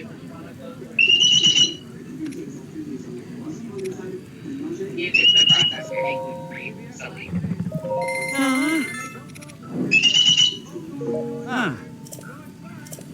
At KFC, we had 2 pieces of hot juicy chicken, a side of mac You're having a biscuit for just $4.99. Here you had questions.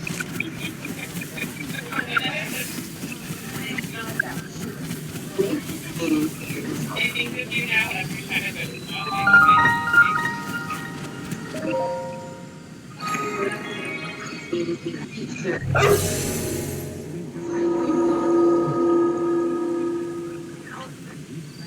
Oh, no, you need to take that off. Them jeans are too tight. Not just like that, should I?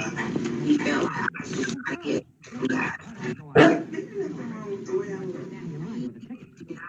for me to wear makeup, not to my hair, put my hair. He wanted me to cut myself. I was with him because he would always say,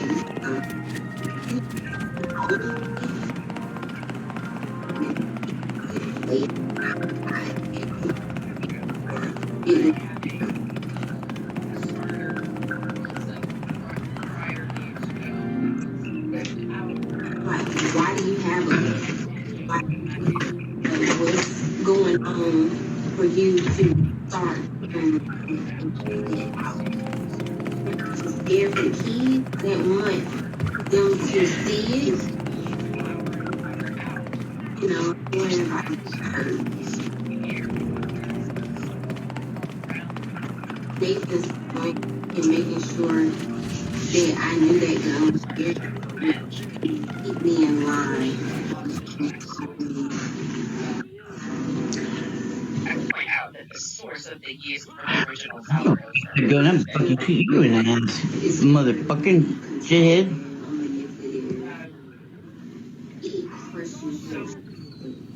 Genetics 1, because yeast is all around us.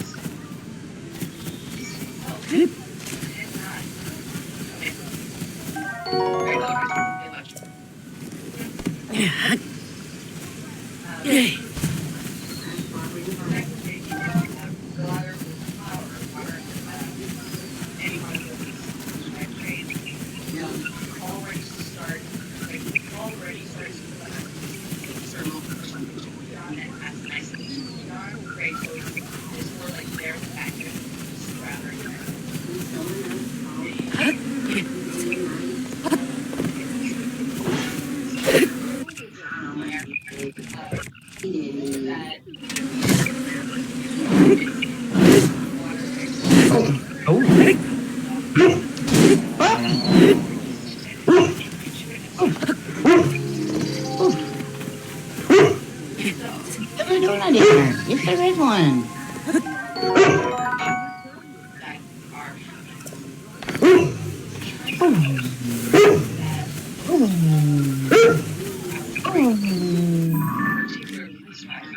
When they are processed. So, you put flour in your house, you process with water, it's automatic. Actually, cutting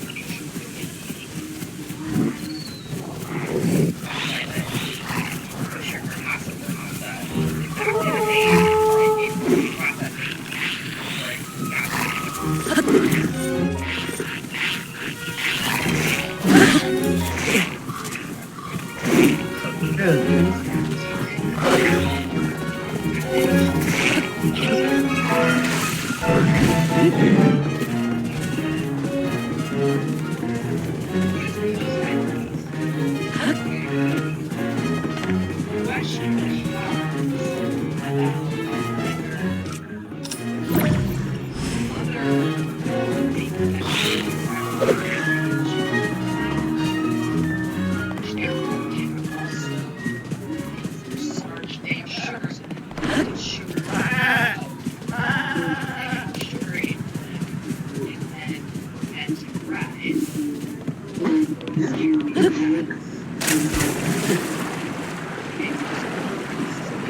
In general, less stringent about things. Were you cutting hair? Maybe cutting hair or you selling drugs? I figured that out a long time ago, baby.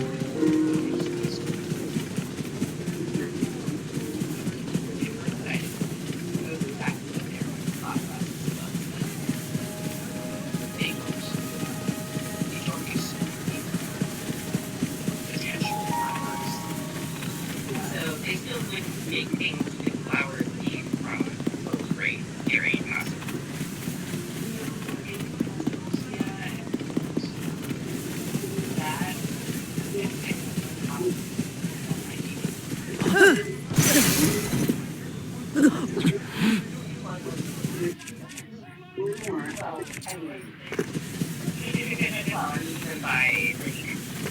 Like how long back are we going to like set the line, right?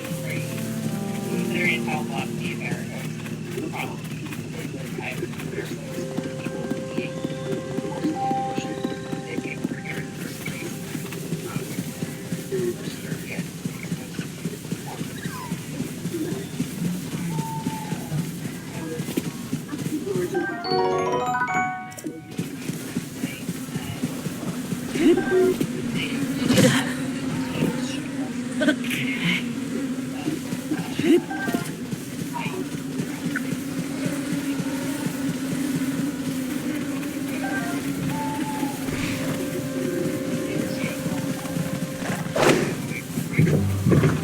Oh, the big boy.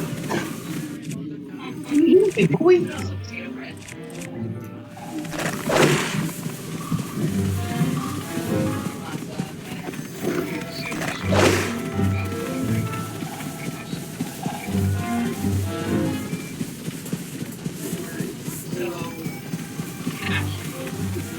depending on what else is grown up, whether it's great, potentially see out here. There's a question about sources most is made from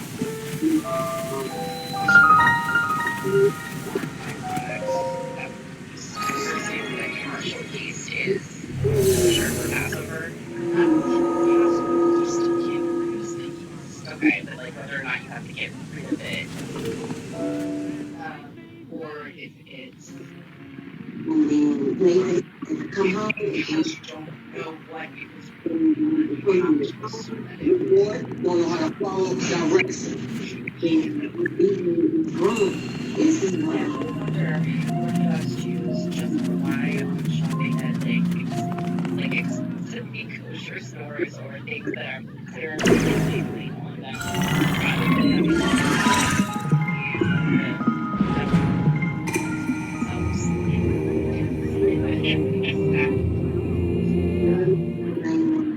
rather than that explains that. By the way, that also means that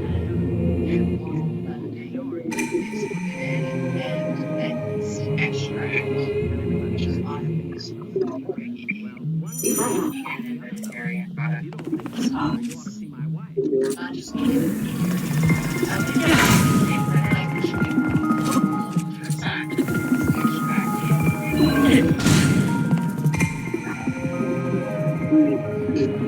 can find your sugar Passover chicken stock to extract because as long as the yeast wasn't grown on the bits, it's acceptable.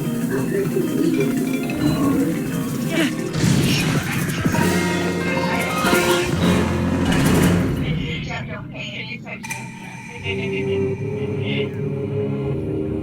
all of us have December the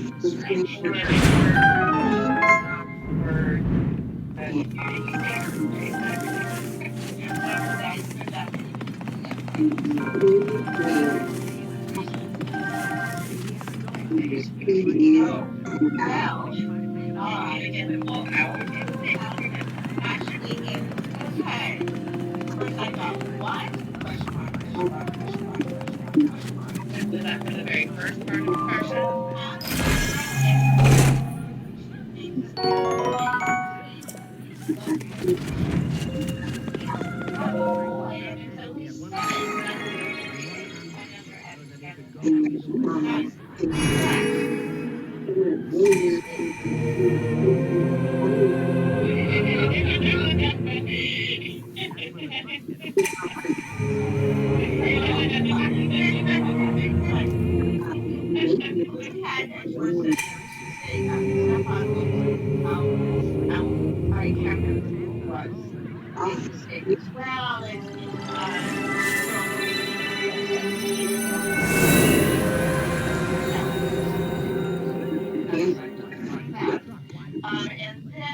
By the way, if you look at the Talmud, it mentions anywhere between 14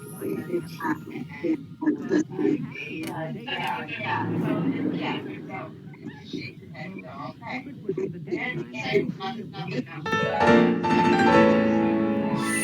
sure, but like let's talk about reality. And then the possibility. This was again something I went back where I that there are some female babies that discharge. And they were talking about the discharge after birth. And part of that is why things take a little longer because the state of children in puberty.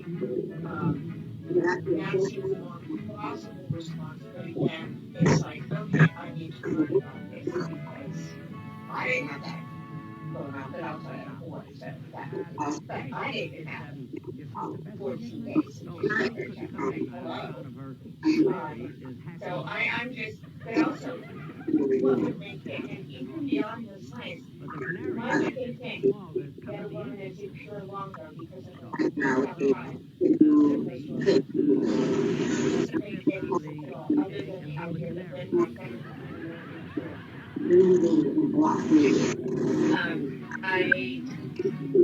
I remember reading, I think it was in the commentary in Disciples of Miriam, which is a feminist collection of Sequoia commentaries from the late 80s, early 90s.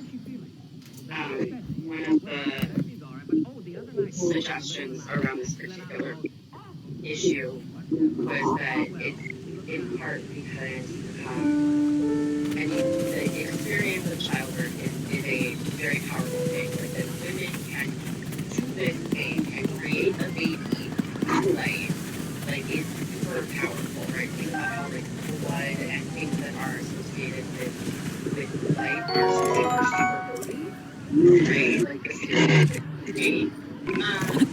And so it's not necessarily like a sexual impurity that she has done something bad, but there's been this really powerful experience with life-giving things. And the suggestion for why she was potentially in for longer having not given birth is that this baby girl is also this future power of being able to create life.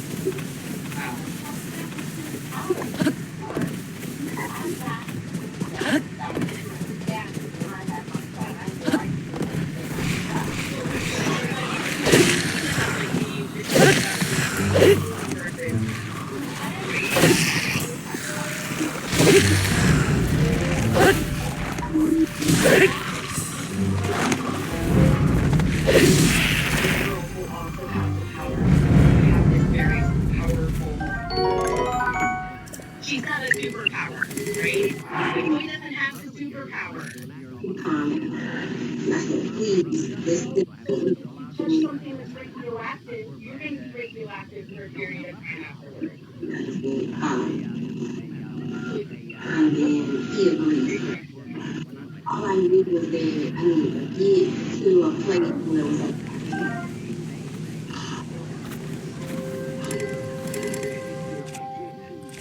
I know that we're talking about history. But it's not necessarily education that we associate with because you need to get that, you have that transfer of stuff to the things that are super oldie. Like if you put there, of course, last week it talks about like if an offering is placed in a clay vessel, and then you have to break the clay vessel because it absorbs the holiness of that offering. it's over, it's over.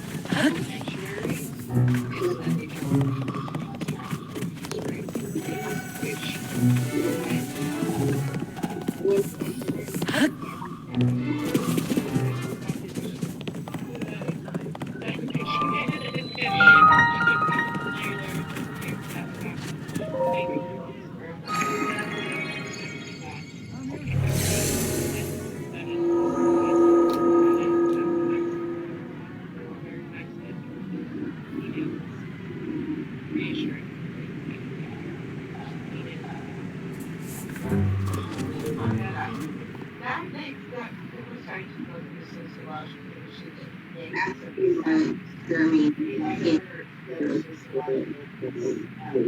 is that potentially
he's trying to harmonize Aristotle.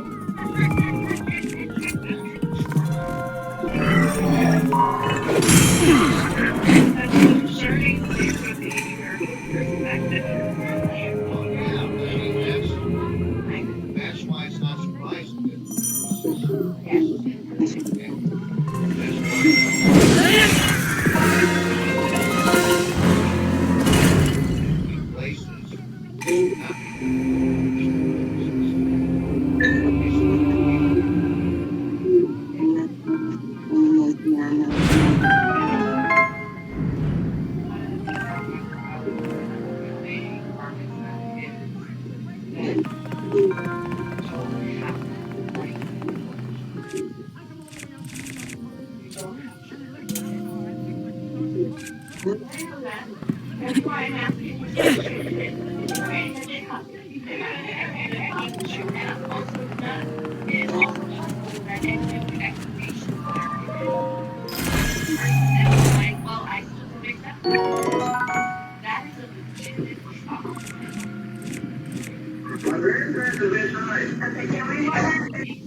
Mark Moore that is basically all this.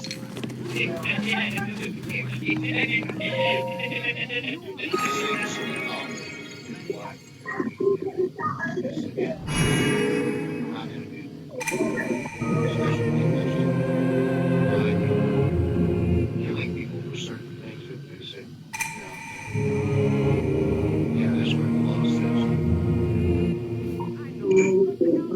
They find reasons.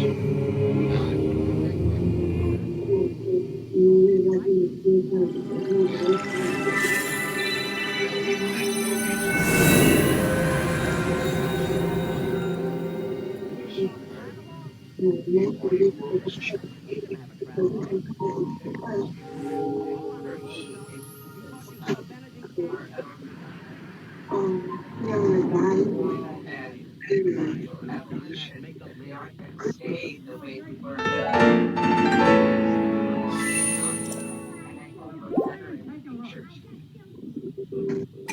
If you want another or further sociological or anthropological explanation for the differing states of ritual impurity, remember that blood is something that purifies, and so when you have a baby boy, you have a bris, and that can help maybe reduce the period of purity because you have that blood from the bris, whereas a baby girl does not have any kind of that period time, any kind of ceremony, at least that is recorded. It's pretty good that women did do something, but because the folk religion practiced by the women at home is not the stuff that got recorded and preserved, we don't have that. Make any sense of it? Yes. There.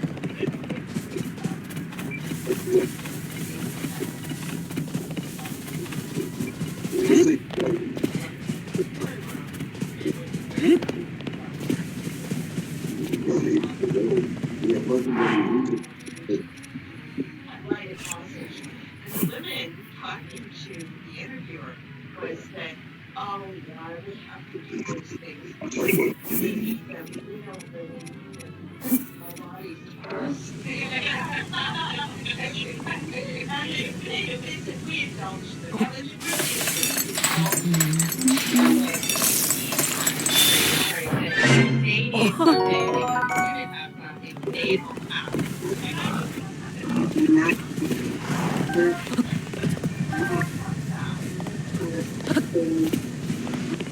She didn't.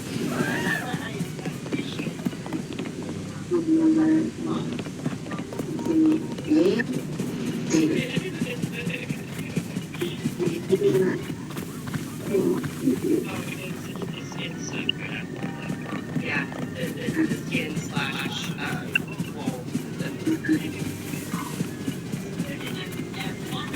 Skin and fabric and walls. They also, and yeah, they're also affect the walls of your body. We're just discoloration. Which it makes sense to me that they would see them in a continuum of like the same thing only on the fabric of my tent or on the walls of my house. So it's not that and for those that do a lot of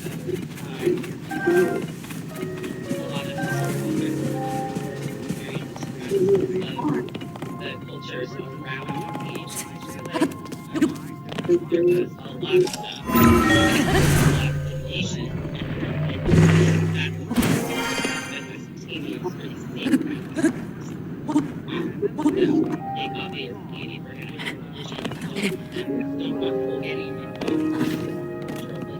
We have to be able to solve all of our problems with everything.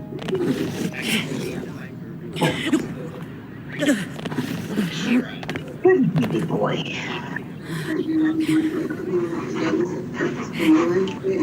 There was a reason No, that was good.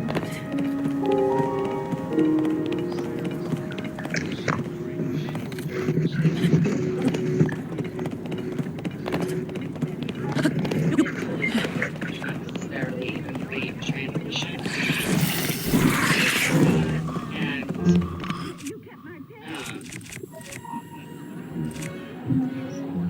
sure.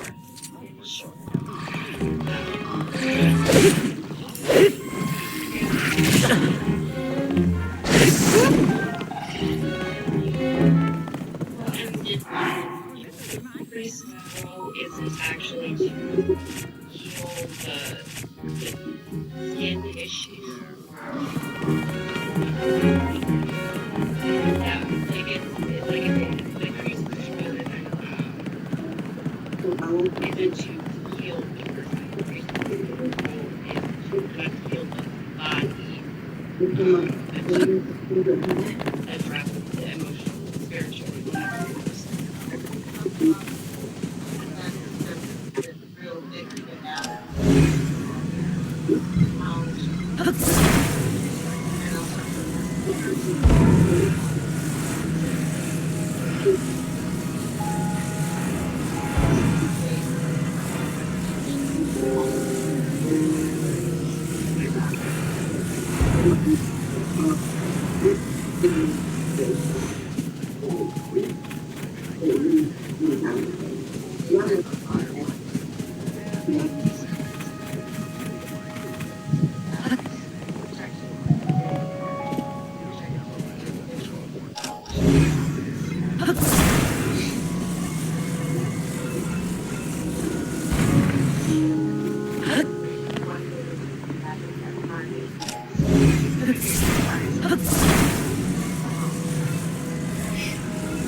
again, translation.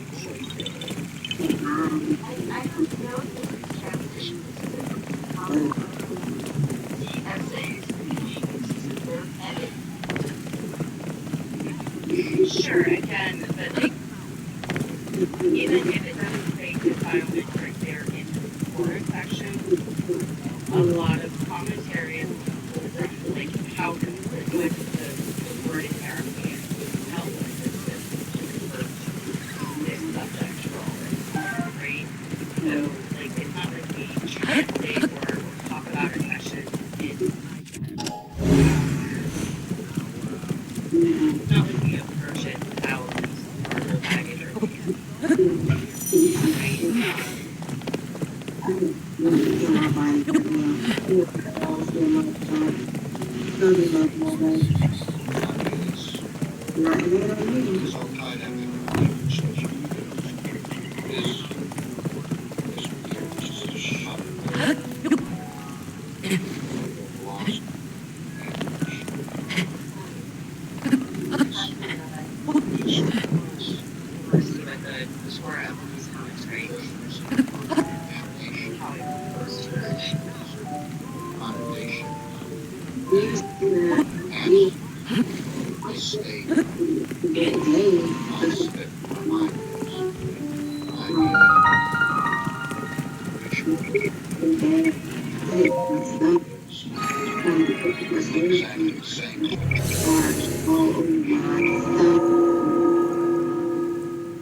Well, and I'm going to guess that defilement is probably the translation of the technical term for all the kinds of things that make you ritually impure, because the heading in the commentary for that word in the Torah and its commentary just says impurity after the word lovely.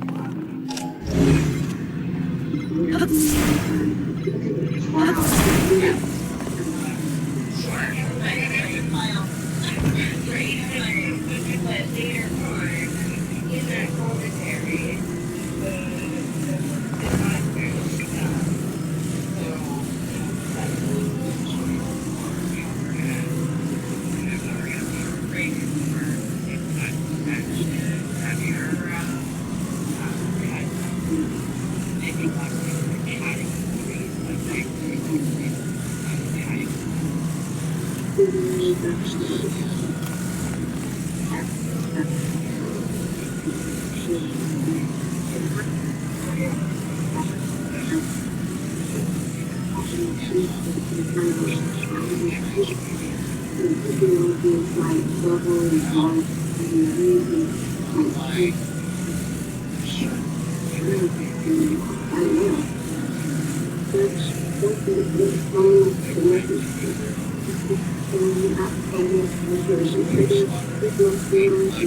There's people that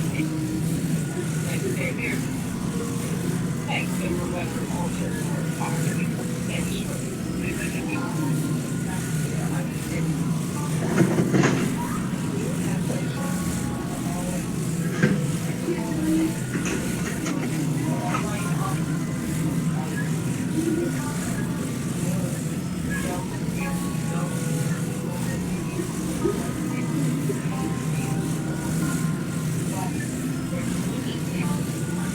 that's what we would probably in any medical test that probably go,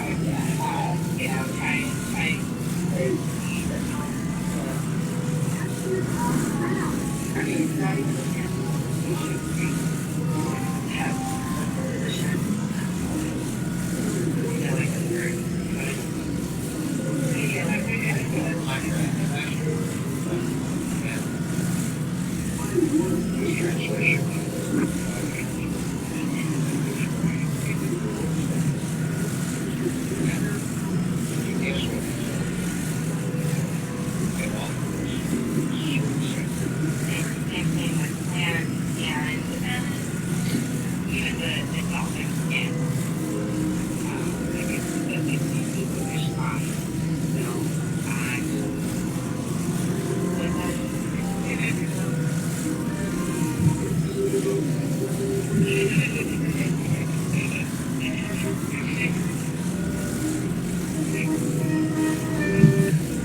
I'm having trouble. Like, for some reason, I'm in the safe driving mode, so I don't know how to have my camera on and make noise at the same time. But could I chime in? Okay.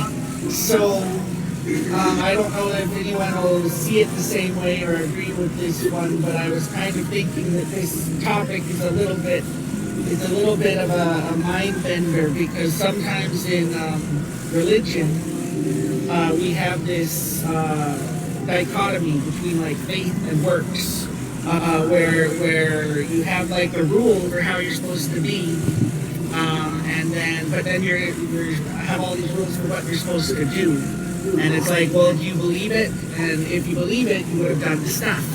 And then this is more complicated in Taurus then, because there's all these rules for what you're supposed to do, and then there's the added curveball that the rabbi says it's Reformed Judaism, meaning it may be a little bit more emphasizing what you believe and what's in your heart, not quite so much strict, literal following of the rules. And so the reason, just looking at it from this way, when you talk about, you know, what makes a building impure, or what makes a person who's given birth impure or something, it's kind of like you're looking at the state of something rather than what it does.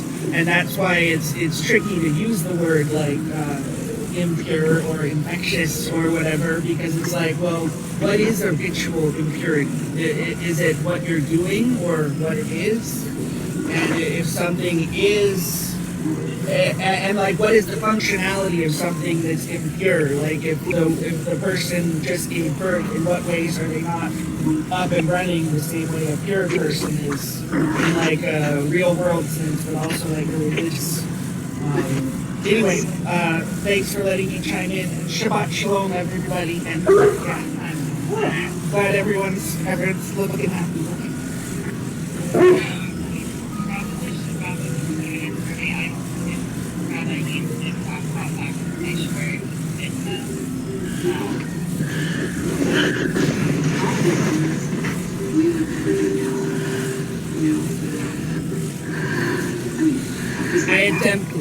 I attempted to contribute.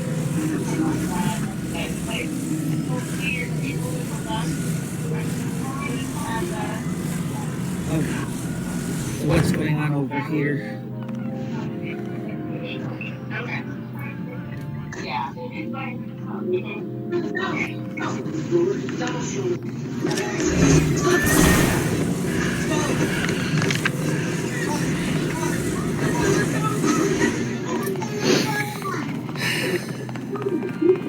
Pretty much everything they own.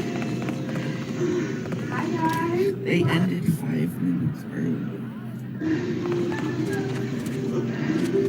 Hilton or the Sting. When you tell me it's 3 kids, pretty much everything they own.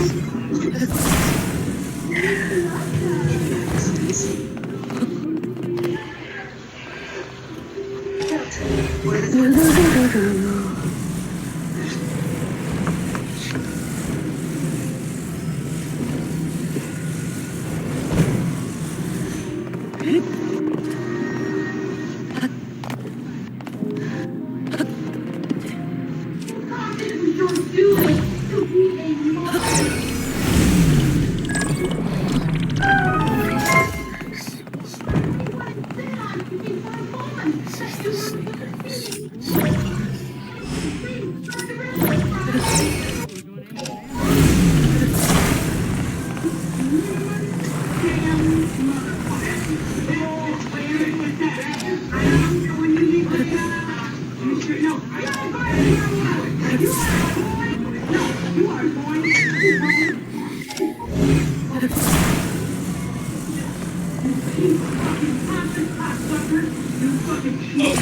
So I go over here and I go this one.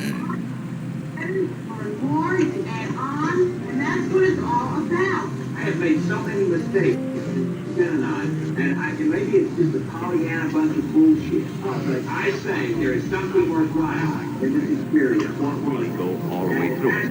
And I have for this, I have an accompanist. The piano, Mr. Walter Leland. Accompanied such great artists as Yasha Heifetz, Misha Elman, and Isaac Stern.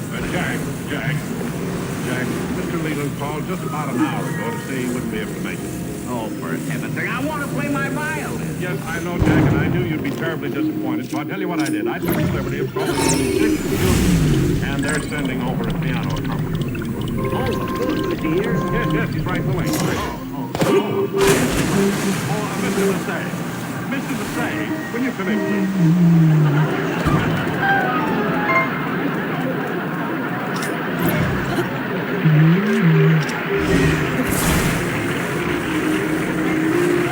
Jack, this is Mr. Benjamin Lissay. How do you do? How do you do? Now, I know you were called in pretty late, to do this late call, so I certainly appreciate the fact that you took the trouble to put on a tuxedo. When I got the call, I was already in the tuxedo. Oh, really? Oh, you were playing somewhere else? No, I was getting married. I was on my way down the aisle, but a job is a job.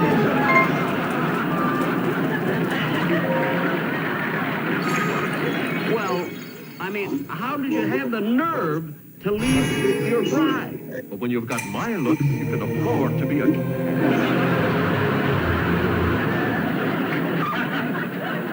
Well, all right, shall we get to work then? Yeah, don't get right over there.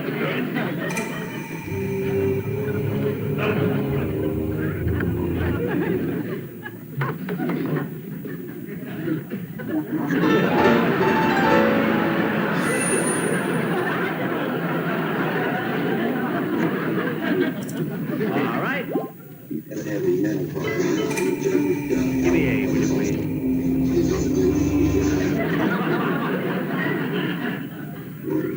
Instead of long story. Where do I blow? You don't blow any. Never mind. Just give me the right A, will you? We'll play. Let's play the Brahms Hungarian Rhapsody.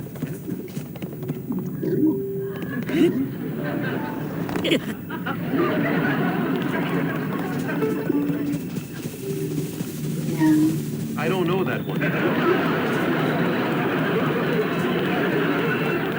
Well, let's play my theme song, Love and Rule. Be an introduction. You couldn't have done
Thank you.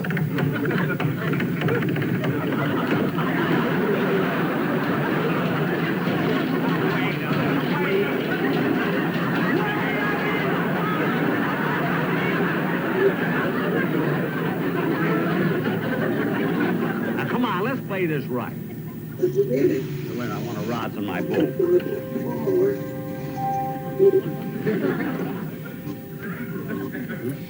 Oh, good news. I figured out what was wrong during chorus. Later, I I'm solved robbing the a safe. problem. I love it. Ready?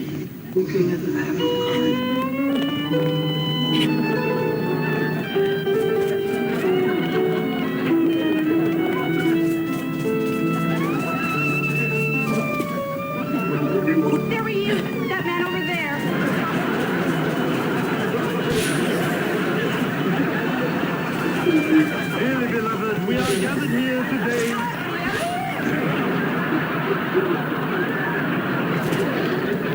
Thank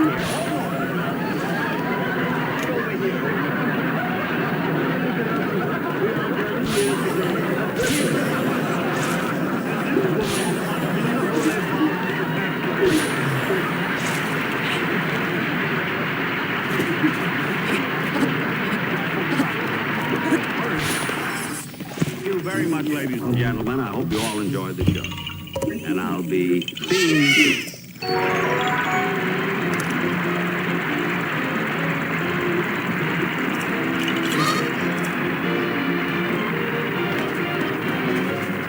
Hi, I'm William Conrad.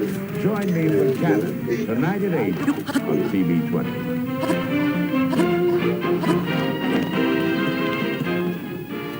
I'll tell you, we've never had it so good. TV20 makes it better all night. Raymond Burr is Perry Mason. That's coming up momentarily. This fall, TV20's got it all. Are you ready soon?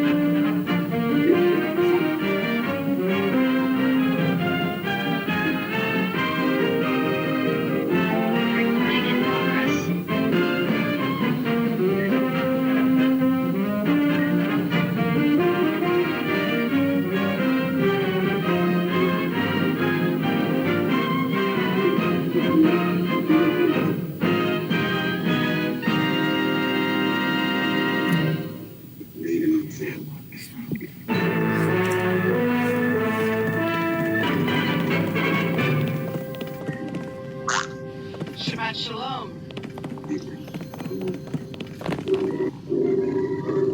Hep C.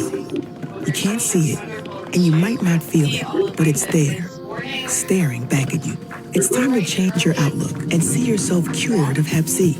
Today's treatments have overall cure rates of 95% or higher, are pills, not injections, and can be taken wherever you are in your recovery journey. So start your next chapter and put Hep C in the rear view. Now's the time to see yourself cured. Talk to a healthcare professional and visit hepccure.com for more information.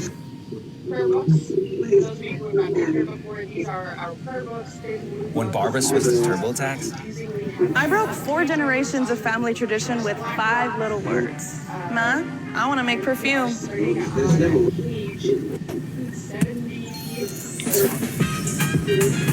Getting my business off the ground was a full-time job. so I made Barbara's new sidekick count by guaranteeing 100% accurate filing and a maximum refund. Make your moves. We'll make them count. Intuit TurboTax. 100% accuracy guaranteed.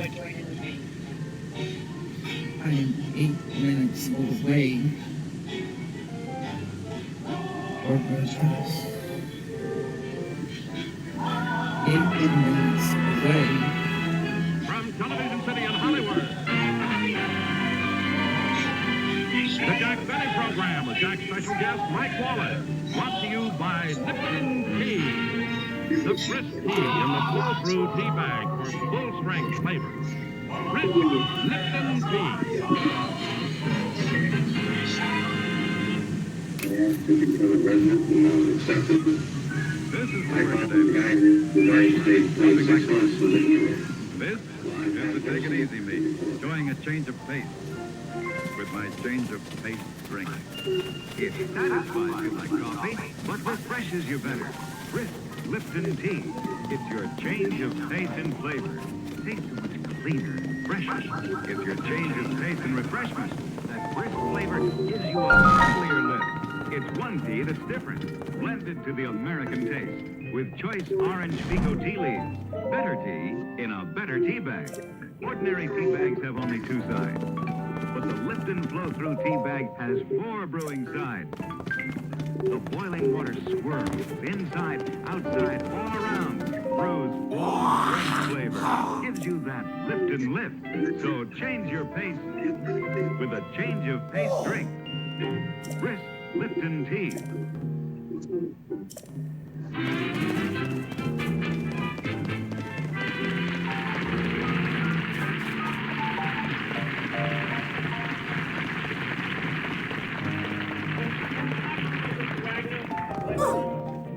What?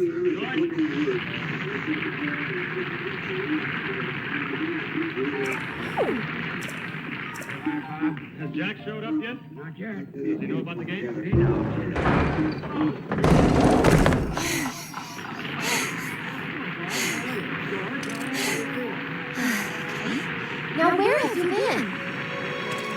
holding things up. Blinky, you're not a ghost, are you? Well, why wait for Jack? Let's get somebody else to be our cat. Hey. That looks interesting. Today he's going to play with us. Oh, well, This must be Jack's bag. I can tell by the pencil sharpener. One step at a time. Pencil sharpener? Yeah, every time Jack breaks a teeth. What exactly happened? Oh, here comes Johnny Gray, Johnny.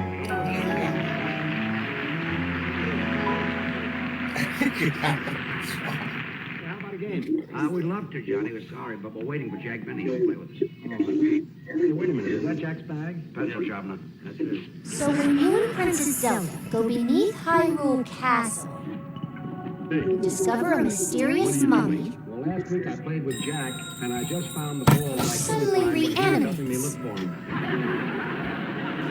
Jack wouldn't do a thing like that. Then Zelda falls into a fissure and vanishes. He cheats on the score.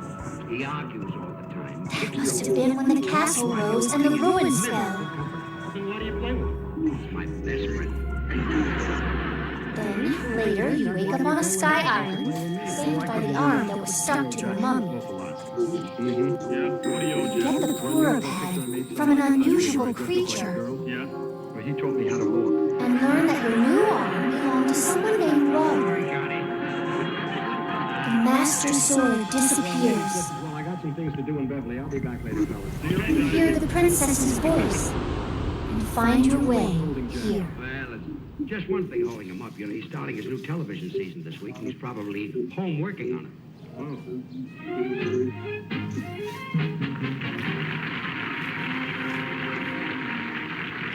Well, here you are, boys. Now, look, fellas. It says here to the tune of Camptown Races. Do you know it? Yeah, we know it. Well, good. Go ahead and try. Who's the man we all adore? Benny, Benny. Who's the whole world waiting for? Nobody else but Jack. His eyes are baby blue. He'll thrill you through and through. The greatest thing on your TV screen, Jack Benny is his name. What? Oh, brother. Who wrote these lyrics? I did, and don't change one What? word.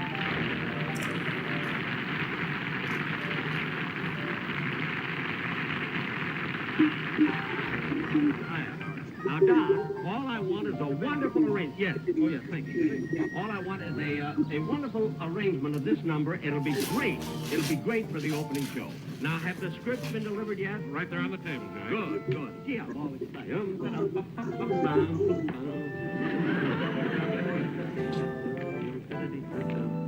Well, my writers have certainly improved, haven't they? Improved? Yeah, look, Don. After 20 years, they finally learned how to spell my name. Look at there.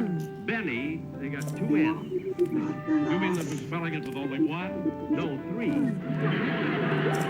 Now, Don. Oh, Jack, look, just a minute. Doesn't it make you a bit nervous to have someone measuring you like that? No, not as long as I'm standing up. Now, Don, I want to tell you something.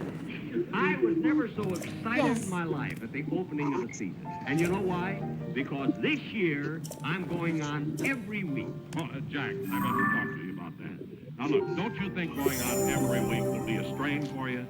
What do you mean, strain? For heaven's sake, I feel like a kid. Come on, let's go, Sammy. Let's go to the other round of sports talk, huh? Oh, we're waiting for Benny.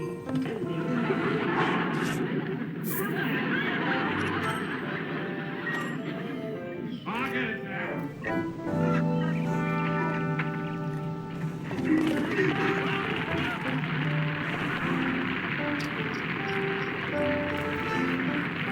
Rochester, what's this all about? I just got back from my vacation. I had a wonderful time.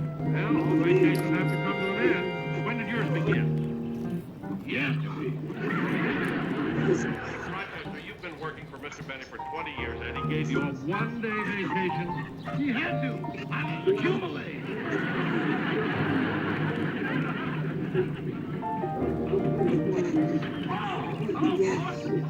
About 5 minutes back.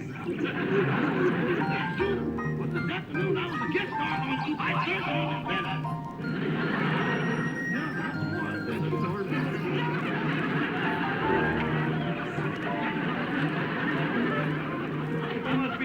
That must be a new show I saw John invent. I'm sure.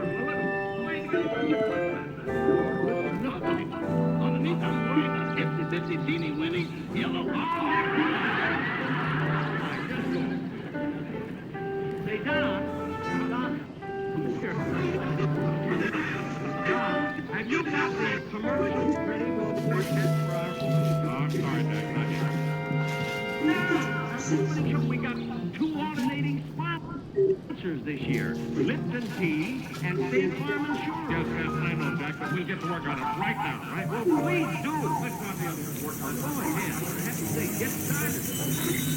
I get it. Hello? Hello, Gabe.